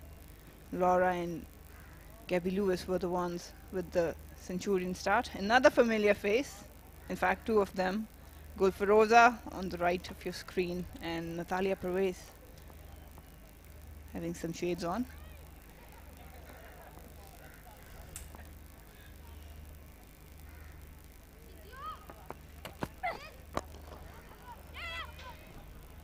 It's driven straight down the ground, good fielding. Mehani, another good prospect, but she's substitute right now in place of Sidra Amin. These two can bat definitely. Just looking to rotate strike, and every now and then if they can manage to bag a boundary, that can give some momentum to Ireland in this game. Laura, the captain, a very high and unconventional back lift.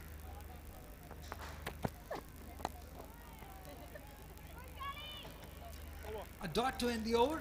After 9, it's 32 for 2.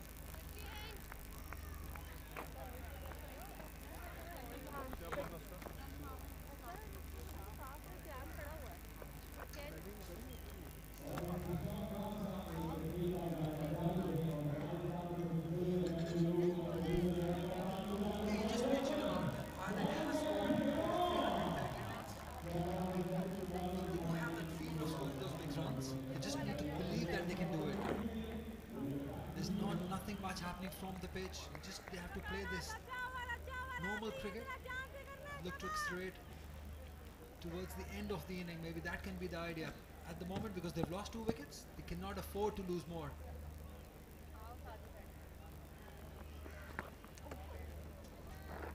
They caught a wide outside the off stump. Trying too hard, Kainat Imtiaz. The ball is swinging, but it's just not working. The line is not quite right. She's got that slingy action as well. It's getting the movement. It's more about the execution. You start with middle and probably it will end just outside off stump on 4th probably. And that's better, pitched up. Good fielding effort there. Amy Hunter, the youngest centurion in international cricket, men or women. She scored her 100 on her birthday, on her 16th birthday against Zimbabwe. That is a fantastic record. Such a great feeling, scoring 100 on your 16th birthday, Marina. I think that's the best present to oneself. So she can bat. That's definitely there. The potential is there. At these conditions, they'll probably get used to it. They've been playing it around Pakistan. They played in UAE, Sri Lanka also. But these are different conditions. This is a slow, low pitch. So they might have to change their technique and strategies here on a pitch like this.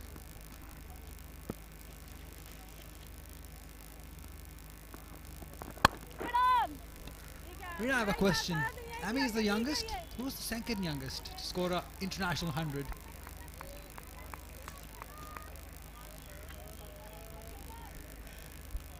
Shahid Afridi. No doubt about that. I thought you were asking in women's cricket. No, she's the youngest men and women included. Excellent feeling.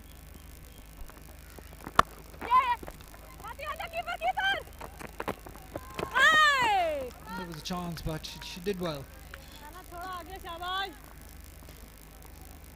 Skynath is a decent bowler, but right now she's struggling to get her line right. She's getting the movement, that's an encouragement, but execution can get better. Anything outside off stump, the room might be very expensive for her. And throw was away from the keeper, Sidra Namaz. That's better. Is that exactly what you're talking about? The line and the length also. Ball within the wickets and let the ball do the rest. Because she's been outside the off stump and she's getting the movement. Yeah, that's how you would like to execute it. Starting from middle and probably ending on off stump, around off stump. That's the corridor. That's exactly where Ireland bowled in their initial overs.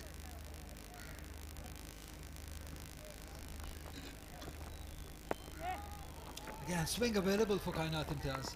She just needs to bowl those areas, those channels. 10 gone, 34 for 2 Ireland.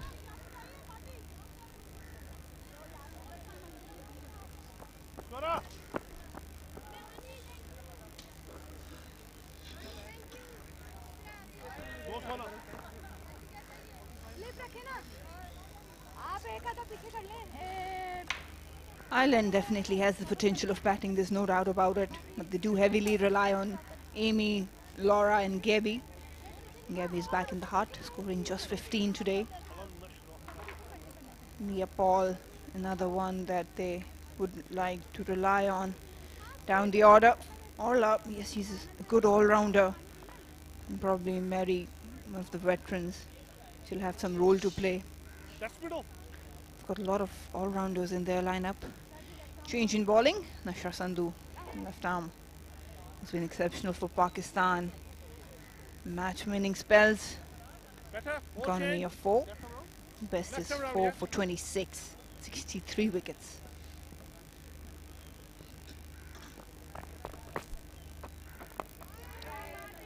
Good line and length to start with. They've got slip in, they're hunting for wickets. That's exactly what a professional team would do. 2 already down. Pakistan has so far dominated. It's a good opportunity for Pakistan side to get a big win under your belt. They posted the big total, they just need to finish well also. They've taken 2 wickets. Nasha Sandhu, she's been a prolific bowler for Pakistan side, always taking wickets. The pressure definitely is on Irish batters. Got to make use of it. Few changes being made. Slip is there. That's good captaincy by Bisma. She's keeping the pressure on. Oh, that's out. That's a wicket. That is what we were talking about. Nasha Sandhu has this habit of picking out wickets. And in the very first over, she's done that. Captain is happy. She is happy. Everyone in the camp is happy. Big wicket. Amy gone.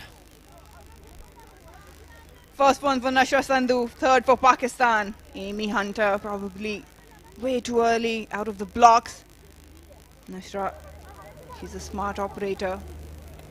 She's changing the length and the pace of the ball. She was way down, had no chance to get back, and rest was done by Sidra Nawaz. Amy gone on 8. Ireland definitely in big trouble. 34 for 3.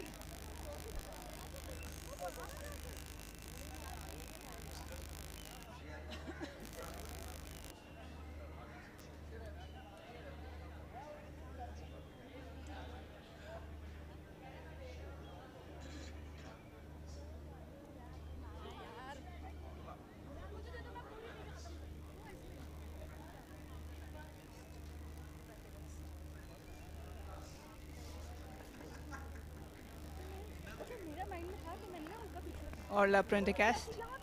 He's a good all-rounder. Can prove handy with the bat, but won't be a favorable situation for her. 34, 3 down already, a mammoth total to chase. And the captain having a word with her. She's got a lot of work to do. A very smart bowling by Nasra. That's a record. 9th match, 102 runs, 25 the average, best of 26. This is a good opportunity to improve on that record. Strike rate, impressive, 87.17. But this situation demands a different role from her. She needs to be there with the captain, build a partnership. Shorter this time, nicely driven. That is an excellent start by Ola, through the gap for 4. Wonderful hit. What a way to get off the mark, straight away. Glorious drive through the covers. The length just hanging back. Good follow through, good solid base. And that's the glimpse what she can do. She loves to bat. That'll be very encouraging for the captain on the other end. That's better. It was an absolute gift to start off your inning from Nasha Sindhu. Half tracker. Look at that. This is the wicket. Came out too early, I believe. And very smartly bowled by Nasha. Bowled it slow. Bowled it outside the off stump. Let the ball to spin a little.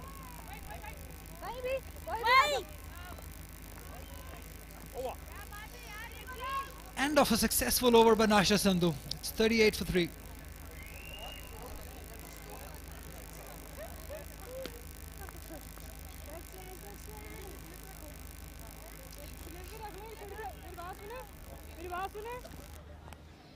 Nasha Sindhu striking in her first over. 4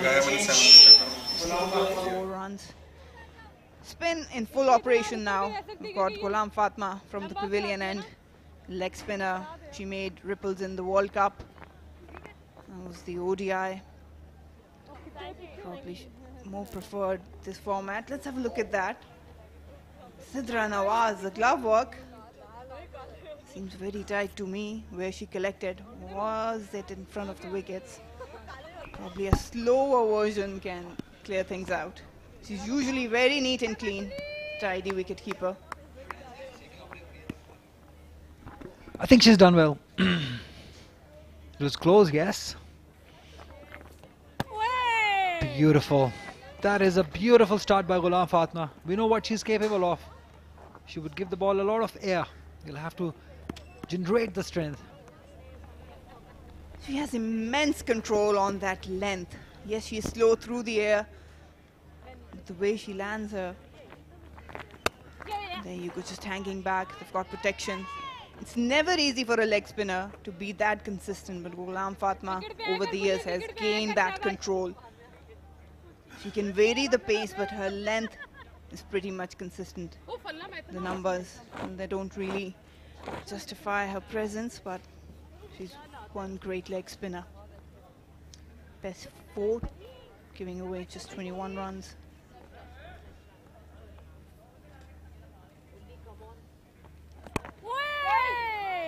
Yeah, Pakistan is lucky to have a couple of leg spinners. Ghulam Fatma, Tuba, we saw on the screen. She's not included in the side. She's not well. So that's a very healthy competition. Two similar sort of bowlers. Ghulam Fatma is slow in the air. She'll give a lot of air like that. Oh, that's gone through. Oh, there was an opportunity. Just went right between the fielder and the wicketkeeper. Lucky escape for Orla.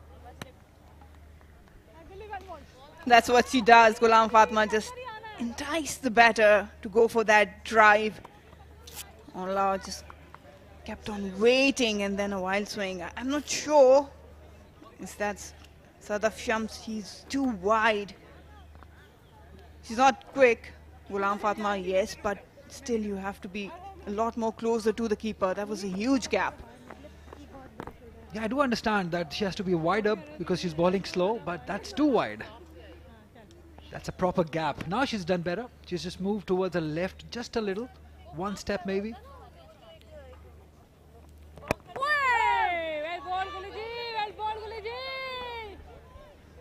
They've brought Muniba now in the slip. Sadaf Shams, I think that was a bit harsh on her to put her slip in her debut, on her debut rather. Yeah, the inexperience definitely showing. But now they've got Muniba. She's a wicketkeeper by nature. So she'll do better. 12 overs gone. It's 41 for 3.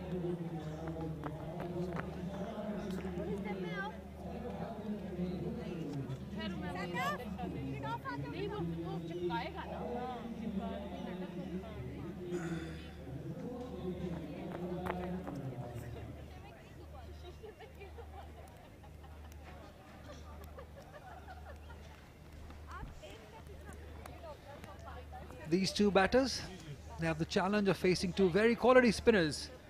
Left arm spinner Nasha Sandhu and Ghulam Fatma.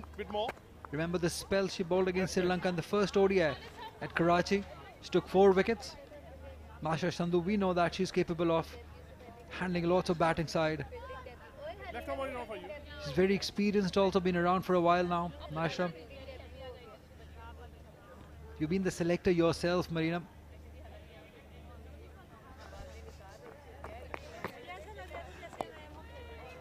What are the upcoming names? Any upcoming players that we can expect will be playing for Pakistan very soon? Just like Tuba surprised us all in Karachi when she made her debut, Sadaf Shams is making today.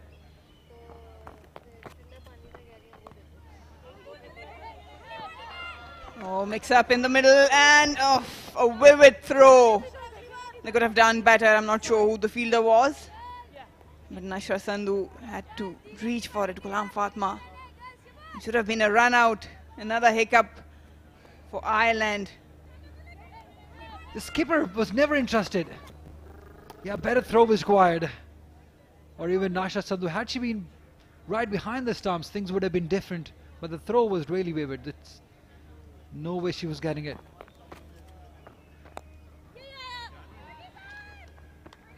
That's easy one. Just the room outside off stump, allowing Laura to play that shot. Well, I'm not any longer involved in the selection committee, but what I've been hearing about is there's a lot of talent coming up, especially with chairman announcing the women's PSL. I think it'll interest a lot more girls to come and take cricket as profession. Got a lot going on at the domestic avenue.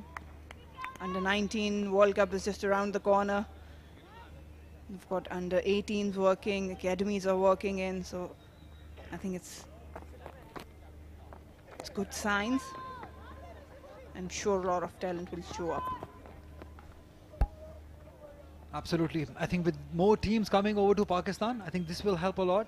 Earlier we saw Sri Lanka visiting Pakistan, now Ireland. South Africa is due to come to Pakistan also. West Indies also. So that's definitely going to give a lot of hope to these young girls. Oh, that's gone through. She just timed it perfectly and placed it beautifully for 4. She can bat. She has the potential, Laura, the captain. It's 47 for 3. Good use of the feet, immaculate footwork, just reading length and trying her best to get down the track. Laura, the captain, definitely she can bat.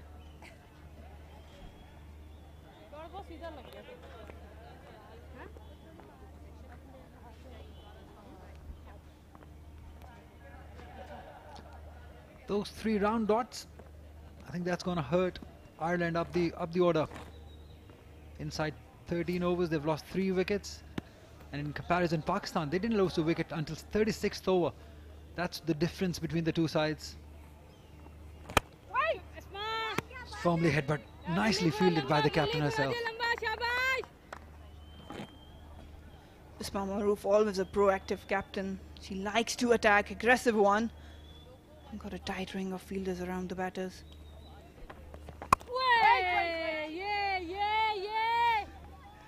Yeah, captaincy has been spot on. Since the time they've come to field, their fielding position, the bowling changes, it has all worked for Pakistan today. Starting from winning the toss, batting first, excellent decision. Openers working, and now they've got the wickets with the new ball. The spinner is also getting wickets. It's a very good day for Pakistan women cricket. Definitely, but I'll say it's just the beginning. It should be a beginning. From here onwards, it looked to progress. We've got protection there, just single will be allowed. They're going to face some tougher oppositions later on in this ICC Championship. They'll need to sort out their game plan as a team and as individual as well. They'll be traveling to Australia to play against them, the top side. Never easy in their home conditions. It's a good series to work on their weaknesses, on their combinations. And also to get the maximum points out of this series, because as you said, they will be traveling for those 3 big series. So they should look to get maximum points out of this series. They lost 1 ODI against Sri Lanka. That was unnecessary. Otherwise, they would have clean swept that series also. But with this start, 335 in the first inning, I think that will give a lot of boost to them. 14 gone, it's 48 for 3.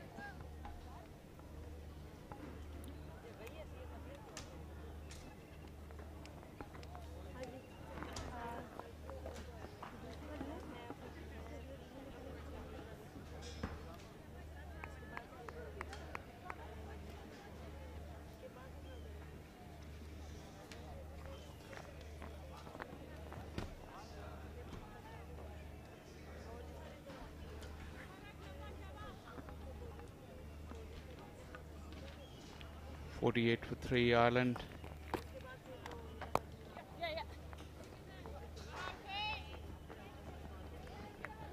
They need a partnership. The task is mammoth. Pakistan spinners really looking to get a stranglehold of these Irish batters.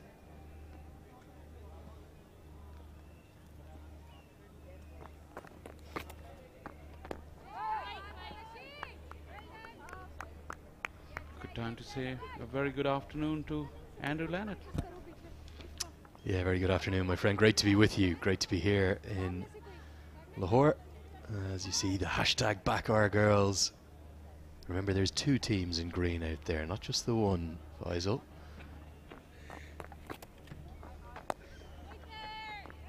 Yeah, that's true. Normally we use the hashtag just girls in green. But yeah, all the girls are in green, both the sides. We got to pick our sides. But yeah, definitely Pakistan has dominated this one so far. Step touch. Couple of runs there for Laura, and that will bring up the 50 for Ireland as well. Yeah, that 50's come at the cost of 3 big wickets though. 1, 2 and 3 in the order, all back in the hutch. And Delaney and Prendergast very, very capable. 2 impressive batters. Prendergast will score much more quickly than Delaney will tend to. So Delaney will play the anchor role. She'll look to bat all the way through this innings now if she can, the Irish captain. And that is her favourite shot. Can't bowl short and wide to Delaney. She'll cut you away all day. The problem is now the required run rate is just going to escalate and maybe spiral completely out of control. I think Ireland need to just find a partnership, like you said. Well in front of square, that's where the gap was. If she's relying on that cut shot, her job is cut out because the wicket will constantly lose pace as the day progresses. So she would have to create her own pace. 15 done, 52 for 3. And it's time for drinks here at the Gaddafi Stadium.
So the drinks break number 1 of the chase is in the can, and really uphill going for Ireland in this historic series. The start of this first ever tour of Pakistan for Ireland women. 6 matches we're going to have, starting with these 3 ICC Women's Championships one-day internationals, and 3 big wickets, crucial blows made by the 2 seamers and the left arm spinner into the attack. Here's the 3 wickets. This was the big one, wasn't it?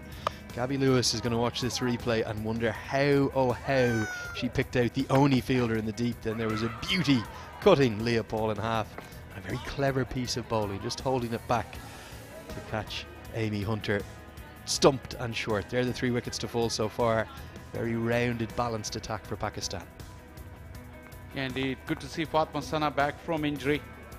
And she's had a very good spell, and that wicket that Andrew was just describing was an absolute beauty. She likes to bowl around the wicket to the left-handers, create that angle. She straightens down the line sometimes, but that one, the wicket she got today, he just kept coming in and top of middle stump hit. Excellent piece of bowling. Yeah, Ireland in a bit of a hole. First game of the series. I mean, they conceded a lot more runs than they would have liked.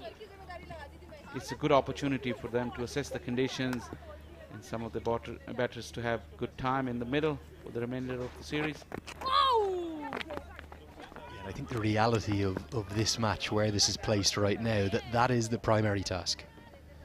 If they somehow build a century partnership and get themselves into the chase and see with 10 or 15 to go, there's only 120, 150 to win, then you have a go. But right now, it's a rebuilding task.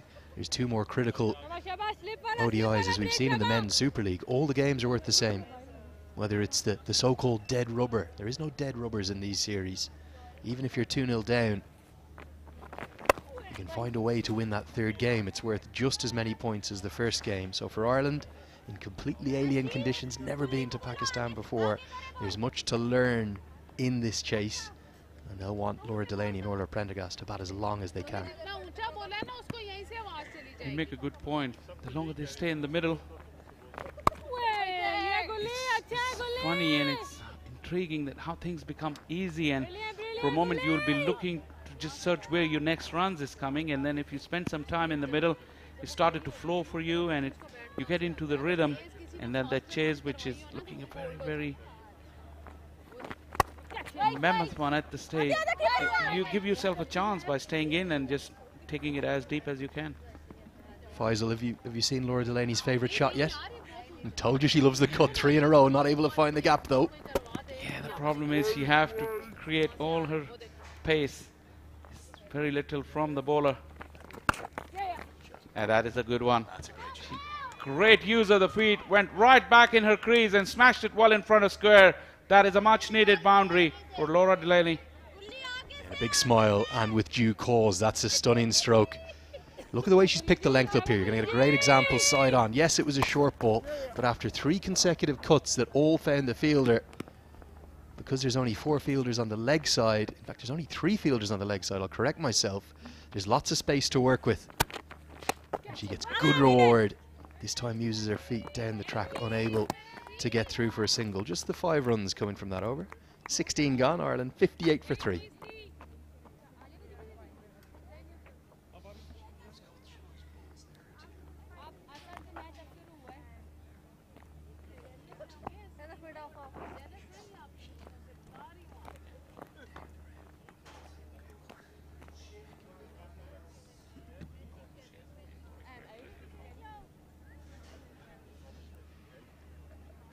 For Pakistan, after their brilliance with the bat, what are they trying to impose on Ireland with the ball here, do you feel, Faisal?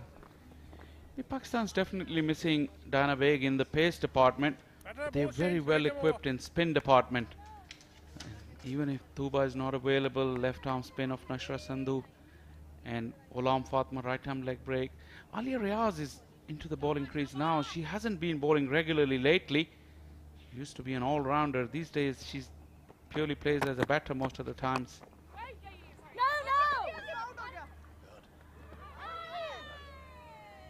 Back safely. What was happening there?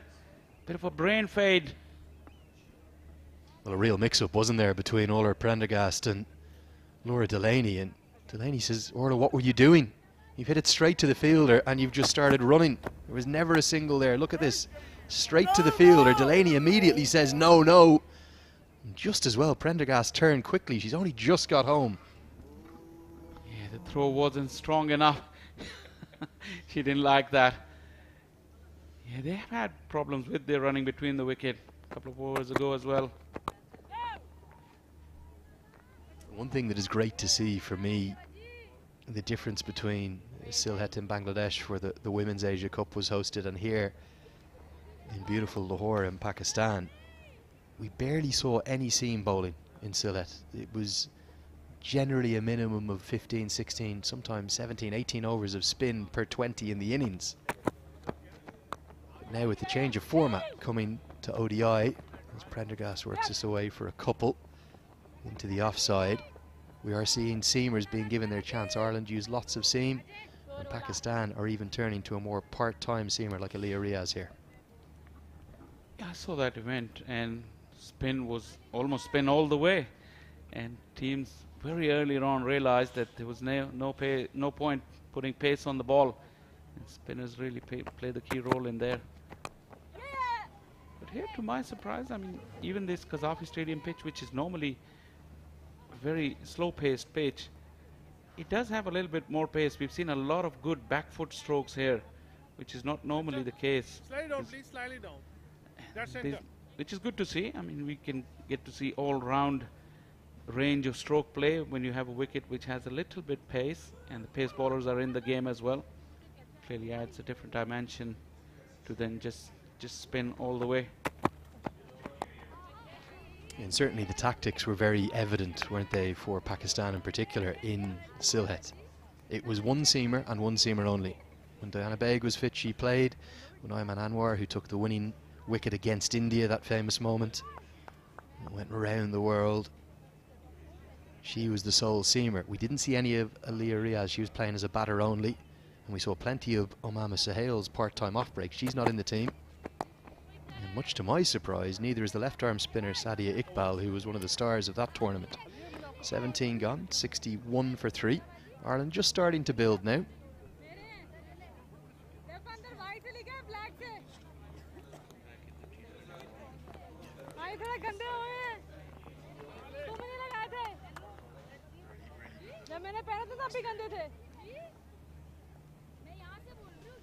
So there is Laura Delaney's numbers, and a really good recent past in ODI cricket, averaging over 50 her last 8 games, a strike rate as well, nearly double what it has been through her career. Part of that, Faisal, is because of her move up the order. Earlier in her career, she very much would have played as an out-and-out all-rounder who might have batted 6 or 7, but now she's a constant at number 4 as the captain of the team, and she's getting better and better, looking good so far, 16 off 29, and building a nice little partnership with Orla Prendergast.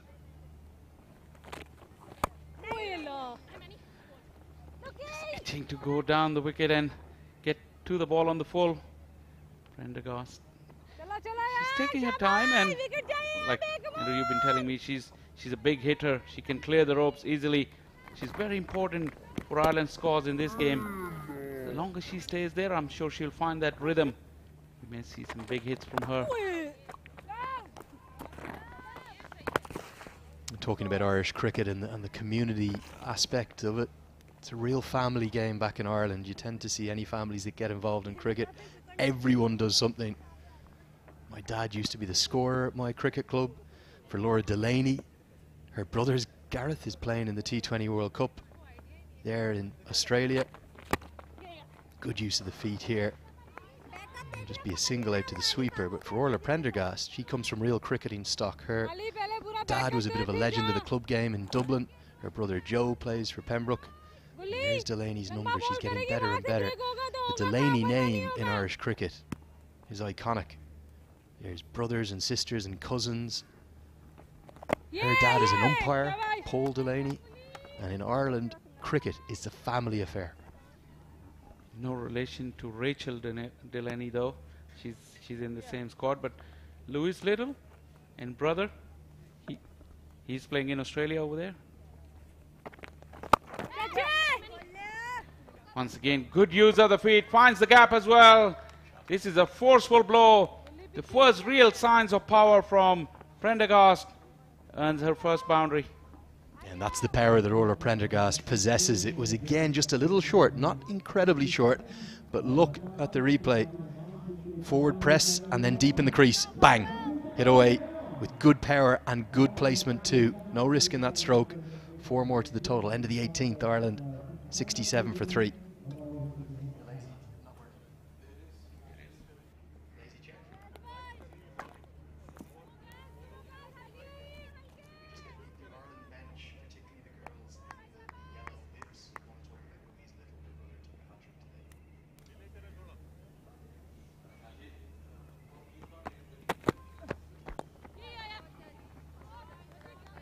That partnership is coming at almost a run a ball. Well, exactly at run a ball now, 34 of 34. Just trying to find Louise Little. Yeah, there she is, centre of the screen with the yellow bib on. Josh Little, her brother, not just playing in the T20 World Cup, Faisal, taking a hat-trick today. I know Ireland went down to defeat, we're knocked out, but we've taken something with us. He's a real star, isn't he, Josh Little, the left-arm pacer, making a big name for himself around the world from the Pembroke Cricket Club, just like Orla Prendergast from South Dublin. This has been a fantastic World Cup for Ireland. They got just the 1 victory against England, although massive victory, but in all the other games, they've really fared well. And I know you were a bit disappointed at one stage. You thought Ireland were in with a chance. Looking for 2? No, just satisfied with the single. Just the one Super 12 victory. I'll remind you, we beat West Indies and Scotland in the group stages as well. Don't take those wins away from us, Faisal. Come on. I cannot do that. Yeah, you're right. No offense, though. Yeah, but Super 12 victories, they're as sweet as they come, and especially if they're against the old neighbour.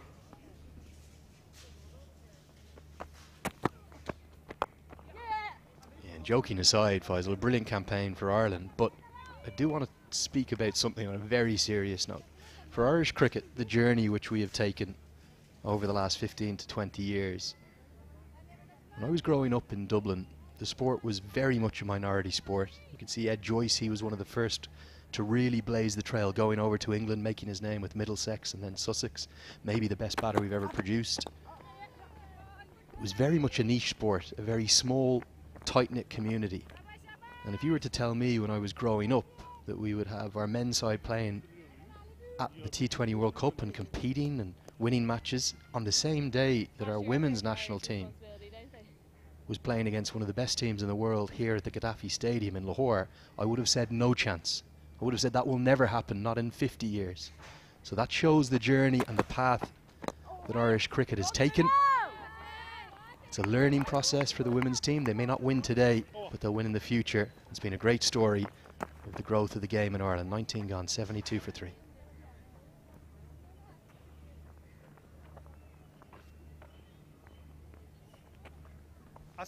Just to build on that, Faisal, how brilliant have Pakistan and the Pakistan Cricket Board been to Irish cricket. There's a lovely bond between the two countries. The first ever test match that Ireland men played was against Pakistan in Malahide, but years before that, 18 years before, in 2000, the first ever test match that Ireland women played was against Pakistan. That was in Trinity College in Dublin.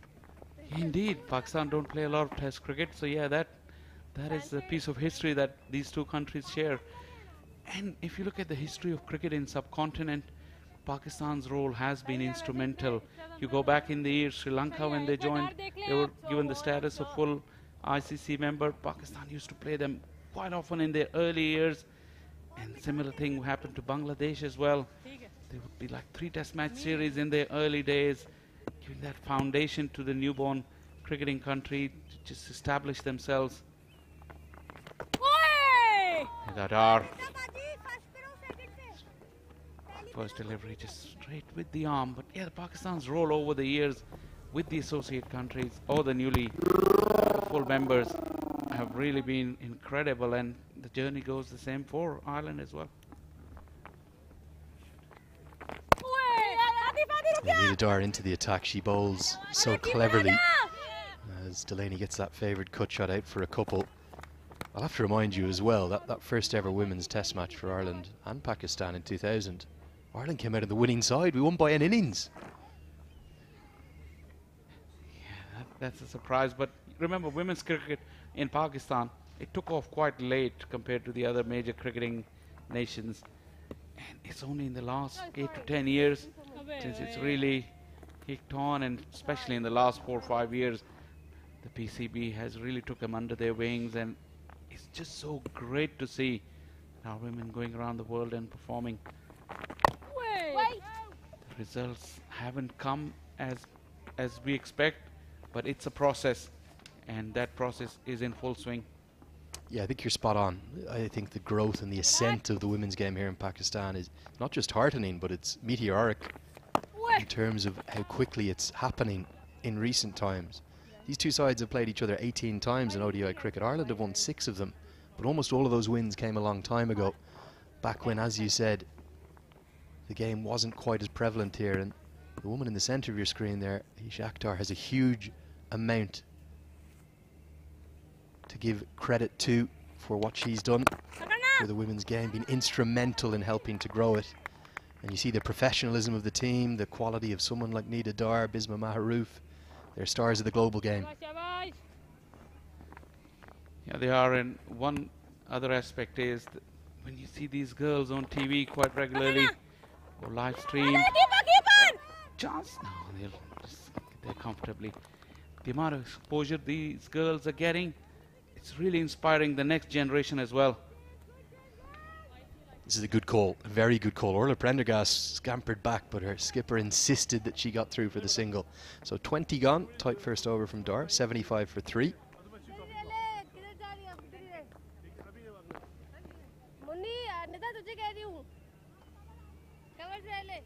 Yeah, just to build a little more on those connections, cricketing connections between the two countries. There's a great Pakistani community across the country of Ireland, particularly in and around Dublin. And there's been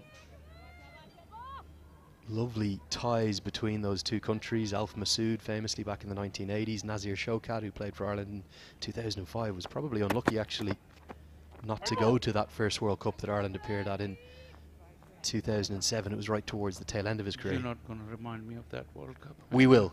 Every day. It's part of the agreement, isn't it, for me being here? We have to bring up St. Patrick's Day every single broadcast. I was dreading that moment. Well, good on you. You beat me to it. How did you know? You must have seen my script on the screen. Yeah, it was a remarkable day on a green wicket, wasn't it? Bowled out for 133 Pakistan. We had a few wobbles in the chase, but we got there. I don't remember the scores.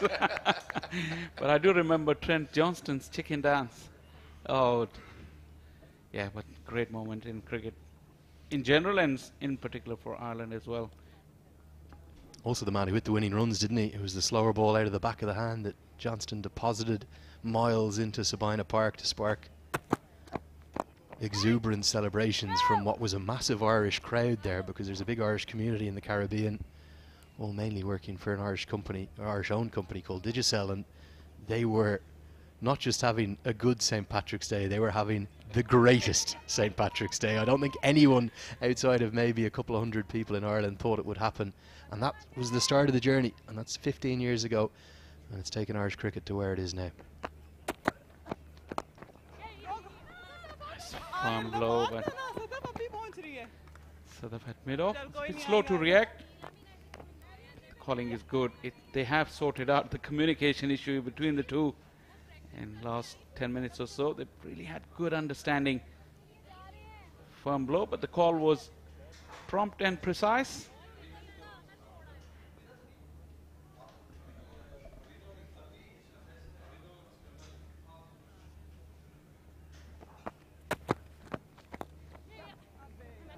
Yeah, and for Ireland, just building a partnership here, just already finding some joy to take from this game. They don't have much to take from their bowling, remember. So as the partnership nudges towards 50, they'll just be thinking less about the 2 points that are on offer on the table right now and more about what can we take from today. I think the review of this game, whether it be tonight or tomorrow from the Irish coaching staff and the captain and the Brains Trust, will be we bowled very poorly. We were not good enough with the ball. Call is for 2. They'll just be content with 1, and 1 instant improvement they can make is in their fielding. Quite a lot of boundaries were let slip through their hands, but this batting is good. I'm liking it. The intent is there. 46 or 46. Just at a run a ball and a very good click. It's showing again that it's a good batting surface here at the Gaddafi Stadium. It always is. And the runs are just coming quite fluently. Yes, the task of 336 may still be too much. 250 needed in less than 30 overs. But I actually don't think that's the game. There's almost a game within a game right now. In the last 10 overs, Ireland have won that little game within a game. It's the first period, maybe, of the entire match that they have been in the ascendancy. Completely agree. With on offer once again. Little knockdown. Just, oh, Ali Riaz was not in position. The throw was wild anyway. Another good one for Ireland. 6-7 of the over. 21 gone. 83 for 3.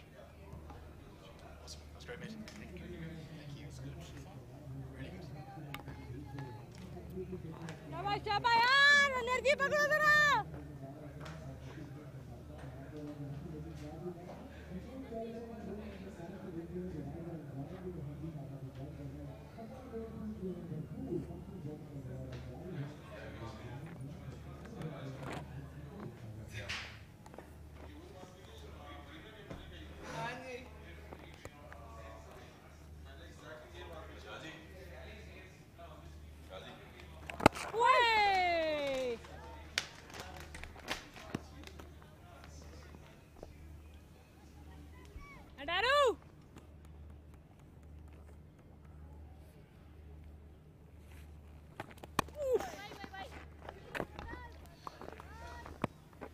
83 for 3 in the 22nd over at the moment. And the Chase has gone a touch lazy after losing those quick wickets. And the difference clearly shows, as Pakistan were 120 at the end of 20 overs and they hadn't lost a wicket. So in comparison, a much stronger position, and the gap is quite huge.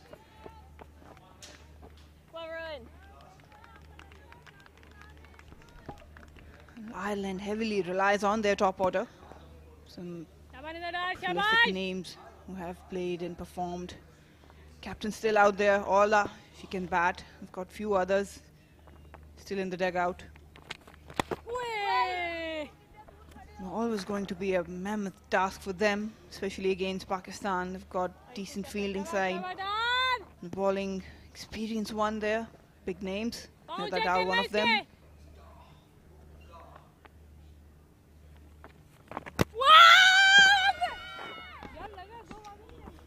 Bit of a delayed appeal from Dar, just as if she was following Sidra Nawaz's appeal. The bat touching the turf, probably making that sound.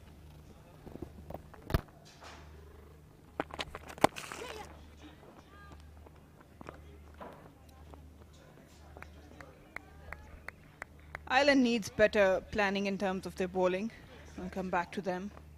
22 overs gone, Ireland 85 for 3.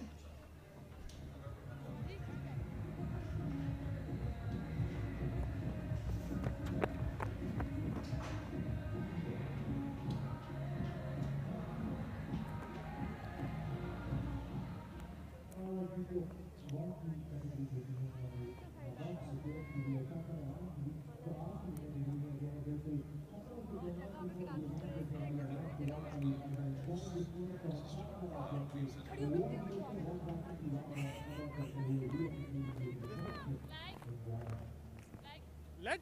Slide down, please. Slightly down. Slightly. That's leg. That's leg. Ball change. Left arm round. Nashra Sandhu to continue. Already bagged 1 wicket, giving 14 away into her 4th over.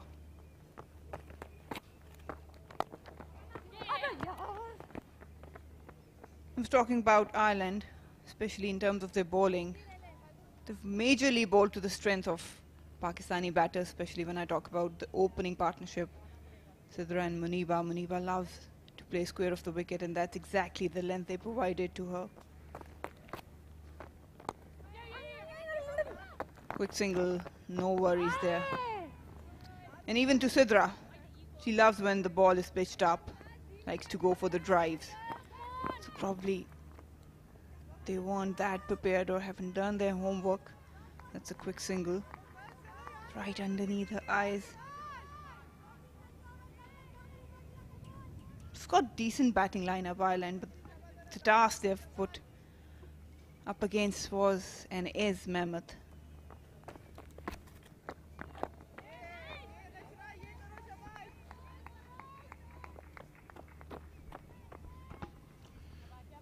Be interesting to see how the bowlers operate. They know they have a huge cushion of 336, but in the absence of Diana, I think the fast bowlers have done a good job.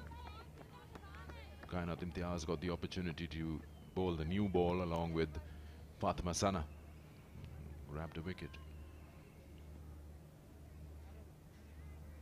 We were just talking to Andrew about this, that how the Ireland team that was just short of Ali Riaz at mid-off, they'll gauge more after their first outing in terms of what works in lengths when they come bowl. Of course, also how to bat here. It's a good batting pitch. And then where to bowl to the openers, the Pakistan openers. Their analysts would have worked things out while they watched both the openers get to their 100. In the end, we saw that it was a brilliant knock and brilliant opening partnerships. 23 gone, it's 89 for 3.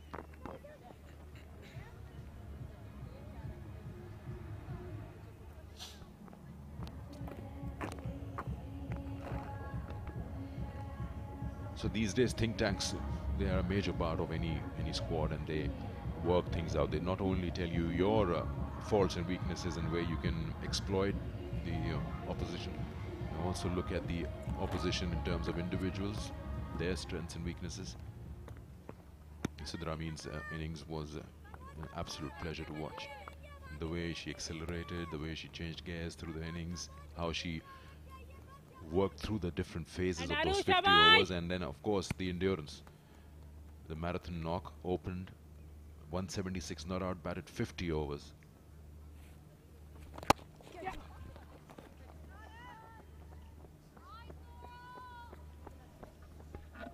Definitely a lot to learn for Ireland. Ali Riaz was sent up the order. He's lacking in form. It was a good opportunity for her to get that back.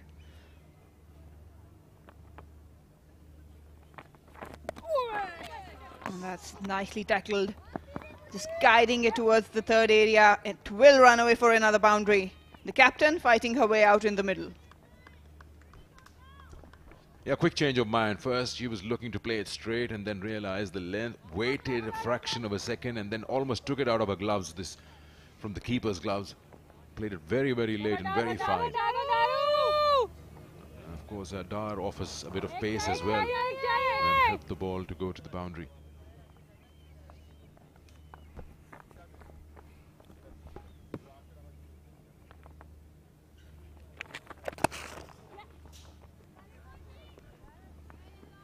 Pakistan has a lot of cushion in terms of this match and posted a mammoth total. But it's an opportunity for the bowlers as well to learn the art of taking wickets. You just cannot tag along with the opposition and wait for them to commit mistakes. It's a good opportunity for the bowlers to come in and work on their plan. Yeah! Brilliant, brilliant, brilliant job, should learn the art to go for the kill rather than just wait for something to happen from the batter's end.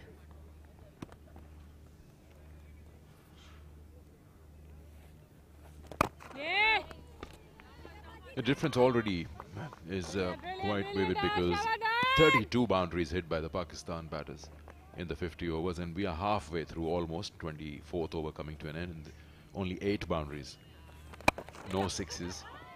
It just shows how much of a stranglehold the Pakistan bowlers have had up till now. 24 gone, it's 96 for 3.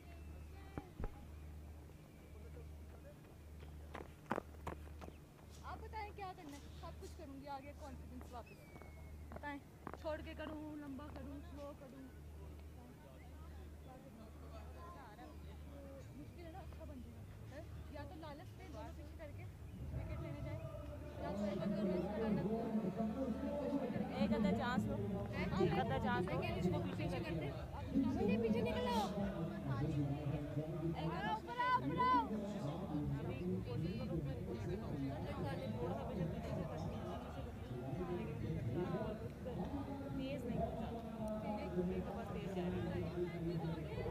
पटाखा हो गया ना wicket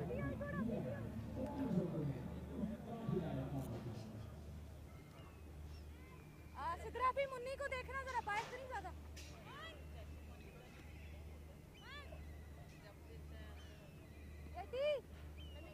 अच्छा sorry sorry ठीक है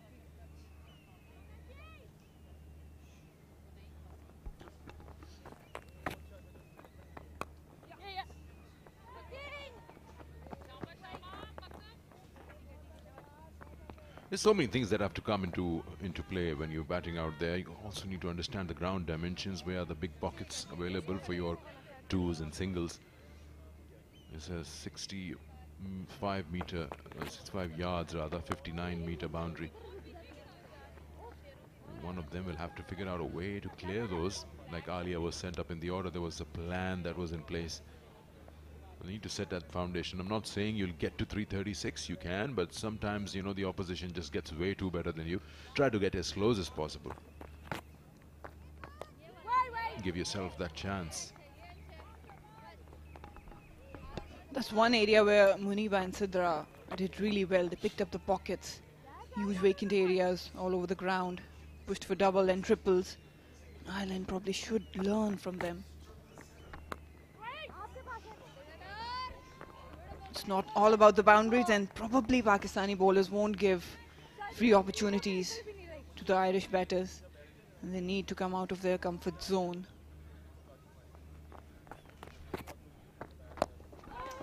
Yeah, 121 singles in that Pakistan innings of 336 runs. That just shows how good they've been in strike rotation. That takes a lot out of you as batters. 121 singles. And they were improvising. A lot of T20 style cricket started off from Sidra Amin, where she was getting outside the line of the ball, moving a lot in the box, creating those gaps in the field. Coming back for two. Now that's what counts. Just put a little bit of pressure in on the fielders in the deep. At the end of the over, 25 gone, it's 101 for 3.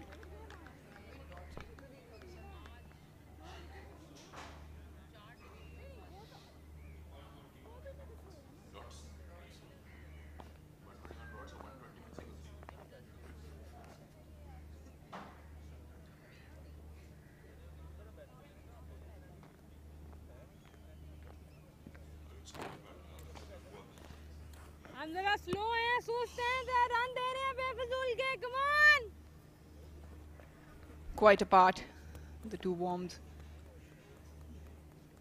Ireland just probably straying away from this run chase. All they are trying to do is play full 50 overs. Oh! Played it late, deep into the crease. Orla moves on to 29. Just a quick check, 120 dots for Pakistan's inning. That makes it 20 overs. That's astonishing what they achieved apart from that.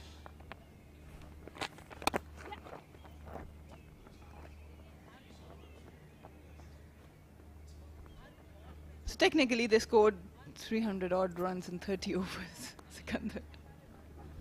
Yeah, sorry, the dot balls, that's the important, but then I'm talking about those 30 plus boundaries. That's what's helped them with 4 sixes.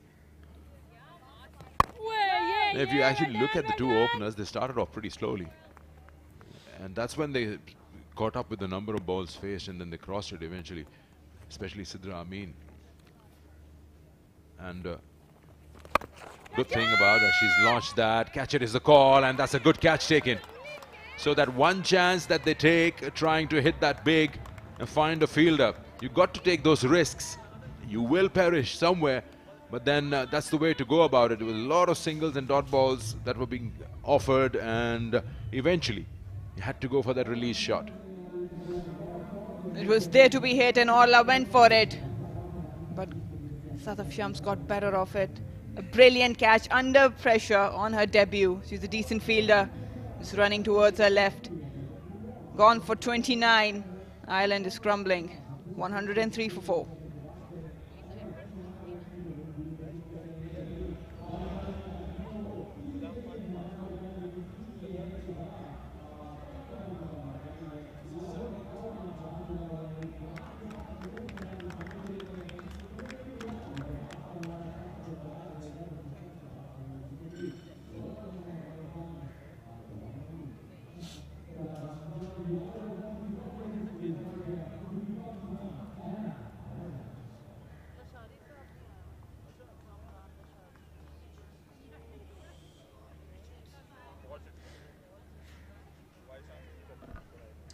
Ima Richardson, she walks in, best of 50 not out, strike rate 57.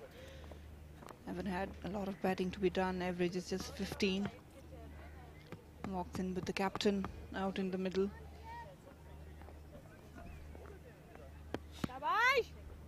Middle, please.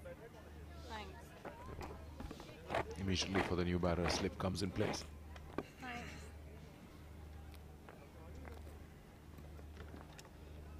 She's one of the senior pros, 36 years old. Made her debut back in 2005. There's a lot of experience there.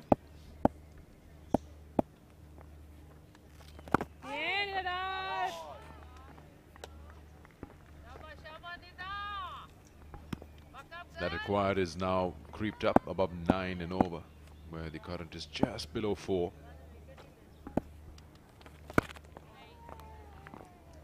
Yeah, looks good, but it is a dot ball.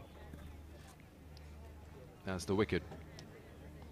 Ola just trying to clear the field on the onside. A running catch taken, getting the 4th wicket. It's 103 for 4.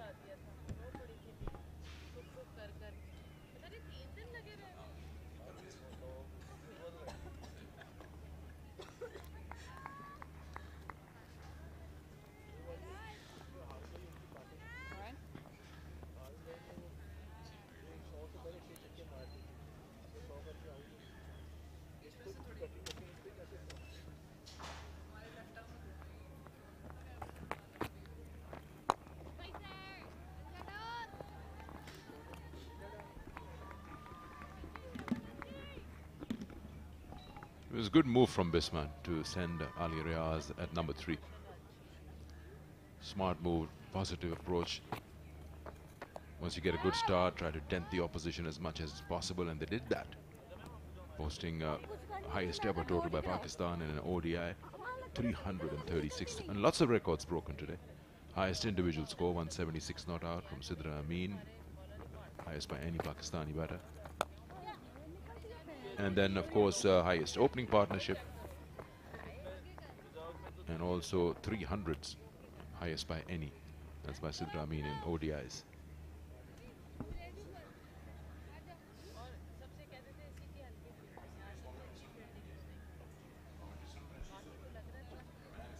It's been an exceptional day for Pakistan women's team, individually and as well as for the team.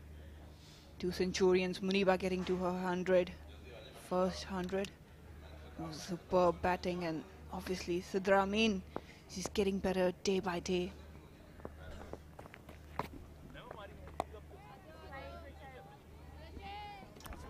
She offers that teasing flight, Nashra. You just almost believe as a batter that you can come down and hit her. And there's not much turn available. Somewhere they got to take a chance. That forward defense is good. I like it, good for the pictures, but it's not getting the side anywhere. And with the experience that you mentioned, that one of the most experienced batters, Aymar, she's got to at least, I'm not saying hit a 6, rotate the strike. At the moment, she's played 5 deliveries. End of the over, 27 gone, 104 for 4.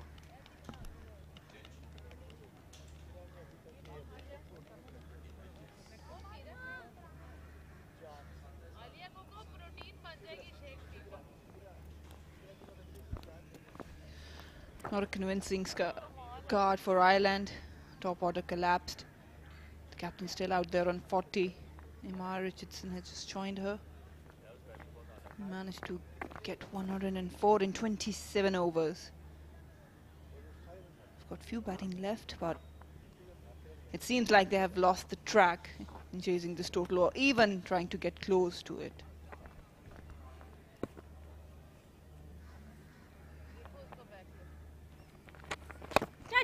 That's more like it. Just come out and take that chance, that calculated risk. Got to put runs on the board, also make Bisma change her field, make the bowler work hard. Pakistan bowlers are not really worried about those singles and the balls being blocked. They can bowl to you all day long. It's only the chances that you'll try and create as a batter that will put things in their mind. How to block those runs, change field positions. Yeah, look at that, brilliant! Laura is on 41 and she do realize that they have to take some chances. They cannot just play into the hands of Pakistani bowlers, or even the captain who has set a pretty tight field around them. And Madon now in place.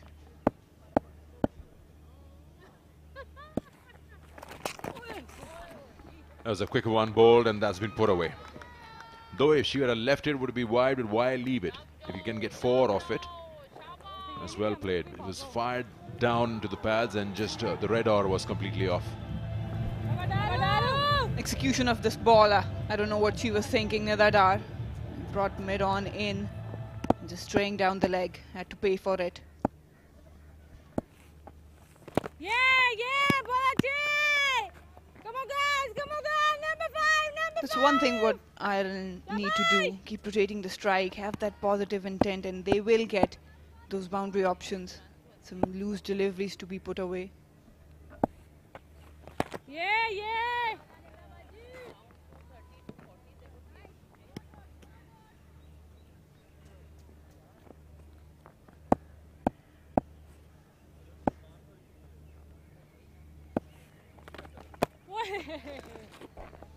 Dot ball to end the over. It's 109 for 4, 28 overs gone.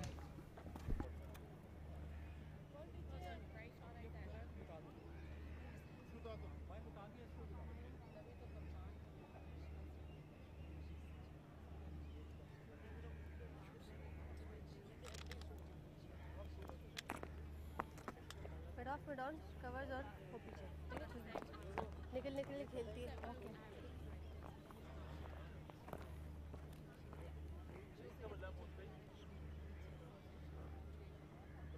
Richard, it's not a big issue with the small thing there in your pad. It goes too low. This one look pretty good in your pad. This one too, yeah? It's next match, you should tape on that. Right, the wrist spinner is back. Ghulam Fatma bowled 4 overs for 14 runs without a wicket yet. 28 overs, 109 for 4. Ireland at the moment. They're chasing down 336 runs. Lots of runs. The captain, Laura Donnelly, still there. All eyes, all hope would be on her. Comes down the track, nicely played. Equally well fielded too. Good cricket all round. Shah Faisal has just joined me. Things don't look good for Ireland at the moment. They're trying to recover from those 3 early losses. They had a good partnership for the 4th wicket. turn. Look at that turn. Ghulam Fatma just really gives it a rip. And air also. I think that is the right way of bowling on a pitch like this, where you're getting the turn, make most of it.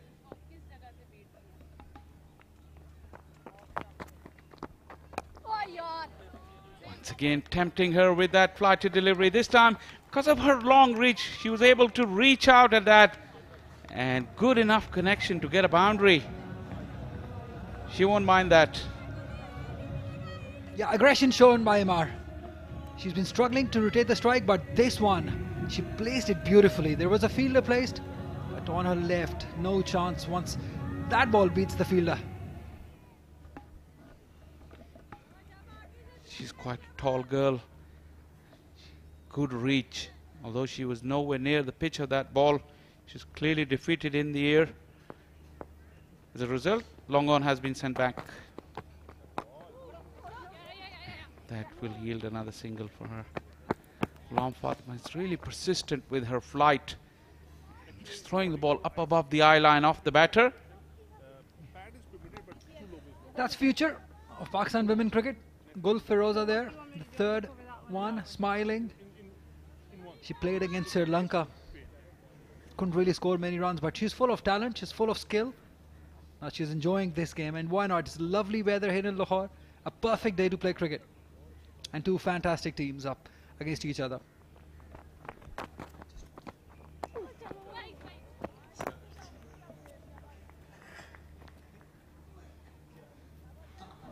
Like I was discussing with Andrew earlier on, just don't look at Ireland's batting effort just in the context of this game.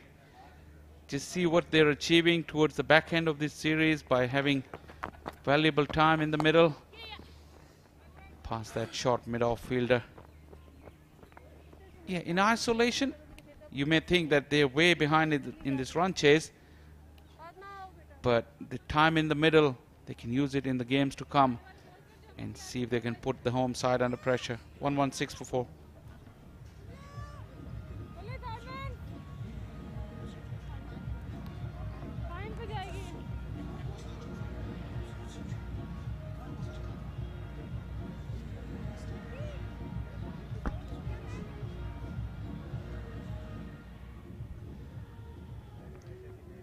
Yeah, good point you raised.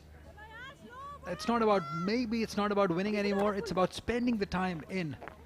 And somebody like Laura, the captain, as long as she stays, the hope stays.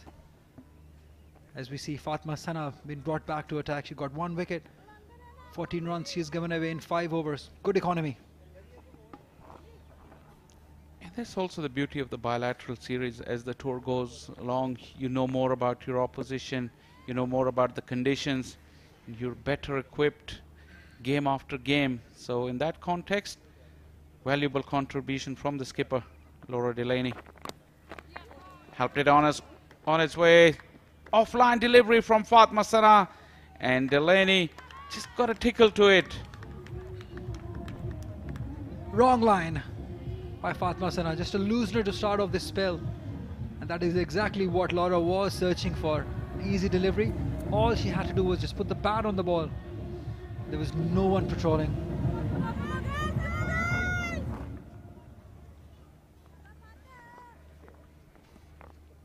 Laura also just trying to move around the crease, trying to put Fatma Sana off. Once again looking to give herself some room. Just followed her. 1 for 18. What do you make of Fatma Sana's effort today, coming back from injury? Well, she's finding the rhythm. She's more of a rhythmatic bowler. She will bowl, more she'll bowl, better she'll get.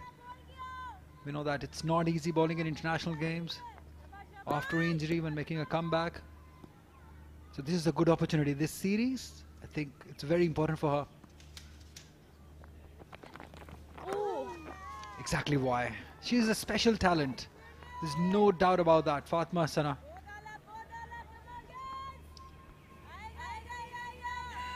Nice action as well. Pace once again, she's not being put off by the movement from Laura Delaney in the crease. She's just sticking to her guns. putting the ball in the right area after that first delivery, which was offline. And she got punished for that, but since she's just made a good comeback. Good use of the wrist. Just be happy with the single. Yeah, with Diana Baik not there in the side, no Ayman Anwar, that puts a lot of responsibility on Fatma Sana's shoulders. She's leading the bowling attack.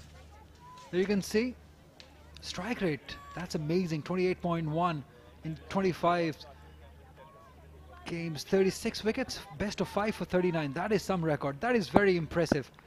She's right at the top. She's getting a wicket every 5 overs almost. Such a young career, and she's made such a good name for herself.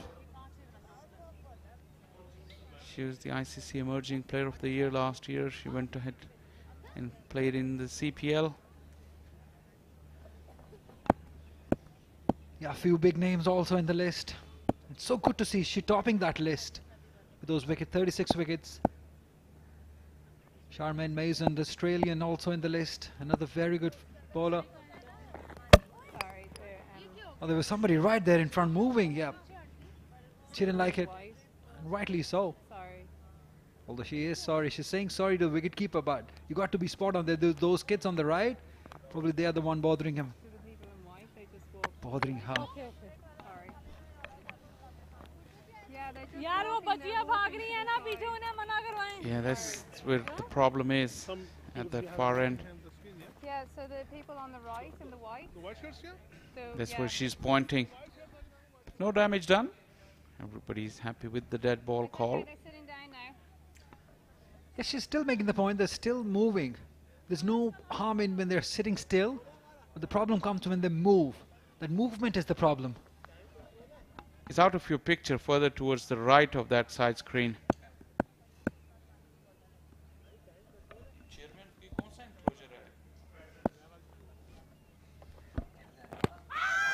Big shout, still appealing, and the finger has gone up. Asif Yaqub thought long and hard, and he made sure that impact was in line and it was hitting the stumps. And Himar walks back. Yeah, she's not happy. Not happy at all. She's not happy with this people moving in front, and that really has put her on the back foot. Look at that, pitching in line. Yeah, you would say it would go down and hit that leg stump. Good decision by the umpire. He took his time, thought about it, and gave her out.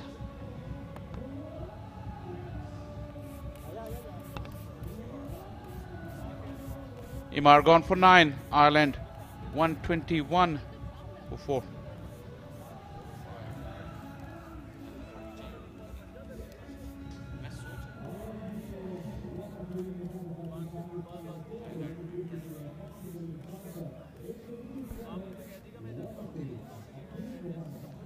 It's time for drinks at the Gaddafi Stadium.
अंदर होने ने लागों ने मेरा लोग कहना फैसले कह रहे थे जी अस्सलाम वालेकुम वालेकुम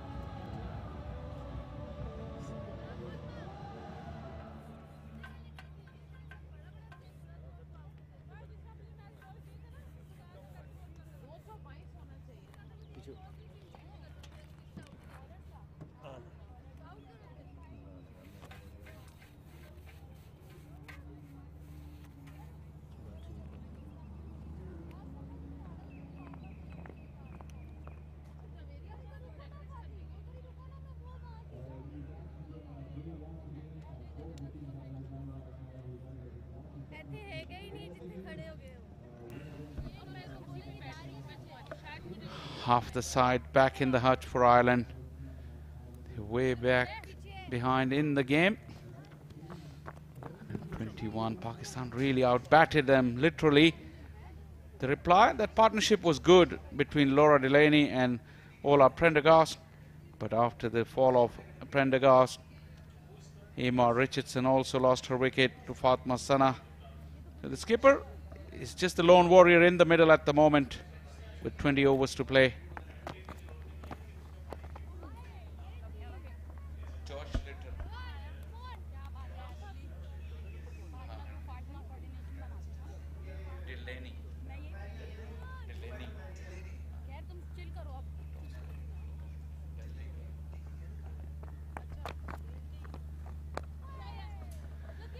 Here's that cut shot that she relies heavily on.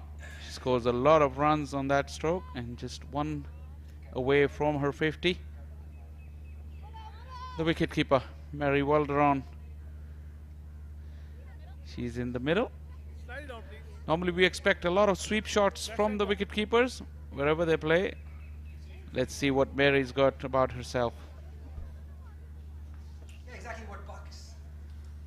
Exactly what Pakistani batters did. They were very effective with those sweep shots that really forced these Irish bowlers to change the line. They haven't used that sweep shot much, these Irish batters. Laura Delaney, the only batter who's just impressed us all.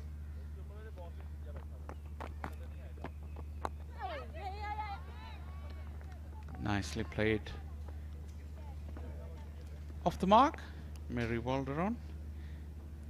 She's back out. Ali, what do you think Ireland would have got out of this game? I know it looks like they're going to go down heavily here in the face of some splendid cricket by the home side.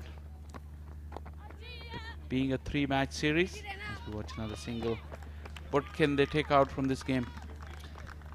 Yeah, that brings up the 50 for the captain. Third of her career. Wonderful knock that has been from her. She's been the only one just standing tall in this batting lineup of Ireland. She's not finished yet. She's just starting up.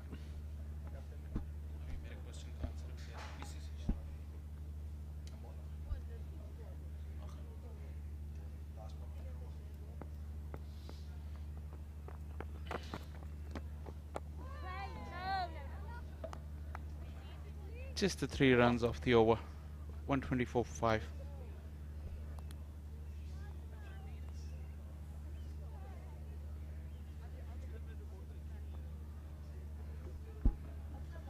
Yeah, coming back to your question about what Irish women have got out of this game, I think it's the exposure. They'll get used to the conditions, and we know that they're very professionals, and it always gets one game to get used to the conditions. As we look at the bowling card of Pakistan, 2 wickets for Fatma Sana. It was expected. She's the premier fast bowler. Kainat Imtiaz also 1 wicket. Nasha Sandhu also 1. Nida the Boom Boom Dar also getting 1. Ghulam Fatma and Ali Arya still searching for their first wicket. You make a good point about the kind of exposure the Irish team got out of this game. Once again, another fine tickle. 2 straight. Once again, the beginning of the over. Fatma Sana concedes a boundary. Yeah, absolutely similar delivery that she bowled in the last over. First delivery of the last over. Towards leg side, easy pickings. And somebody who's batting well over 50, there's going to be no problem whatsoever for her. Just the contact of the bat, that's it. Yeah, there is fine leg, but it's quite wide.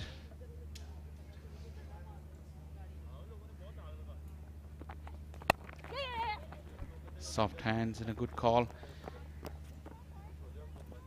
Coming back to that, what Irish would have got out of this game is that they've been here 4 or 5 days. They've trained hard, but the experience they would have got from playing today, the actual game, would really stand them in good stead. Skipper's performance, obviously a highlight, and she's still in there. She's got time on her side. Another 18.4 overs to remain in the middle, try and see how many more she can score. I thought Jane Maguire made a good comeback. She bowled a good spell.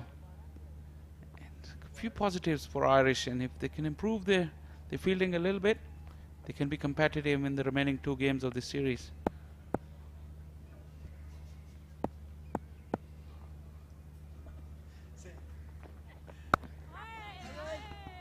Talking about the positives, such a huge day for Delaney family. Laura Hare playing representing Irish women in Pakistan. Her brother Gareth Delaney representing Irish men against New Zealand in World Cup today. So that is huge. Have you ever seen that before? Yeah, this, in Irish cricket, like I was talking to Andrew earlier, he said it used to be quite a lot of family affair, and it's such a family sport that one member of the family gets into the sport and the rest also try and emulate them, and that's why you see quite a lot of brother sisters. We've already talked about Josh Little and Louise Little. Josh is over in Australia and Louise is here. Ed Joyce also, the Irish coach, his sisters also represented Ireland. So this, with Ireland in particular, there is this love affair with the family members taking up cricket at the same time. Absolutely, and the rise of women cricket has just made it a family game now. Everyone can play. We saw Kainat Imtiaz, her mother is an umpire. That's such an amazing feeling also. Yeah, if I was Kainat Imtiaz, I would want her to just be on the umpiring role every game that I play. I get plenty of favorable leg before decisions. She's a professional. She's not gonna get. We know how family members are always harsh on your own.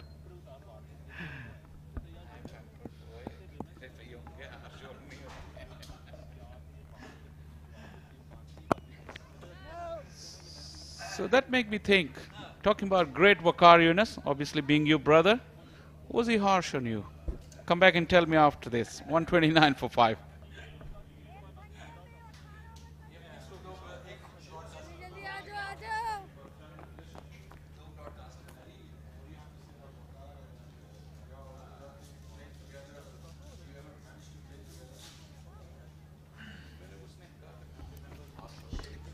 It's been a good inning from Laura Delaney.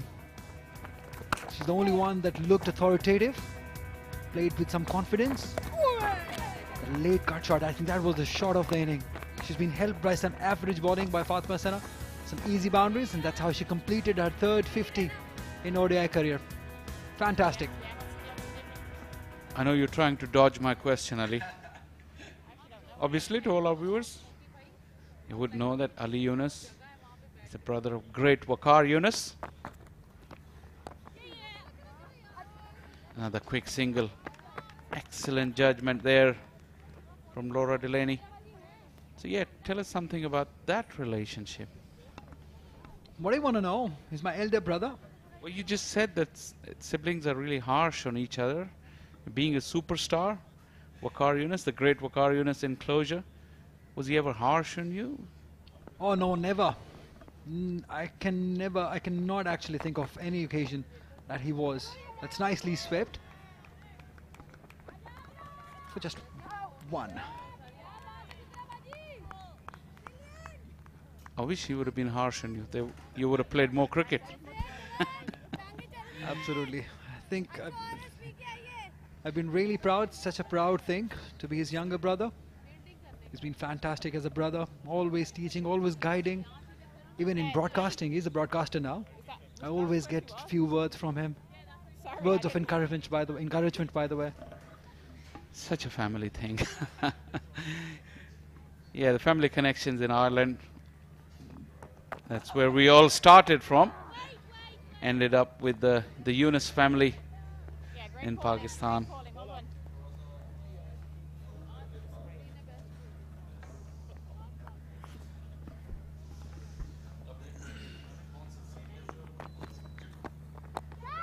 In the air. Oh, just falling short. Just falling short of Fatma Sana.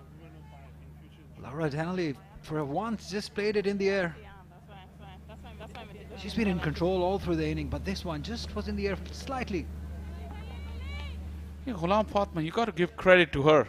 She's not afraid to throw the ball, and she's been so consistent with her length. Always asking questions. Another one ripping past the outside edge. And I heard you say, Ali, earlier before, with the competition in leg spin department in Pakistan, now with Tuba injured, Ghulam Fatma has really got that position occupied. She would want to make it her own. Another ripping leg break, slightly shorter on that occasion. She spins, big time. Oh, look at that. That's a big spin, huge spin on a Gaddafi Stadium pitch. 33 gone, 131 for 5.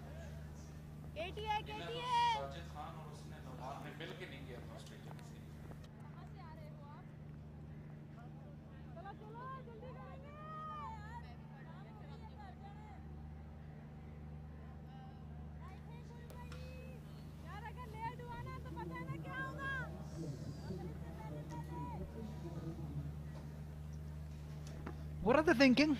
What is the plan? A, just don't get bowled out. Play the remaining 17 overs. That's the best they can do from here on.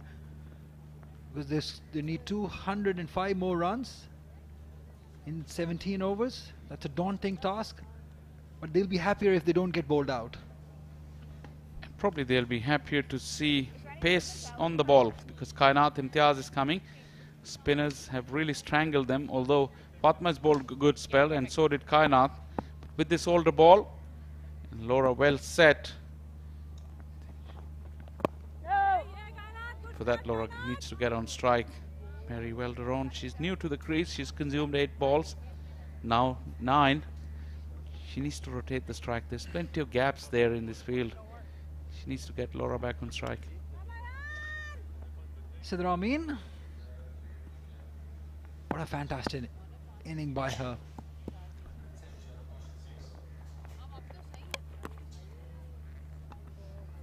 That's where you shouldn't be bowling. In the last 20 minutes or so, we're talking about what Ireland can take from this game.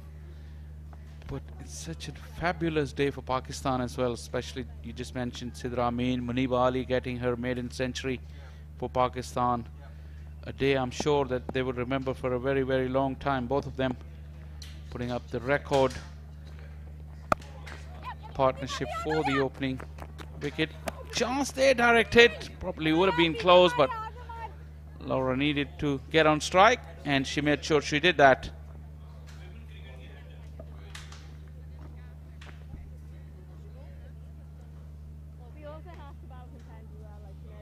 I think that's what the conversation is about. Just don't get bowled out. Stay there. Play the remaining overs. Get maximum exposure out of this. And then you never know what happens in the remaining games. They'll get used to it. Also, may not get the amount of runs that the opposition scored. But we'll keep them in the field for as long as they did to us. That could be the plan. Not bad at all. Yeah, it's just gone Pakistan's way. Since morning, from winning the toss, batting first, openers firing in, both of openers getting hundreds. And then when the bowling came, I think they stuck to the plan. They bowled accordingly. It's been that sort of a performance.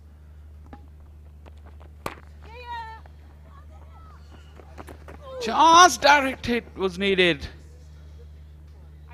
Not to be. Yeah, coming back to the kind of day Pakistan has had, also have to give a lot of credit to Bisma Maroof. the way she was flexible with the batting order as we watch this near miss. Oh, that was mighty close. Direct throw was needed. Was there a point of taking those quick singles? Munib Ali, the wicketkeeper in the side, she's the fielder there. But that was a mighty close call. Yeah, she only had one stump to aim at. Narrowly missed. Once again, that backward point area is pretty productive. And we'll come back for the second run quite easily. You're talking about the approach that Pakistan management had as well. After that big partnership, they were flexible. Skipper Bisma Maroof dropped herself down the order. She never actually came to bat. And sent Alia Riaz and then the debutant as well. That's a good thing. These are the things we look for when you get yourselves into such a dominant position. Absolutely. I think against Sri Lanka, they didn't do it. They didn't push themselves to get to that 300 mark. I think sending Alia up the order just carried on with the momentum. That has helped Pakistan get to that 335 runs. Fantastic. 34 gone, 136 for 5.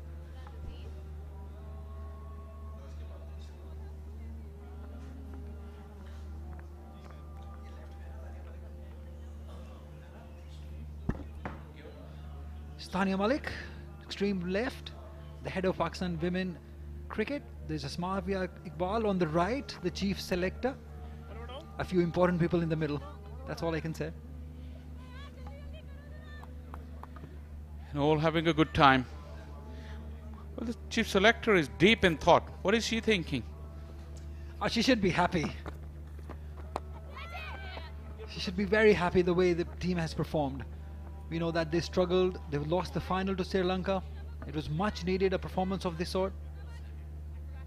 They lost the semi-final, I beg your pardon, against Sri Lanka.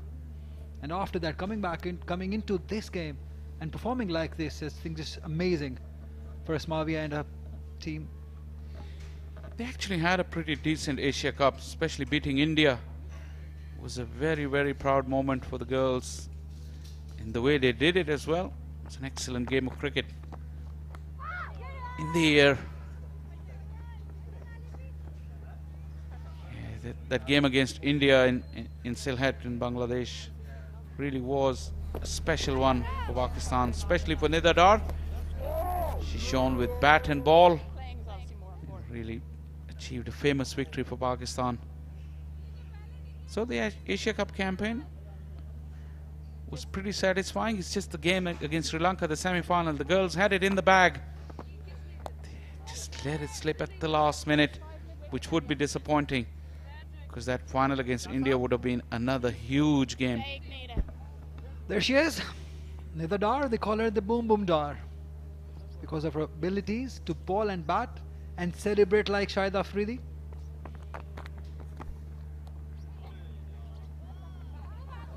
It's good improvisation. Will earn her a couple of runs.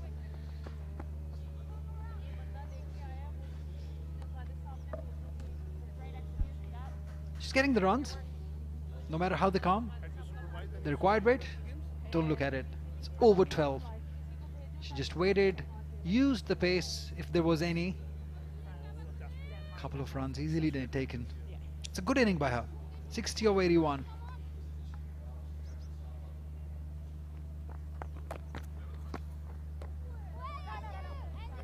Turn and bounce again for Ghulam Fatma. She's bowled 7.5 very good overs.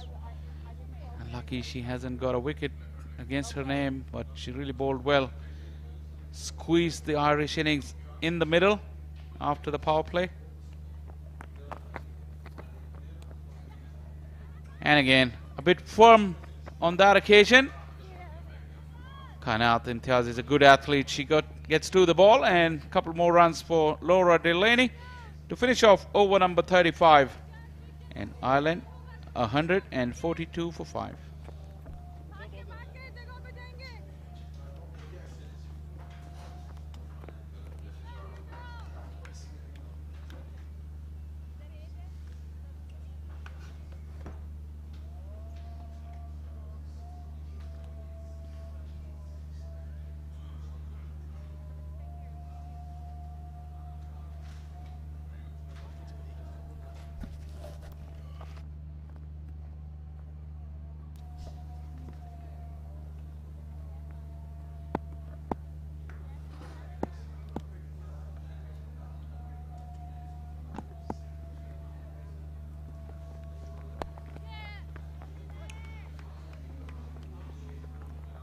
Runs just coming in a little more freely than we saw around 10 overs ago.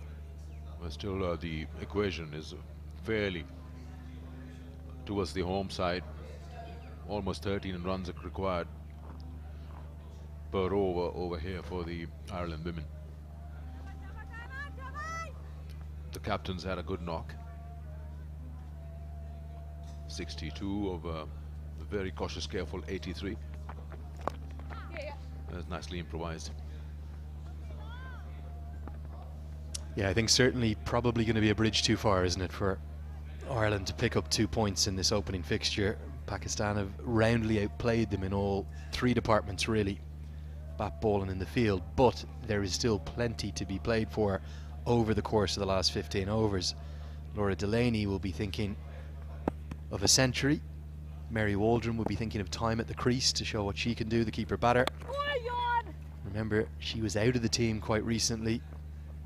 Shauna Kavanagh had taken the gloves off her, but the veteran found her way back into the team, as she so often has. One of the great work ethics and trainers you'll ever meet. 38 years of age now.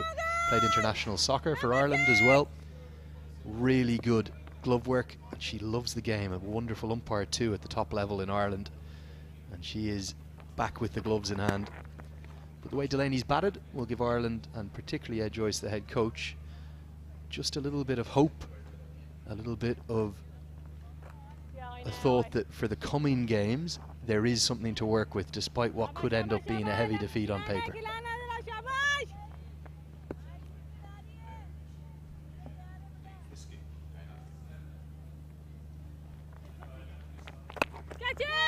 Catch it is the call, but it's going to be falling in the vacant area and will roll over the rope for 4.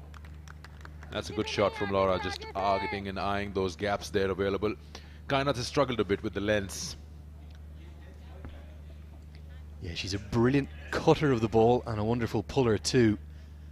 And they are 2 good traits to have if you get anything short on what's a very true surface.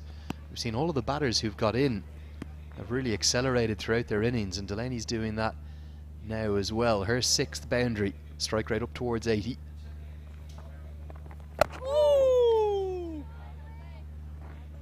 You'd certainly think 3 figures away from home. First ever time that Ireland women have played a match here in Pakistan. That would be a massive achievement for the Irish captain, leading from the front. I thought she bowled very well. Might have been let down a little bit by her teammates though. Plenty of the bowlers didn't have a good day.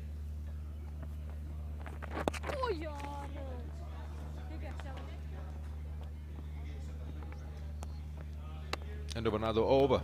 It's 36 bowled. 150 for 5.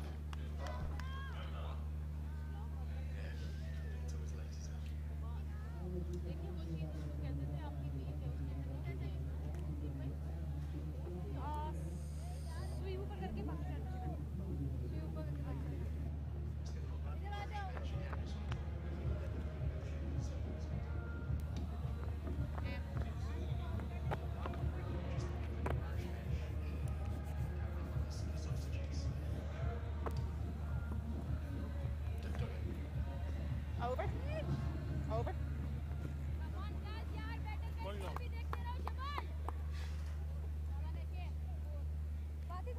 There are the reserves. 4 left out today. Rebecca Stokel, big tall opening batter. Celeste Rack, a young leg spinner who's back into the team. Louise Little, fast bowler, and then Shauna Kavanagh, who is known as a keeper batter. Wonderful fielder though too. But she's mainly played as a batter in her early career before taking the gloves recently off Mary Waldron. I wonder will Ed Joyce think about using some of the depth in the squad. Louise Little in particular is a very exciting young player. I know, but you can't control that now. Are there any big changes from the ODI to the T20 side, or mostly you'll see the same out of the 15, or is that correct, 15 who travelled? It's actually just one change, so Sophie McMahon will come into the T20I squad. I think it's Celeste Rack that goes out, although I'll get that checked. Leinster Cricket Club all-rounder, good player as well, very good at the death with the ball in hand, hard-hitting batter. that is one of the issues. Actually, it's a good question, Sikander, for Ireland, because we don't have the same scale of resources, the same depth. You know, the Irish men's team is probably selected from the top 50 or 60 club players in the country, really. The women's team might be even a little bit less than that. It's really just 3 elite sides at the inter-provincial level to go alongside the club teams. Nicely swept by Waldron. She's going to get good reward here as well. Look at how fast the outfield is. It's very nearly going to get all the way to the rope. Should get a third, but Delaney will turn it down. And one of those issues is because of that smaller playing pool, we tend to have the same players play both formats, and we've very little specialisation.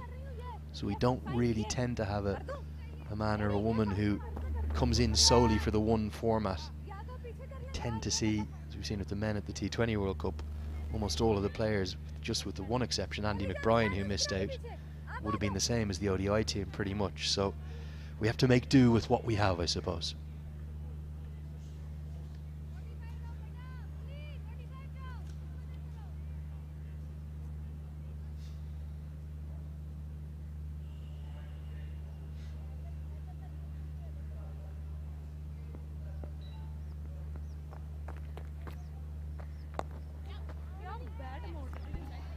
Should be a couple if they rush through it. No, some good ground covered by the fielder in the deep, rushing onto the ball, and that is again the end of the over. 37 gone, 1-5-5 for 5.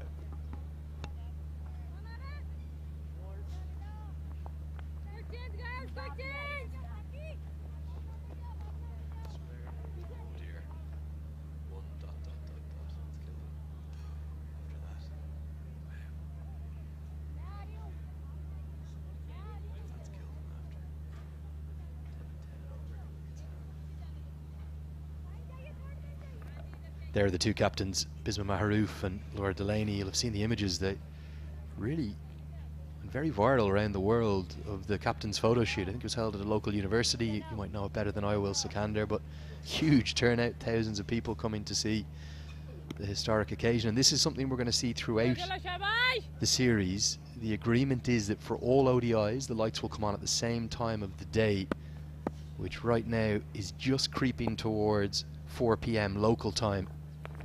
As Nita Dyer comes back into the attack with her off breaks. I think that's a pretty fair decision, isn't it? I think from what I gather, the match referee and the two captains have agreed. Same time every day, floodlights will come on.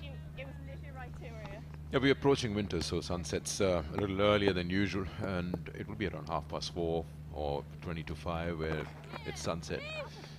And of course, with the high stands around, it can get a bit dark. You see, there's zero shadows at the moment, so you wouldn't need those lights. And it gets a bit hazy as well. Sikander, just say that again. You said this is winter. Approaching. Approaching. This is the hottest summer's day in history in Ireland. Approaching winters. Well, that's what we were talking about when we came here. That winters, for some reason, are late this time around. Because if you get down to November, mid-November here, it's quite chilly. And I remember we did the PSL. That was around Jan. And it was tough to do the studio shows from down there.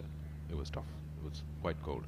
So you're talking about here, or for example Rawalpindi, where New Zealand will be coming in playing the test match, and the night it gets to 0. It's a big city here in Lahore, isn't it? Obviously my first time in. Is they're going to get back for a second? Just. Swift glove work again. She's very impressive, isn't she? With the gloves. I should have gone earlier. That's actually fine, I think. Sidra Nawaz. And she's whipped the bails off very swiftly here. Waldron was just a little bit slow in getting going. And maybe if the throw was right over the top, this could have been gone. I felt it was close. Yeah, it was good throw. Yeah, I think she grabbed it in front of the stumps, and then she had to like take it back onto it. That's the fraction of a second. That's the difference.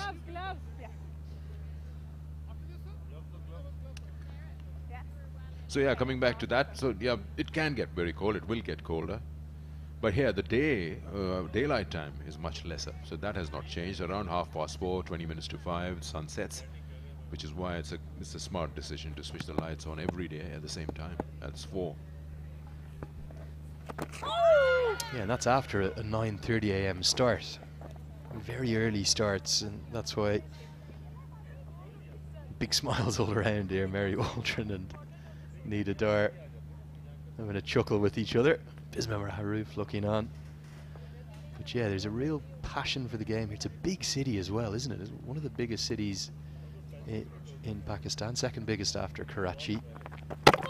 And that is going to be that for Laura Delaney. We just spoke about how good she was on the cut and the pull, but Nida Dar has outthought her. This one flatter through the air, and Delaney loses her stump. She's gone for 69.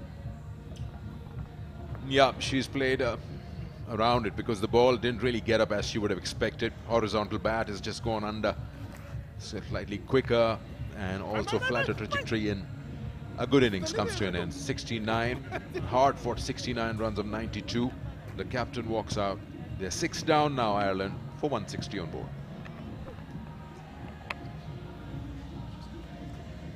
That's a big ball.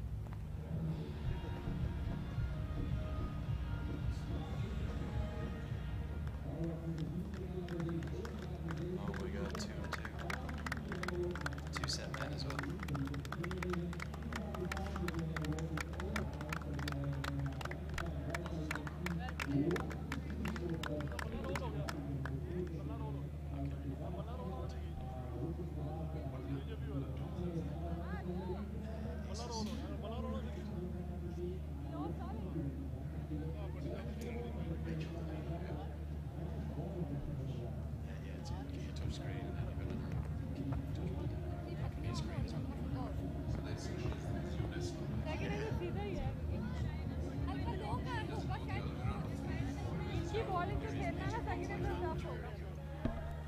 Rachel Delaney in number 8.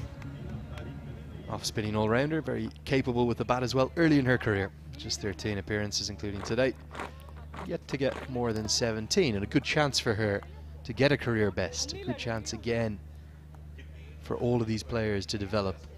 12 overs remain after this one. The score 160 for 6. Ireland going to come up well short here. There have been some moments of joy with the bat at least.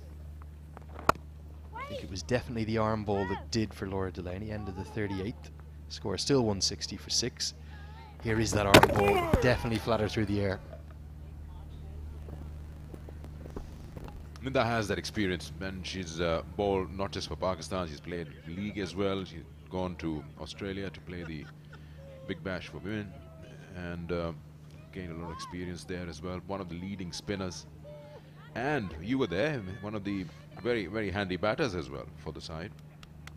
She was simply sensational in the Asia Cup. I thought genuinely she was in the mix for the player of the tournament. Probably the only reason she didn't get the nod for that was that Pakistan fell short in the semi-final stage, losing by 1 run to Sri Lanka, and Deepti Sharma ended up deservingly winning it. But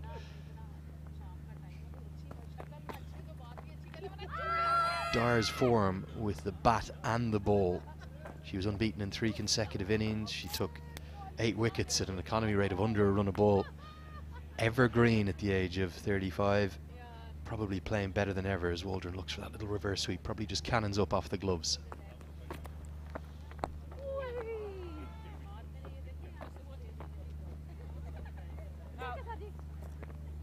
It's really nice for her to run onto that.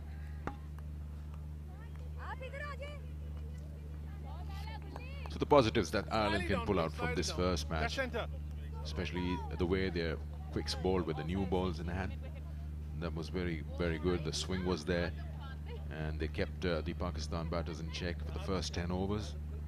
Didn't really allow them to even get to a 50. And then so on, the captain, her knock with the bat. And a few things here and there that they would like to look into. One thing that I would like to see, of course everyone else watching, the fielding has been very different from what we expected. It's going to be a hot afternoon, rather hot morning, 50 overs out there.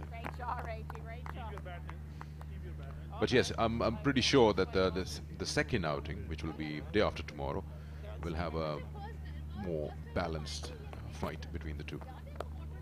Yeah, I think you're spot on. I think it's very likely there'll be a different complexion to the game as Delaney gets off the mark. Let's hope the fielder hasn't done herself any damage here. Oh no, this is the last thing you want to see. Quick single was scampered through.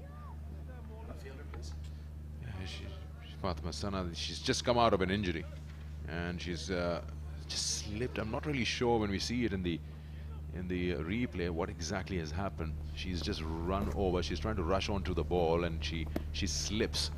We'll be able to see now exactly what has happened here. Yeah, she slipped, and then she's hit her face on the surface as well, and that's the square, so it's a pretty hard surface there. In one way, this is almost, it's not going to be nice to see it again because she's just slipped her spikes. But luckily, I don't think it's a lower body injury. She might just be shook up, and she may need to go through a concussion test. She does look a bit ill, and certainly the physio will get on there and make sure she's okay. But at least the good news is no damage done to the lower half. I think it's an impact injury, isn't it, on the side of the face. She just looks shook up, and I think with 11 overs left after this one, get the concussion test done, get off the pitch, and let's hope you're okay to come back in a couple of days' time. Yeah, that's what umpire Afridi's just suggested. It's better that she steps out for a while so that play can also carry on and she gets a bit of a proper check. Here's a look at the wickets, and that was the first one to fall. I think that's the one that's going to leave real regret for Ireland. Gabby Lewis, such a talent, but just hold out to the fine leg fielder, caught, dismissed for 15. Then Leah Paul was cleaned up by a beauty from Fatima Sana, who we've just seen go off. Amy Hunter, disappointing day for her, stumped for 8, and then Orla Prendergast, who showed such power, managed to pick out Sadaf Shamas. The LBW then for Emma Richardson, who had a couple of boundaries in her innings of 9, and then the mastery of Nita Dar with the arm ball, cleaning up Laura Delaney, who's the star of the show with the bat so far today. 69 for her. Plenty for Ireland to work on. I think the few positives you pointed out very well there, Sikander, but also as a coaching unit, sometimes you actually don't mind a performance like this because there's plenty of things to point out. The bowling, clearly. I think the fielding you've well identified as well, but even the running between the wickets, all the small things Ireland need to improve upon. I think the one real positive they should take is that there's nothing to be worried about in the occasion. They'll have been a bit daunted, a bit nervous coming into such an arena like the Gaddafi Stadium, into conditions they just don't know very well. But there's nothing for them to fear here, and hopefully from an Irish perspective they'll get better and better throughout the series. End of the 39th, Waldron moves to 18. It's 1-6-3 for 6.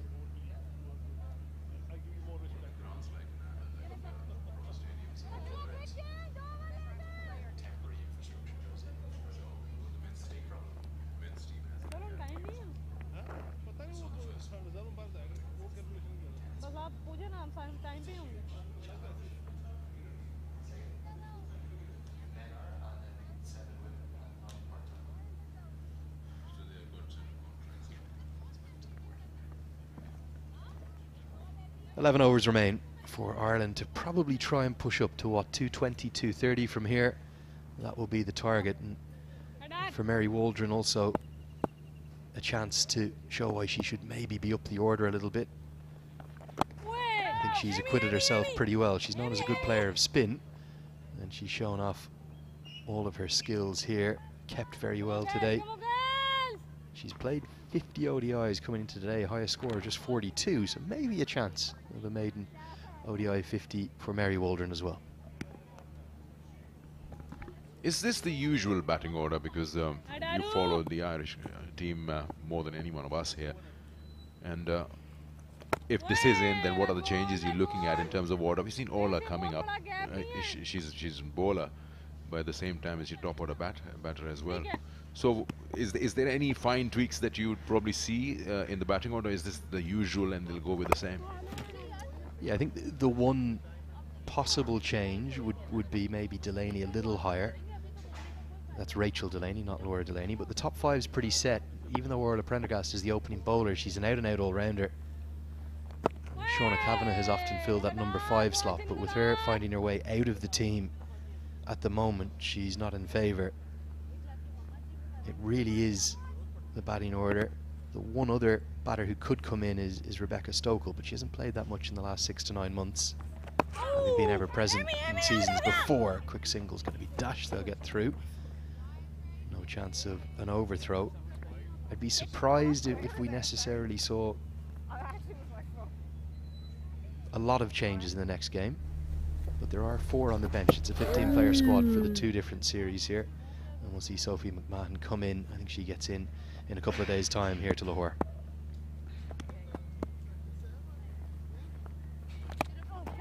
It's gone high up and just short. With the top edge, first I thought Nida might go after it herself, but then she saw mid-off running into it. And eventually none of them get there, just fingertips. Sidra Amin. This is a wonderful piece of bowling, isn't it? Flighted and it's dipped late. But Mary Waldron has just got that little bit of luck. I think this is a chance. I think it has carried. And Sidra Amin, who has had everything go right today, and I mean everything, 176 not out off 151 balls. The only minor blot on the copybook. A drop chance. We haven't seen much of that from Pakistan today, and Waldron survives. One thing I'd like to see from the Ireland team in the coming up games, of course, this is one off. 336 is a huge total. But yeah, apart from the strike rotation, if they are chasing something in the excess of 250, even 270, 280, they need to get those boundaries going somewhere. Some calculated risk, because it's been 26 balls since the last boundary. So even if you're not going for that win and you see that, you know, realistic approach, you can't get there, but you still got to think of it as a 220 or 280, like you said. Set a target in your mind and try to get there at the end of 50 overs, and need to find those boundaries somewhere. So I see the bat and pad coming together, but there's no full flow of the bat to find a gap. It's just the block. That's what I'm talking about. And I think the reality is you would have seen a very different approach from Gabby Lewis and from Amy Hunter. They're really the two superstar batters in this side, even though Amy Hunter's only 17 years of age. They have the power, the technique to score runs against any attack in the world on their day. That is going to be number 7, just chipped back. Mary Waldron had a life a moment ago. The spinners continue to wreak havoc here. It's a 4th wicket between Sandhu and Dar, and this is a very sharp return catch. Yeah, that's exactly what we've been discussing. So the chance that she takes, it's just not closing or opening the face of the bat, has played it straight back to the bowler. That's a good catch taken. It was travelling, and one more wicket falls.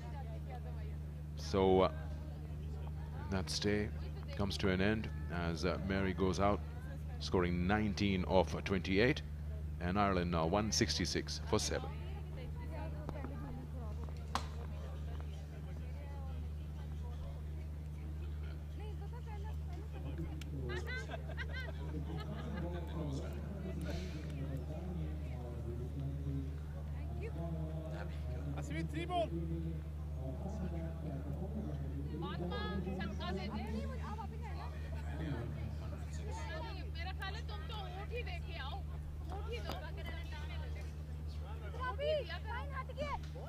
Dead center. Left arm round, 2 to go.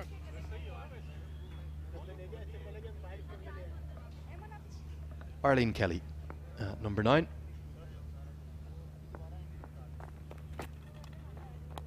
We'll have to face up to Sandhu, who's been very impressive.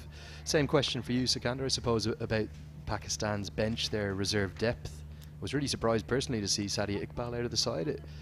Have Ireland's issues against spin here possibly shown that Pakistan could be tempted to play another spinner? They could. They had an injury, the leg spinner, who's not available. Tuba Hassan not available, so she could have been surely part of that 11. Also Diana not around, probably just making sure that they play that extra medium pace as Kainat Imtiaz gets into the 11 rather than an extra spinner. We'll come back to that. It's 41 gone, 166 for 7.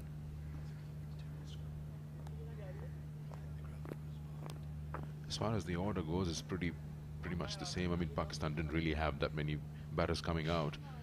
Bisma is your usual number 3, but they had Alia coming up in the order.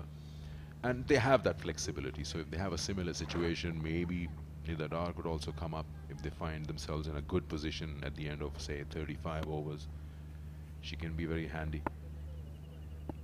It's this kind of a start that you get.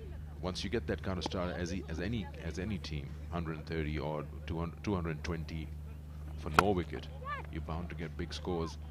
Usually the case has been with Pakistan that openers haven't really been able to provide them such starts. And then it usually boils down to Bisma Maroof and probably Javeria or others to just put that stand in. And then later on, Alia, Nida would come in and try to get those shots going and get the team to a good score. But this is surely one of those numbers which, yes, by any team you wouldn't get a 336 every day, but it shows the intent. And it shows how they've graduated, how they've learned things after the Asia Cup, what they can do, what they're capable of.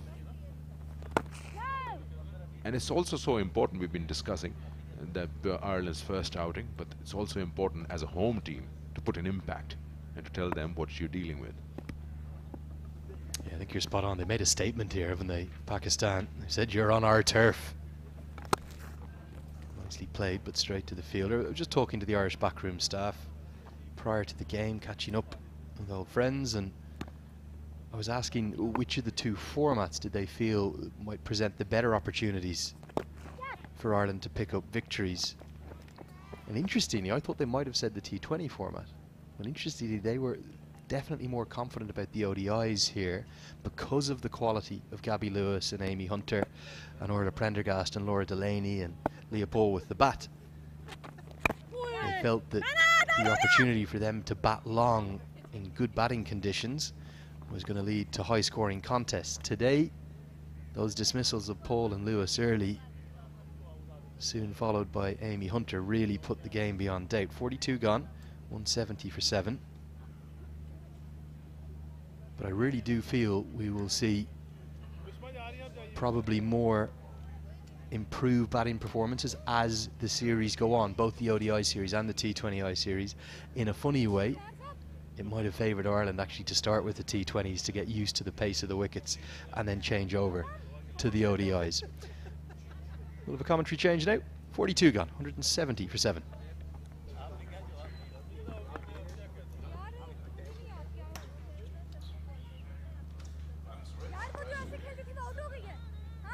Interesting, wasn't it? Yeah.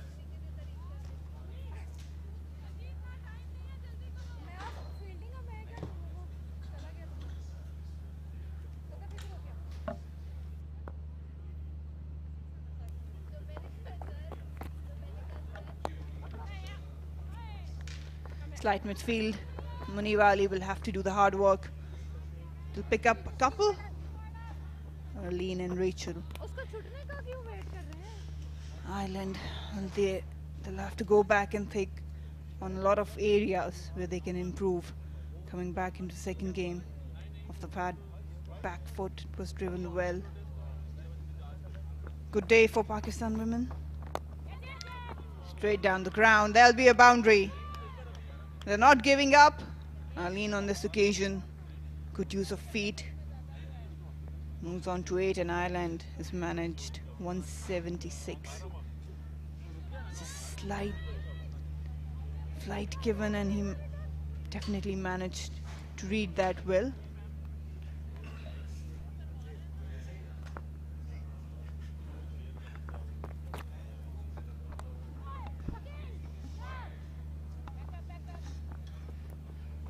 $176 for 7. Marina Iqbal. What can Ireland do from here on? Just keep fighting, that's what they can do. I'm liking the intent between these two batters, Arlene and Rachel. They're not giving it up, and that's exactly what Ireland need. Yes, they will think a lot, especially in terms of bowling, where the areas are that can work for Ireland. But batting as well, the top order has let them down. They heavily rely on it. I'm just looking forward to watch KB Lewis. She's one to watch for. Laura, the captain, played her part.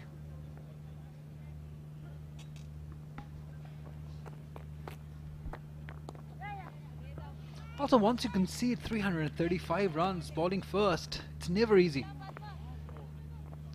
The first game, you're a visiting side in Qaddafi Stadium, Lahore, slow, low pitch. We'll continue talking about it. 43 gone, 178 for 7.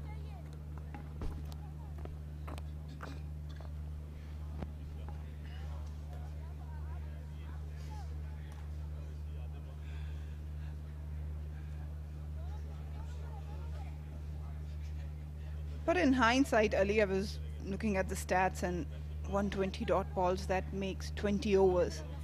That was Pakistan's innings. So they did a lot of damage in 30 overs, which actually reflects how Ireland has bowled. That's one area they can really work on, not bowling according to the strength of the batters. They are a decent bowling side. Absolutely, I 100% agree. Those medium paces, bowling into the pitch, but they just didn't get it right today. You can give them the benefit because this is their first game, first time ever in Pakistan.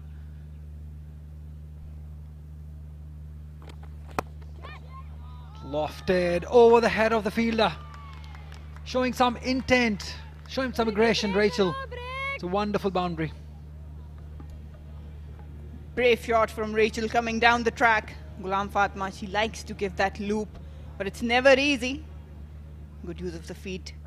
Just getting on with the shot. All she needed to do was clear the 30-yard circle. That's better. Straight down the ground for single. They are quick learners. Yes, a very young side. They've got a couple of players who are experienced. But overall, they have played a lot of T20 cricket, not much of ODI. But when you've got someone like Ed Joyce in the hut, he's a thinker. We all know that. He's been an accomplished person to be there. They will come back stronger as a group. Absolutely. I think you got to give them a bit of benefit. They'll get their playing 11 right. I think they've got too many all-rounders. 7 all-round cricketers. You do need specialists playing ODI cricket. Again, straight. Oh, she's put it down. That was forcefully hit, but straight to Ghulam Fatma. Just could not just hang on to it. Would have been her first wicket. No one to blame but herself. Again, never shy to give that loop. Oh, it was a regulation catch. Especially for a spinner. Run out chance here. Muniba Ali. Not very amused, Sidra Nawaz with the throw. 44 gone, Ireland 185 for 7.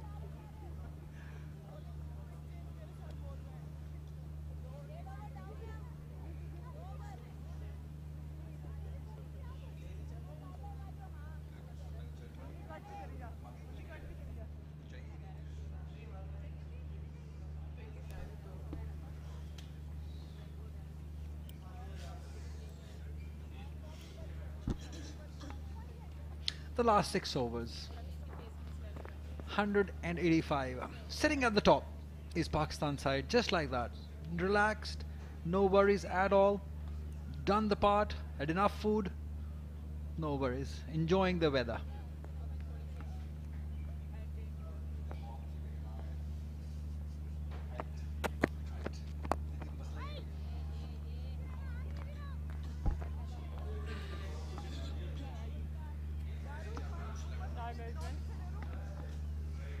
So what do you make of this Pakistan's performance? What has changed since that Asia Cup semi-final against Sri Lanka? They were beaten by them.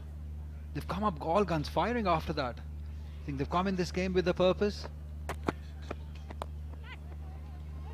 I think it was a matter of time when this bunch of girls come together, because I've been saying that over and over again, that the potential is there. It's just that extra push. They need to realize that they are good enough. They have the potential, but they need the set of skill to get over the line. And they were getting there, but I think the game changer was when they won against India. That actually gave huge boost to them, their confidence, and their obviously skills. They have been working on it.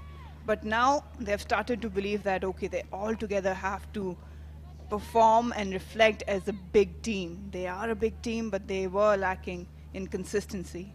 And I think this sort of performance, they announced themselves as dominating side. But again, it's just the beginning. They cannot be complacent about it. Yeah, beautifully put. I think the key word was consistency. I think when you start winning consistently, that's when the results come. Not just the match results, but overall the cricket results come. We've seen some new faces coming in, young guns. Kainat Imtiaz also, one of the very talented players. Although they have missed out on two. Oh, there was a chance. Direct throw from Nida Dar was required.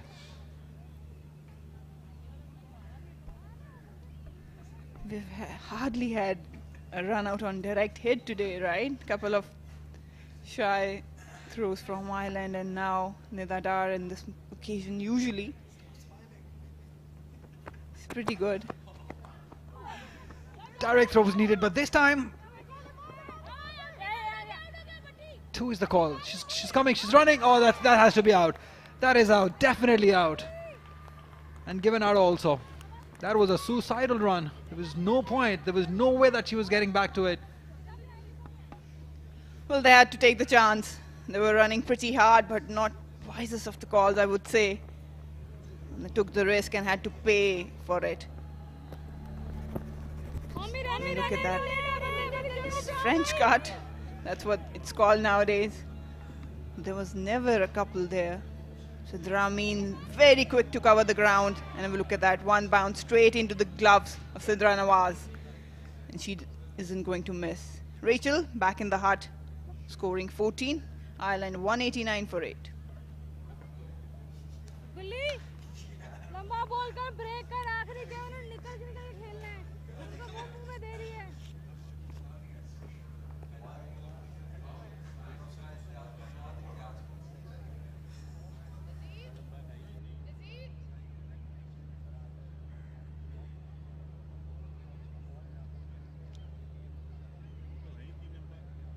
गुल्ली कितने over रह गए last है गुलाम फातिमा का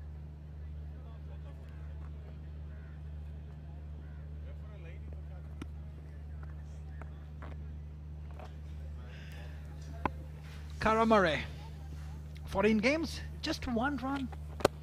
In 14 games? I don't believe this. Just one. Marina, just one. Well, I'm not sure what the scenario has been for her. Maybe she didn't have enough opportunities to play or bat. But right now she's on strike. So keep counting her score. Come on, get a double. Score your career runs. More than that. Just don't get bowled out. You know why? Now you know why. That smile says it all. You're too quick to judge, aren't you? It's just the first delivery, and that too of Ghulam Fatma. She's turning it. And again, 2 examples. Keep on telling you that. She's just scored 1 run of her 14 games. Probably she hasn't gotten much opportunities, but that's another reason.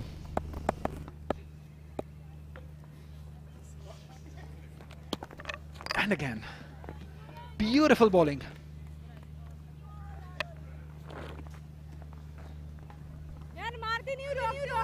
That's typical leg spin bowling. Look at that, drift in and then just the away movement. That length will always keep batters in check. She's a leg spinner herself. She would know. At that moment, she's struggling, definitely struggling to get the bat on the ball. She's spinning big time, Ghulam Fatma, we know that.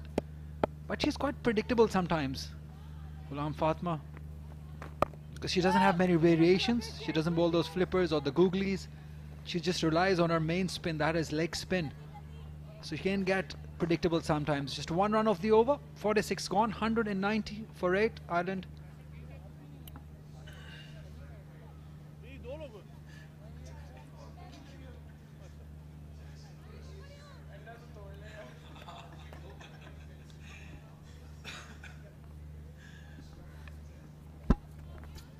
So all eyes for remaining 4 overs would be on Cara. If she can get past that 1 score that she scored in her entire career, that's what I'm really looking forward to. They can't win the game. Too many runs to get. So that's the only excitement left for me in the game.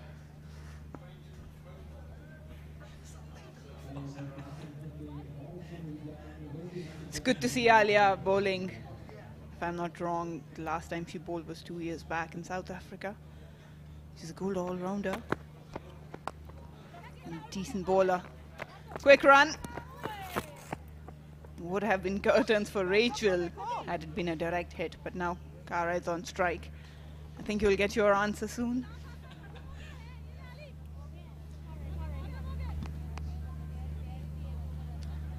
It's a good call. Direct throw was needed. She was very close to it. She would have been out. I'm sorry, it wasn't a good call. Take that word back. So Alia Riaz up against Kara. It's a good opportunity for somebody like Alia Riaz to get that bowling rhythm going. That's it. She's gone past that one. She should be looking to get two. She does. That's a career best score now. 3 runs in total now. Well done. I'm sensing you're more excited than those hundreds for Kara's couple, aren't you? See, she's been searching for it. She took 14 games for this one run. And now getting couple, good achievement. Yeah, let's change the focus to Alia Riaz now. It's a good opportunity for her. At this situation, when you know that you cannot lose the game, it's good to get the rhythm, get few overs in. What do you think? He's making a comeback. It's very important that he gets those overs.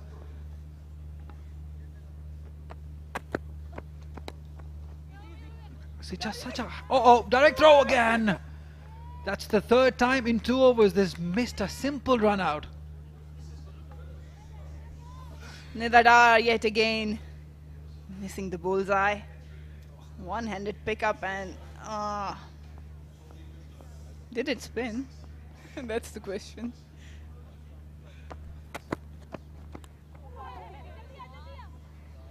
That has been the go-to area for Ireland today. They've scored so many runs in that final leg area. Another 1 run coming.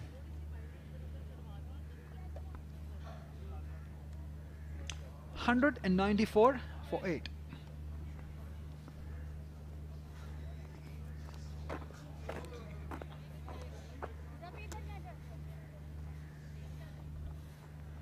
This is the bowling lineup. Fatma Sana 2 for 24. It's good to have her back in the side. Kanat Imtiaz backing 1 and Nashra Sandhu with 2. So is Nidadar. Has been exceptional. Alia Riaz and Ghulam Fatma did bowl well but couldn't really pick wickets. It's kept everything under check for Ireland. Dar is back. 8 overs for 30, 2 wickets. Such an excellent all-round cricketer. Bats in the middle, balls were never required. She always gets the wicket. She has that habit in her. She bowls those wicket-taking deliveries. And some handy runs also. Wonderful. That's her pro and con as well. She tries those variations, can go for runs. That's lofted and will beat the fielder. And they've got protection in the deep. And no, that's safe for Kara. She's managed to grab some runs. Just a chip over that extra cover fielder. She didn't try to hit forcefully, just chipped it over. Oh, made it quite easily in the end. She thought she's got her. So Kara is on 5 now. Imagine. One game can change your career. She's a leg spinner, by the way. We know her of those abilities. She's a wonderful bowler. That also shows the strength, that how less she has been there batting.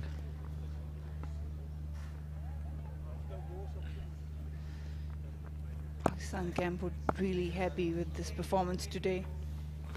Tossed up and it's driven beautifully through the covers for single. She can bat, I can tell you that. She's disappointed actually. 48 gone, 197 for 8.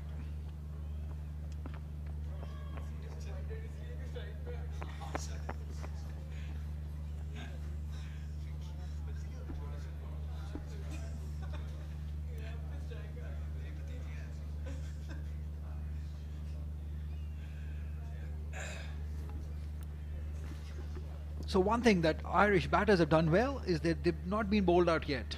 They've played 48 overs. That's a good sign.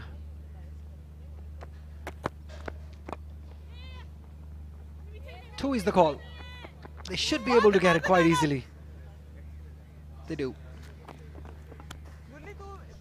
The positive is that they're not just blocking the deliveries, they're looking for runs. And they're trying hard to get boundaries, but the running between the wicket has been decent. And that's one aspect that tells you that this team know how to fight.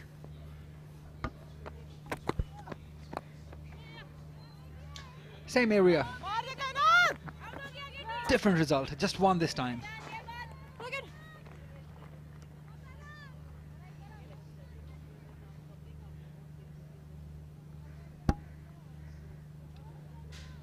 So 2 centurions, Marina today.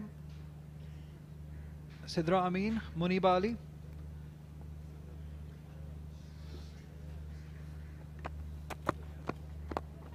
It's in the air, just away from the fielder. This will run down for a boundary. Yes, it does. So Rachel now just using the long handle. That's a brave shot. That's the intention I was talking about. They're not giving up any opportunity provided. They're trying to capitalize on it. Just coming down the track. Over extra cover she went. Just rolled away over the boundary. Muniba tried her best but couldn't really contain that. So Rachel moves on to 20.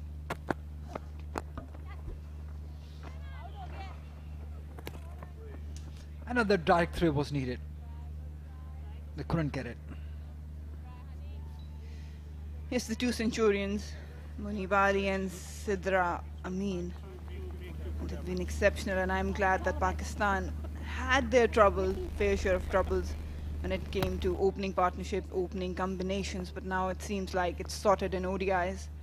Sidra has been consistent.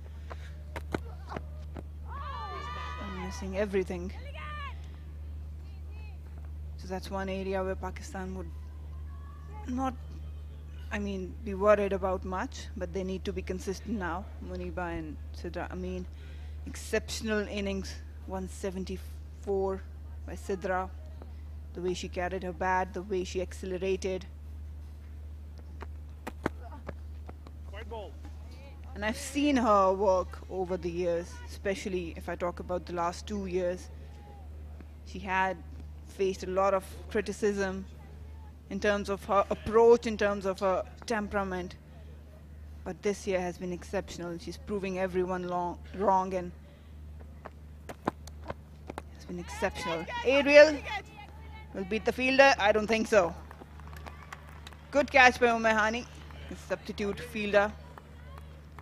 And Kara, well, she's gone now. Trying to hit big, gone on 9. Alia gets her first breakthrough. At least she tried to do something different.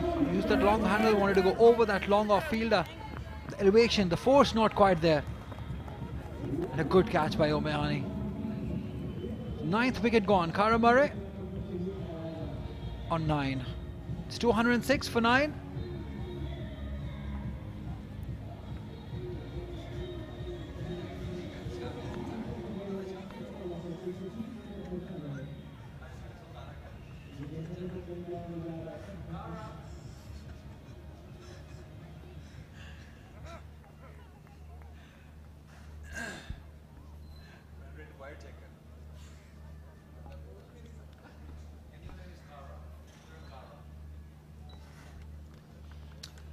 The last person in. 206 for 9. We're into the last over as Jane Maguire comes in. 8 runs in her career, the best of 6. The last 6 deliveries to be bowled by Nida Dar. Down the track. There's a chance again. Not quite getting it cleanly, Sidra Amin. That's the wicket. Way outside Austin, trying to fetch it.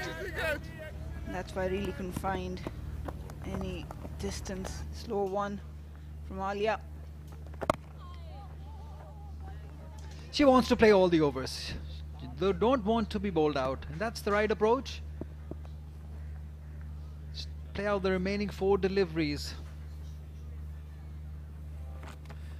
Nope, she comes down the track straight to Alia. Boom Boom Dar gets another one. And that's it for the game. Ireland has been bowled out on 207 runs. It's been a perfect clinical performance by these Pakistani. Everyone has chipped in, starting from the openers and finishing up with Boom Boom Dar. They've all done an excellent job. It's a wonderful performance. Ireland couldn't avoid being bowled out. Just taking her chances, the field was up. It was far away from the delivery. And Alia made sure that she managed to keep hands on the ball. Nida with the last wicket, and they will be a very happy bunch today. Muniba Ali, Sidra Amin particularly, what an innings she played. That opening partnership, breaking the record. And that actually gave them the boost that they could reach that 300 plus mark.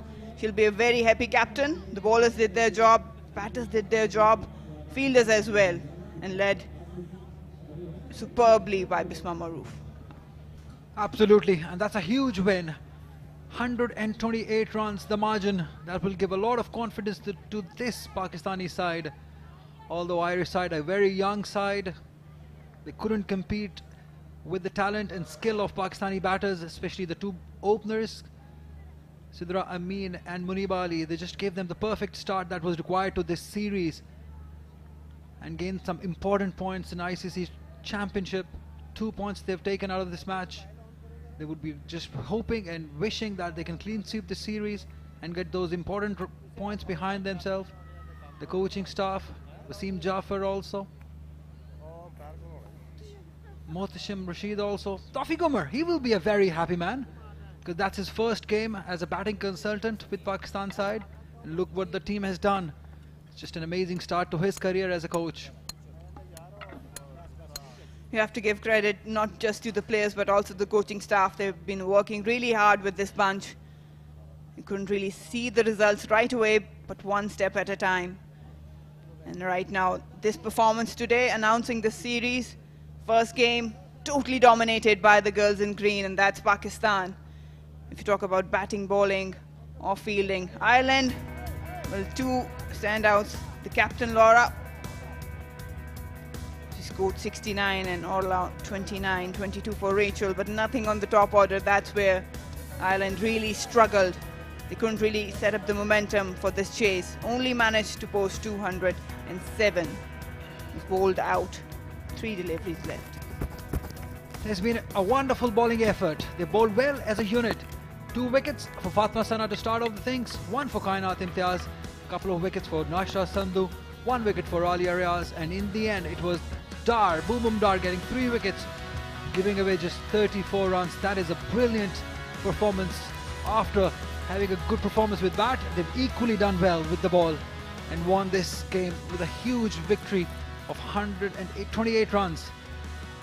That is an excellent performance in the first game of this series.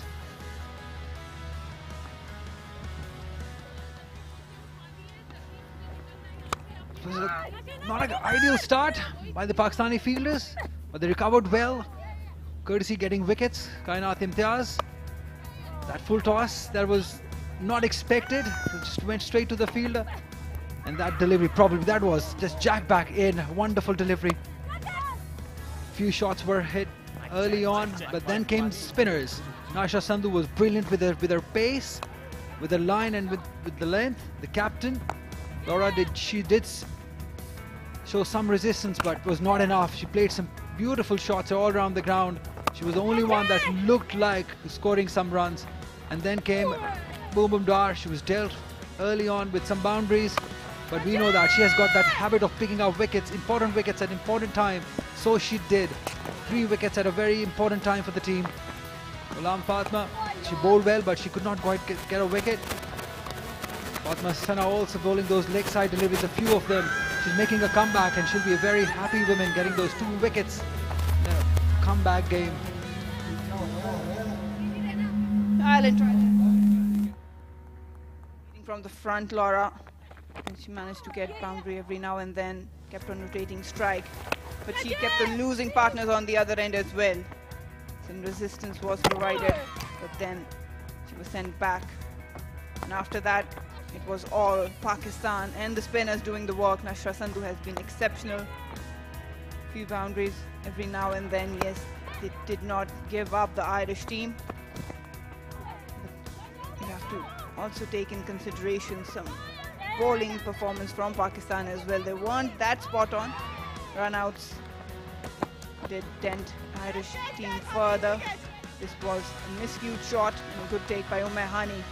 Nida Dar with the last laugh.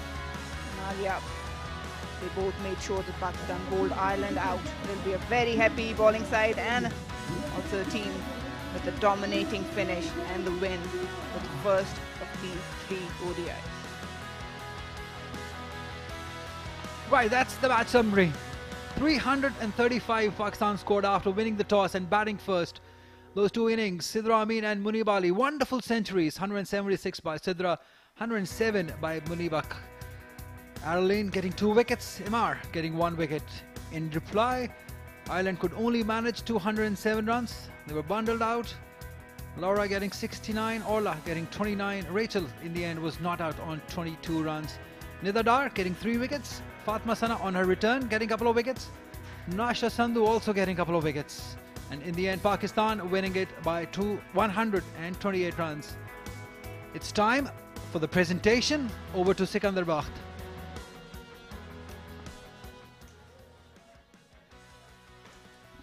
ODI between Pakistan and Ireland, and what a big win Pakistan have had today. 129 runs was the margin, and a brilliant win. And of course, lots of records were broken. Pakistan managed to get their highest total in an ODI today. Not only that, well, we had the opener scoring 176 not out. That was also the highest by any Pakistan batter. So all win, and the first point scored by Pakistan.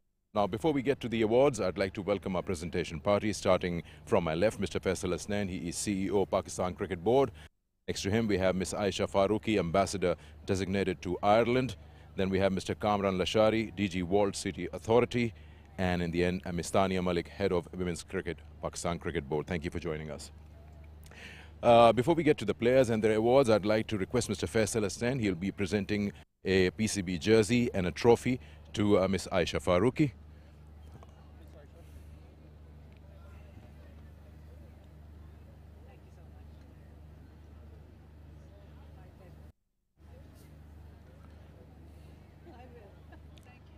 I'll request Mr. Faisal Hasnain to now present the same PCB jersey and a trophy to now Mr. Kamran Lashari.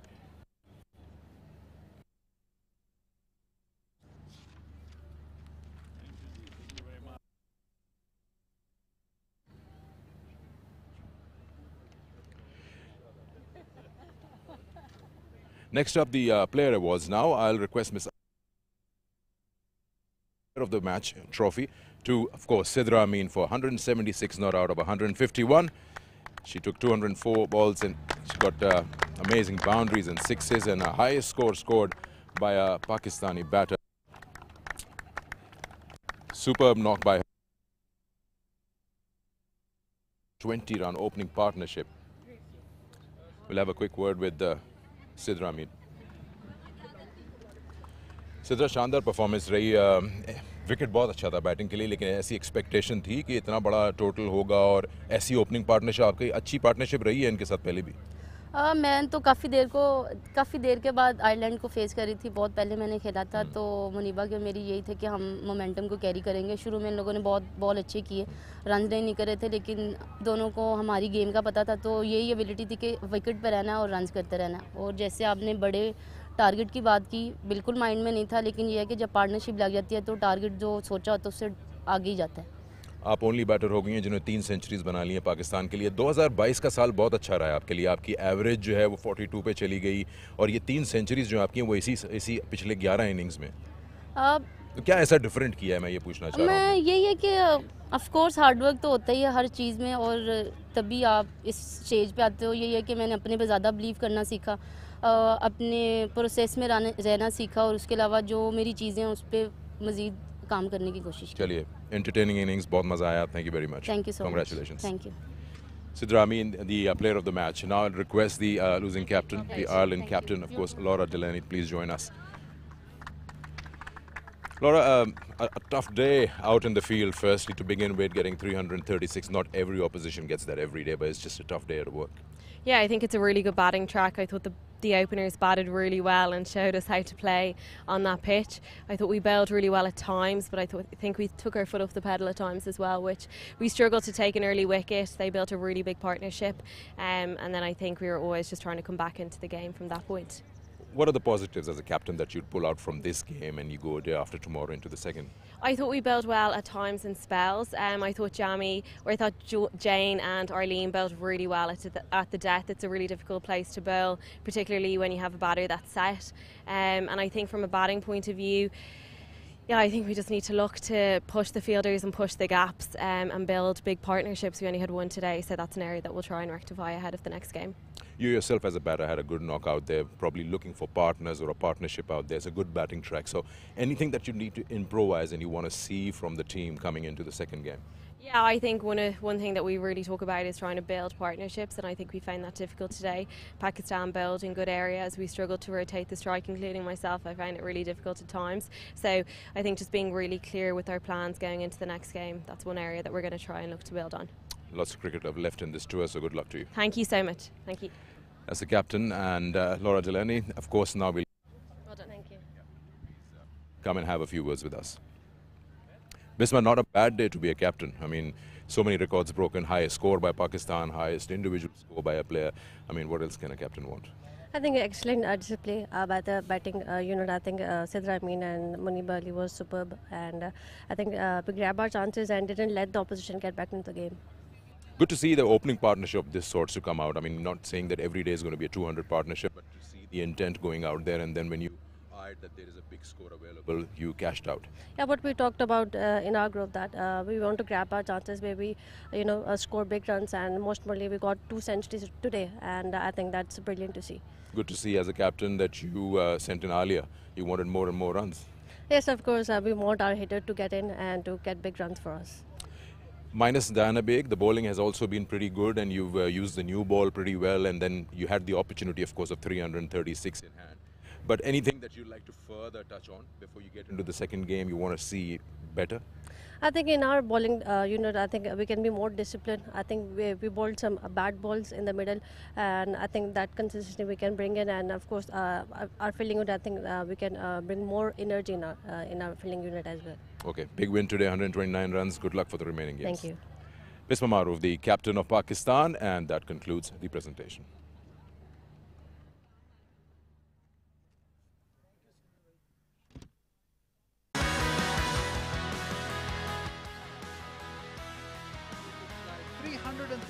That's a king size total. In reply, Ireland just managing 207 runs. They were bowled out. Laura getting 69 runs. Nidada getting 3 wickets. Fatma Sana also getting 2 on a return. Nasha Sandhu getting 2 wickets in 10 overs. And a perfect result to start off this massive series for Pakistan, winning it by 128 runs. Right, what do we have next? The second ODI, that's on 6th November, 9:30 AM, live from Gaddafi Stadium, Lahore. That's when we see you next. Until then, take care, goodbye.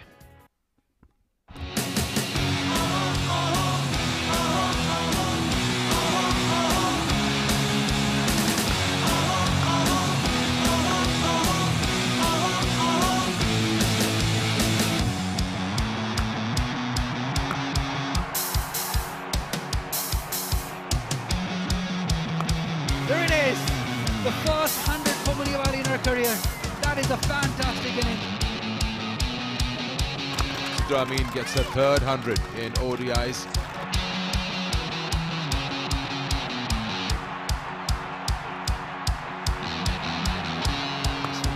Into the deep, and oh, it's carried